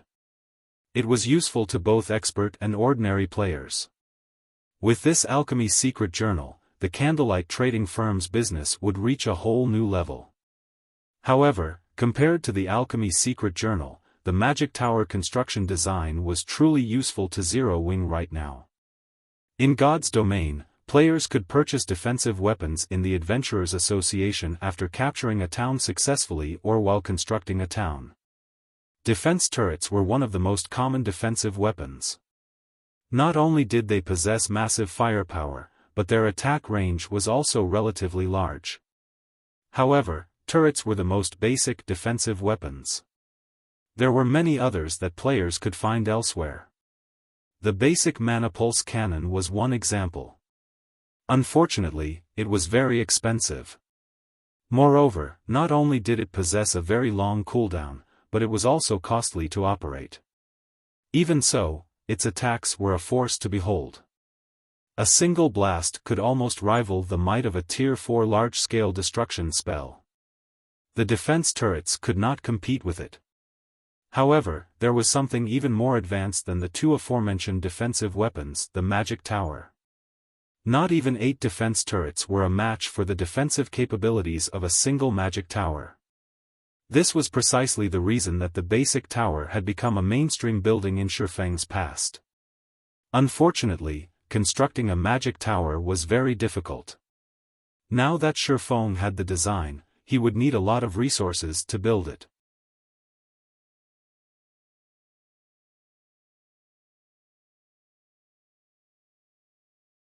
Chapter 1020, Soaring Attributes. Xiaofan looked at the tattered magic tower construction design in his hands. He would be lying if he said he wasn't excited right now. In reality, the magic tower was not very valuable to God's Domain's current guilds. It wasn't even worth as much as the Alchemy Secret Journal. To Xiaofan, however, its value far surpassed that of a fragmented legendary item. If he constructed a city in Starmoon Kingdom, the city's potential profits would even be enough to tempt super guilds to strike against them, disregarding all costs to themselves. After all, a city was much larger than a town. No measly town could compare to the population a city could hold. One could also construct a larger variety of buildings in a city. Most importantly, players seeking entertainment would flock to the city, which could impact its economy in a massive way. Then there was the Mana Tower, which would allow resident players within the city to accumulate the double EXP buff. With Zero Wing's current strength, going up against super guilds was suicidal. Once the city's protection period ended, Zero Wing wouldn't be able to defend the city with its own strength. When the time came, others would take the city from them. Xiaofan didn't want to see that happen. That was the reason that Xiaofan wouldn't construct the city right now, regardless of whether or not he could afford to. Without sufficient strength, excessive wealth only invited disaster. He would not naively believe that those super guilds would kindly offer to cooperate with Zero Wing. To begin with, these existences were playing virtual reality games to earn money, not to have fun. If they were fully capable of reaping the benefits by themselves, why would they share? If Zero Wing wanted to cooperate with super guilds, there was a precondition: the guild needed to be able to protect the city it constructed. Otherwise, there was no point. It was similar to the encounter with the Dragon Phoenix Pavilion. Xiaofan had been worried about his city's defense. Acquiring the magic tower design was undoubtedly good news. Once he constructed his city, he simply needed to construct a few magic towers to protect it. At that time, with Zero Wing's constantly rising strength, defending a single city should not be a problem. However, like a teleportation magic array forging design, the magic tower design had limited uses. Up to 5 magic towers could be constructed with one design. This was enough for Xiaofan. I had planned to add several more turrets to stabilize Stone Forest Town's safety. It seems that won't be necessary now. Xiaofan smiled. He then contacted Aqua Rose, instructing her to collect the necessary materials and lifestyle players to construct the magic tower in Stone Forest Town. Unlike other items production, the magic tower's construction did not require specific lifestyle classes. In fact, any player could construct the magic tower. It was only a matter of speed and efficiency. However, to construct the magic tower's core, players needed to be capable of drawing an intermediate magic array. After all, the tower's most important components were the magic array and the mana circuit. For Xiaofan, who was capable of manufacturing intermediate magic arrays, constructing the magic tower's mana circuit would be a piece of cake. As for the magic light set equipment, Xiaofan put the project on a temporary hold. In any case, no one else in the guild could equip the set right now. The number of sets he had already produced was more than enough for the moment. Xiaofan then replaced his Tier 1 set equipment with the fine gold-ranked magic light set equipment. Following which, he replaced all 3 of his intermediate mana armor kits with the advanced versions. Immediately, his basic attributes soared to a new level. His strength instantly broke past the 1,200-point threshold. He was significantly stronger than a lord of the same level. His HP also soared to 32,550, while his defense could probably render even Zero Wings number 1 MT, Cola, speechless. With this set of equipment, I can likely solo an ordinary level 50 lord without any berserk skills. When Xiaofan clenched his fist, he could feel that his combat power had reached a new realm. He had to admit that there was a massive difference between level 50 and level 45 equipment in terms of attributes. After Xiaofan switched into his new equipment, he used the demon mask to alter the magic light set's appearance, using his previous appearance. This way, outsiders would not notice any changes to his weapons or equipment, and they would not be able to gauge his strength without fighting him. As Xiaofan arrived downstairs and was about to rearrange the counters in the Candlelight trading firm's first-floor hall, he noticed that the number of players in the hall had decreased significantly. Moreover, a few of the players here scoffed at the trading firm's products. The Candlelight trading firm is unreasonable.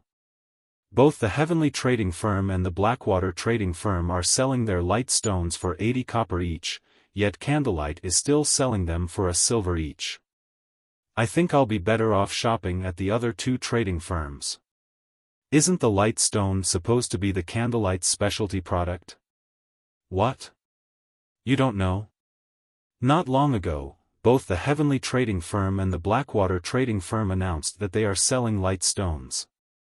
Moreover, they're selling each stone for only 80 copper and have declared that they will never raise its price, unlike a certain Blackheart trading firm, who only wants to wring us dry. What? They're so cheap? If I had known, I wouldn't have purchased so many light stones from Candlelight. While these several players chatted loudly, the surrounding players that overheard their conversation promptly changed their minds about purchasing light stones from the shop. They began to filter out of the Candlelight trading firm in search of a better deal. It was obvious that they were going to investigate the Heavenly trading firm and Blackwater trading firm's new products. Even 20 copper coins was a significant sum of money to ordinary players. If they used 5 light stones in a day, they could save up to 1 silver coin each day. That was enough money for independent players to buy themselves several drinks at the bar. If they saved up for a few days, they could also afford a nice piece of bronze or mysterious iron equipment. They sure are quick to extend their hands. Xiaofan glanced at the several independent players who conversed with each other. He then called up the shop's system interface and teleported these players out of the shop. He banned them permanently from all of Candlelight's shops. It was very obvious that these people had no intentions of purchasing anything from Candlelight. They were either hired by Heaven's Burial or Blackwater to come here and steal customers. Otherwise, why would these people bother coming to Candlelight if they knew that the Heavenly trading firm and Blackwater trading firm sold light stones? Instead of blabbering on in the shop, showing no signs of leaving, anyone who heard the news would likely rush out of the shop as the previous customers had. Crap, why can't I enter the shop? What kind of trading firm is this? They dare to chase away their customers? I'm never coming back. After Xiaofan banished several independent players from the Candlelight trading firm, those players stood outside the shop, cursing in indignation. Very quickly, they attracted passers-by's attention. The Candlelight trading firm is outrageous. How can they randomly kick people out of their shop? Isn't there some saying stating that customers are akin to God? They dare to kick God out of their shop. They must want to go out of business. In my opinion, Candlelight is no longer a friend to players. Hearing those words, the crowd on the street began to discuss the Candlelight trading firm, their discontent rising as the discussion stretched on. However, Xiaofan didn't pay any attention to the situation outside of the shop. Instead, he opened a new counter in the first-floor hall.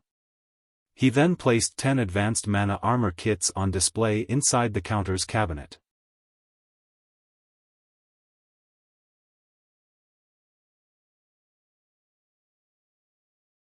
Chapter 1021, Astronomically Priced Armor Kit.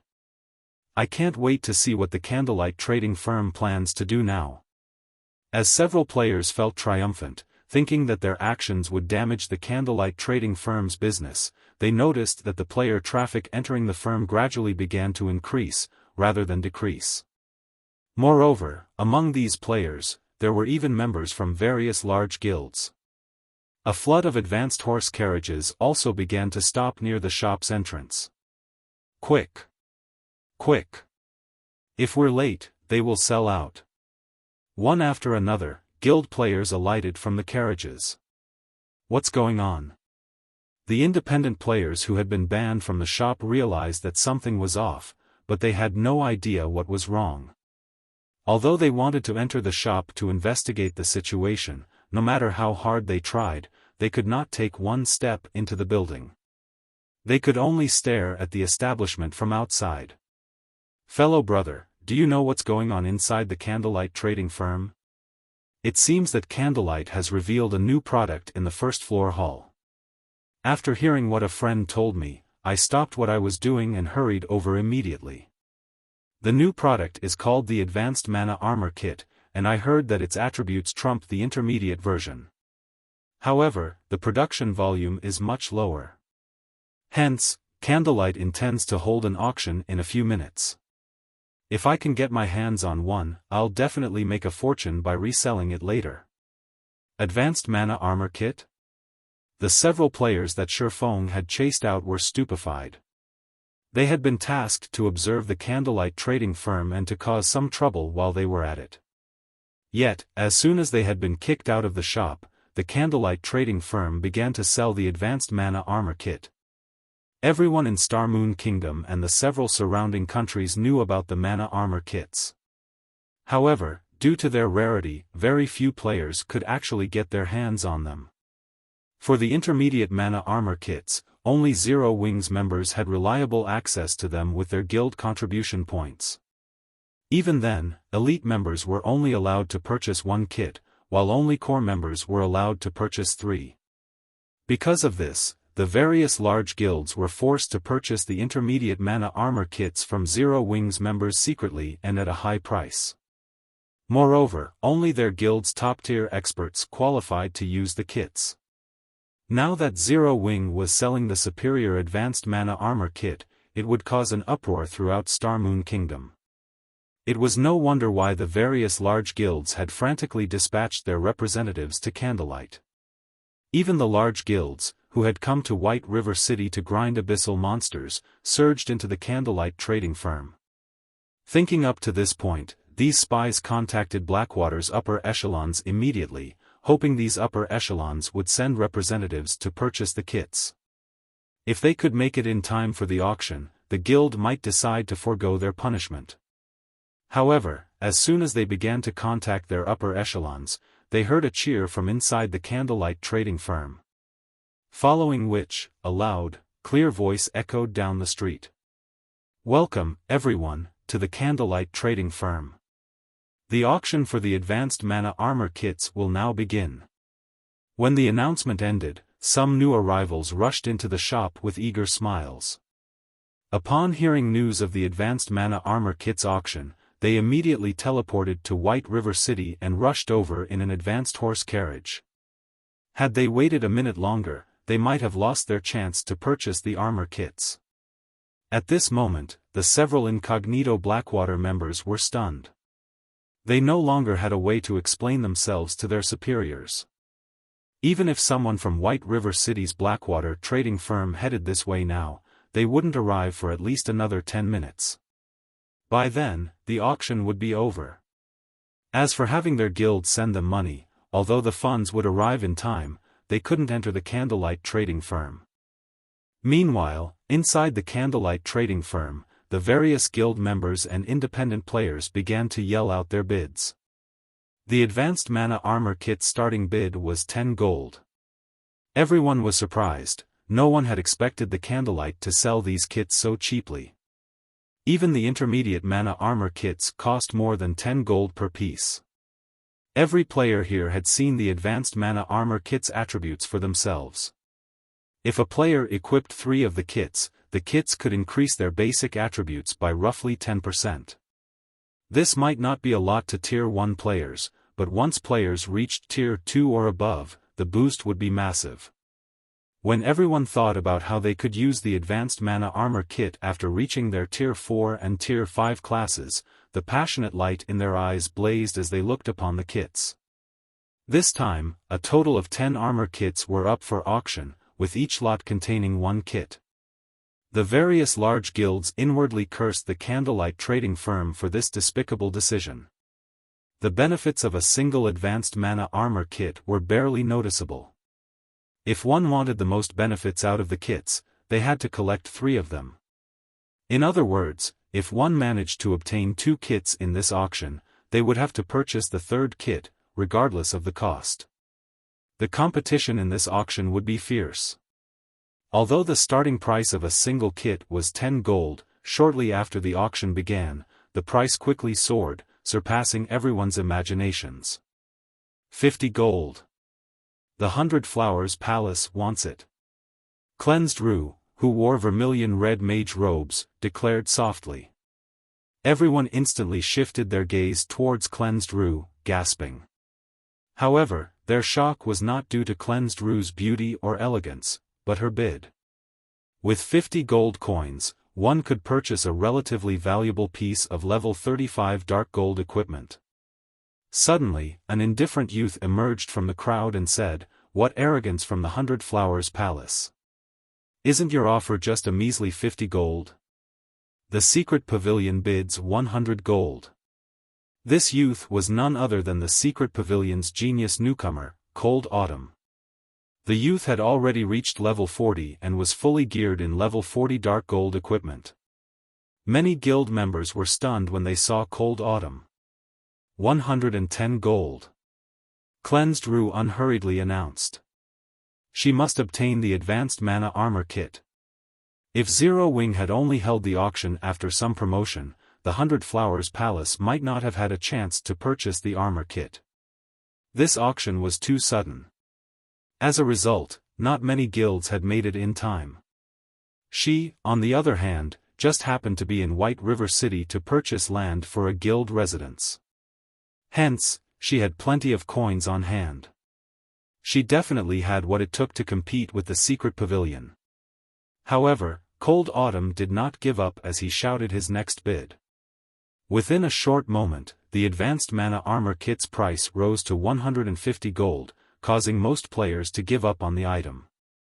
Although the advanced mana armor kit was impressive, one would only have around a 10% increase to their basic attributes after gathering 3 kits. It was not worth that much money. Just as everyone thought that the advanced mana armor kit would go to the 100 Flowers Palace, a woman wearing green mage robes raised her hand and called out, "I bid 200 gold."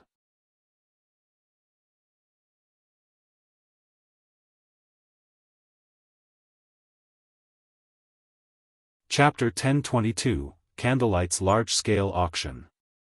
200? She is insane. With that much money, I'd rather buy a level 40 dark gold weapon. Everyone inside the hall looked towards the woman who had placed the latest bid. What they saw, however, stunned them. The woman who placed the bid was level 41. Among the crowd in the hall, there were only a handful of players who had reached level 40. Meanwhile, every one of these players was an expert from a powerful guild such as Cleansed Rue from the 100 Flowers Palace and Cold Autumn from the Secret Pavilion. Even among their own guilds, these people were top-ranking personnel. Even so, they were relatively far from level 41, yet this woman had surpassed them. More importantly, such a powerful expert did not wear a guild emblem on her person, which was truly surprising. Alluring Summer? Who is she? When she saw the woman, who was no less attractive than herself, Cleansed Rue was astonished. She had practically memorized all of the well-known experts' names in Star Moon Kingdom. She also knew about many powerful experts, who hid from the public eye, in the various large guilds. However, logically, it was impossible for an ordinary expert to be able to reach level 41 at this stage of the game, much less an independent player. Cleansed Rue wasn't the only one surprised by Alluring Summer's presence. Even Cold Autumn was shocked. The Secret Pavilion's information network was extensive. However, despite his search, he found no information relating to Alluring Summer. Not only did this woman feel dangerous, but she was also clearly wealthy. Logically, a person like this should not be able to hide from the public. The Secret Pavilion's records even included the notable achievements players from some cities had accomplished, yet they included nothing about Alluring Summer. This was too strange. To Cleansed Rue and Cold Autumn, 200 gold was not much money. However, neither of them was a fool. At this point, the advanced mana armor kit's price was already way above its actual value. Hence, in the end, they decided to let Alluring Summer have it. Following which, the auction for the advanced mana armor kits became a bidding competition between these three players. In the end, however, Alluring Summer purchased the second and third armor kit for 200 gold each, astounding everyone who took part. It would have been fine if a guild player had purchased the armor kits for such a high price. After all, large guilds like the 100 Flowers Palace and the Secret Pavilion had many members. Naturally, they could get their hands on a lot of money. To ordinary players, however, 200 gold was undoubtedly astronomical. Even expert players could not produce that much money. Yet, an independent expert like Alluring Summer had spent 600 gold on just 3 advanced mana armor kits. Her wealth invoked questions about her origins. Moreover, judging by the woman's expression, it did not seem as if she particularly minded spending 600 gold. For a time, everyone was concerned about Alluring Summer's identity. They were very curious about this woman's identity. Some large guild representatives even messaged Alluring Summer secretly, stating that they wished to recruit her into their guilds and that they were willing to offer any benefits that she wanted. However, without exception, Alluring Summer deleted every message. She showed no interest whatsoever in these guilds. After Alluring Summer bought the first 3 advanced mana armor kits, Cleansed Rue and Cold Autumn split the remaining 7. In the end, the other guilds and players had wasted a trip to the Candlelight trading firm. Just when everyone thought that the auction was over and was about to leave the premise, a voice resounded through the hall once more, arousing everyone's excitement. Our auction for today has officially come to an end. In 4 days, Candlelight will hold its first large-scale auction. This will be the venue for that auction, as well. However, the auction will not be limited to the advanced mana armor kits. Many other valuable items will be available. Bronze mounts will be among those items. As for the grand finale, we will be auctioning entrance slots to the holy city of Titan. We hope that you all will spread the news of our upcoming auction. As the announcement faded, everyone in the hall had chills. Although they had no idea what the holy city of Titan was, they knew what bronze mounts were. Many top-tier experts in God's domain had already reached level 40. This hinted that the era of mounts had officially begun. Unfortunately, they weren't easy to obtain. Ordinary players had a hard time obtaining common mounts, not to mention bronze mounts. Any guild that had their own would prioritize their own experts. A guild would never sell their bronze mounts. Yet, the Candlelight trading firm had publicly declared that it would sell bronze mounts in its large-scale auction. How could they not be excited? After the announcement, many independent experts started to consider joining the competition for the bronze mounts. After all, even ordinary experts only found one if they were lucky. However, if it were only a matter coins, then independent experts had a chance. At this moment, some independent experts were even considering to purchase coins with credits. Bronze mounts were different from common mounts. Not only were they faster, but they could also assist players in battle. This small difference might not be much to ordinary players, but to experts, it was extremely important. More often than not, that small difference could decide whether or not they could solo a powerful monster. Moreover, if they had the assistance of a bronze mount, their survivability and hunting capabilities in the fields would increase significantly. Hence, even if they had to spend a lot of credits to get their own bronze mount, they would do so. This was the equivalent of investing into one's business. What? Is Zero Wing that desperate for money? They're even selling the Titan City slots? The announcement surprised Cold Autumn.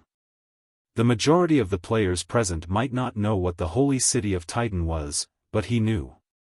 After all, Pantheon had exposed the truth about the Holy City to God's domain's various superpowers. So, he understood how valuable the slots to Titan City were. What an interesting guild. Everyone believes that Zero Wing will succumb to Blackwater's attack. It seems that they have underestimated Zero Wing's foundations. Cleansed Rue smiled upon hearing this announcement, her interest in Candlelight's large-scale auction growing. After the auction, players left the Candlelight trading firm, one after another. However, once outside the shop, they found that a group of level 39 expert players radiating killing intent had surrounded the trading firm's entrance. Every one of these players wore Blackwater's guild emblem. Seeing this, ordinary players moved out of these players' way, afraid of attracting their attention. Suddenly, a tall, robust man wearing silver battle armor stepped into Alluring Summer's way and asked sternly, "Are you the one who purchased the advanced mana armor kits?"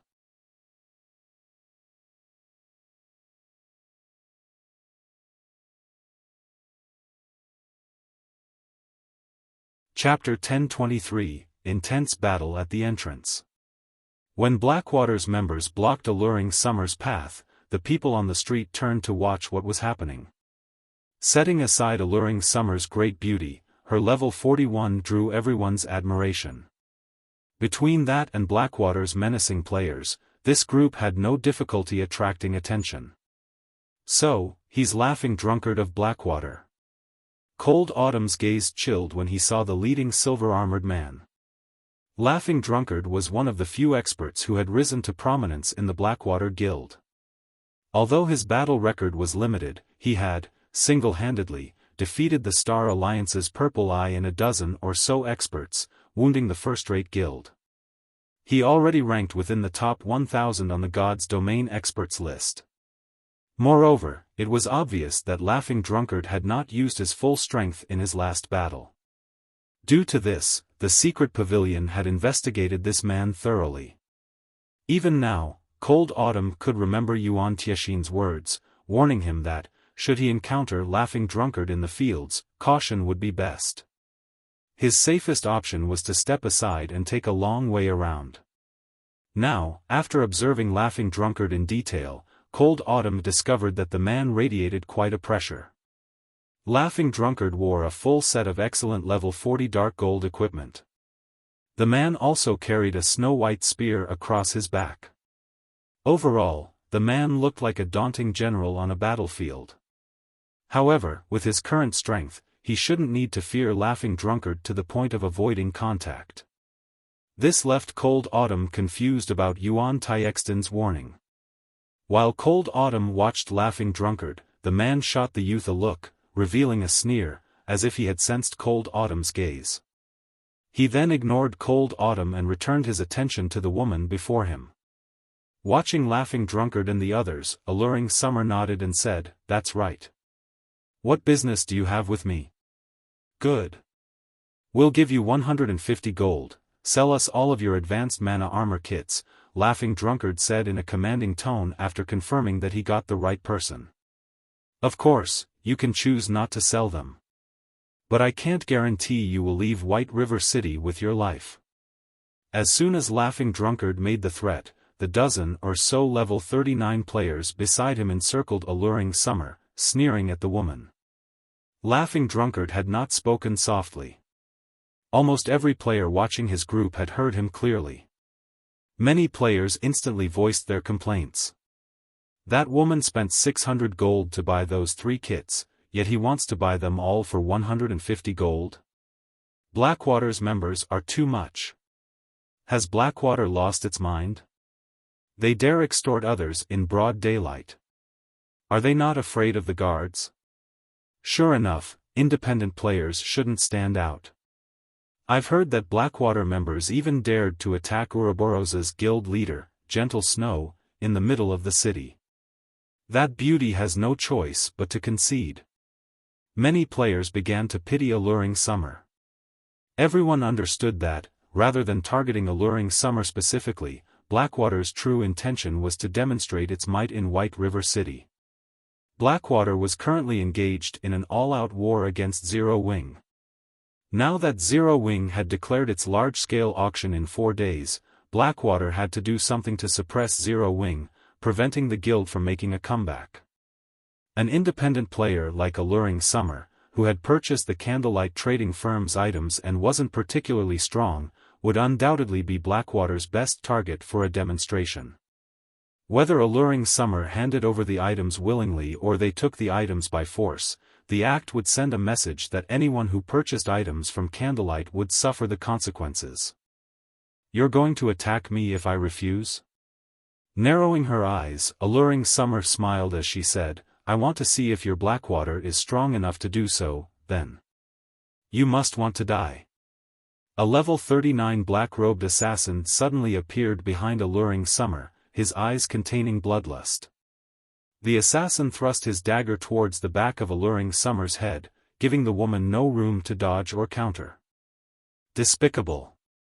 Cleansed Rue, who stood by the side, inwardly cursed this sight. While Laughing Drunkard had been talking, he had sent an expert assassin to approach Alluring Summer stealthily and attack her should the negotiations fail. This was truly despicable behavior. As everyone thought that Alluring Summer was done for, they watched the level 39 assassin's dagger pass through the woman's body harmlessly. Rather than finding its target, the assassin's attack struck Alluring Smile's afterimage. Her reaction time is so fast. Cold Autumn's eyes widened, shocked at Alluring Summer's speed. If he faced such a sneak attack, he would likely lose his life, then and there, yet Alluring Summer had dodged the attack as if she had predicted it. However, these players from Blackwater weren't ordinary players either. Every one was an expert. After realizing that his attack had failed, that assassin turned to where Alluring Summer had aimed her blink. After discovering the woman, he used shadow steps. In the blink of an eye, the assassin appeared behind Alluring Smile once more. With a backhand swing, he sent a backstab at Alluring Smile, the fluidity of his movements impressing many of the guild experts who watched the fight. Pang! Before anyone realized it, an ice wall had appeared behind Alluring Summer. When the dagger struck the wall and subsequently slowed, Alluring Summer tilted her body forward slightly, deftly dodging the assassin's backstab. Following which, she turned and before anyone realized it, completed chanting and tracing the runes for another spell. She then pointed her finger at the assassin. Immediately, an arc of blue lightning shot from Alluring Summer's extended finger and struck the assassin before her. However, the assassin was no fool. Understanding that the lightning attack was quite powerful, he immediately activated Vanish, utilizing the brief 1-3-second invulnerability to block the attack. It seems this chick is quite strong. Seeing that Alluring Summers was extraordinarily strong, Laughing Drunkard turned to one of the swordsmen beside him and said, "Bullet, go, help take care of that chick. After this, I'll ask the boss to help you apply for training at the main headquarters." "Thank you, leader. I'll take care of her." The swordsman named Bullet licked his lips before activating Windwalk and charging towards Alluring Summer. Cleansed Rue frowned when she saw the expert assassin and expert swordsman working together against Alluring Summer. She could tell that both the assassin and the swordsman could easily rank near the top of 100 Flowers Palace's players with their combat standards. If their coordination was good, even Cleansed Rue herself was not confident of defeating them. When Bullet arrived before Alluring Summer, the latter turned suddenly once more and pointed her finger at the swordsman. Xiao! Another arc of lightning flew from Alluring Summer's finger. Moreover, the lightning was even faster than before. The attack was far more powerful this time. Before anyone realized it, 3 ice walls had appeared around Bullet, preventing him from moving sideways or backward and leaving him with no choice but to defend against the attack. Pang! Bullet quickly activated parry to block the attack. However, the instant his weapon met lightning, his body was launched like a cannonball, crashing through the ice wall behind him and landing over 20 yards away. The massive power within Alluring Summer's attack made everyone shudder involuntarily. Such skilled double casting. Alluring Summer's performance surprised Cold Autumn. It's no wonder why you dared to challenge us. So, you have a few tricks up your sleeves. Ghost, join them. I want to see how long she can hold up, Laughing Drunkard ordered. Understood. At this time, a large, tanned berserker named Smoking Ghost stepped forward. Without hesitation, he used charge on the fatigued Alluring Summer. Just when this level 39 berserker's weapon was about to hit Alluring Summer, a 3-meter-tall skeletal claw appeared beside the berserker without so much as a sound. Catching Smoking Ghost by surprise, the skeletal claw grabbed the berserker before squeezing him, releasing a loud crunch. Smoking Ghost's body transformed into a pile of ash that fell through the skeletal clawed fingers. This is... Every spectator was stupefied. They could not figure out what had happened. That had been a level 39 berserker. Even Cold Autumn and Cleansed Rue were shocked. They could not believe that such an expert had died in a single move. Suddenly, a clear voice resonated down the street. This is Zero Wings territory. Do you people from Blackwater think you can do whatever you want here? The crowd turned towards the voice's owner. They were speechless. The person who had spoken was none other than Zero Wings Vice Guild leader, Aqua Rose. You're tuning into the Xiaofan's Wuxia Tales YouTube channel. Don't forget to subscribe and join us on this journey to catch the most captivating stories.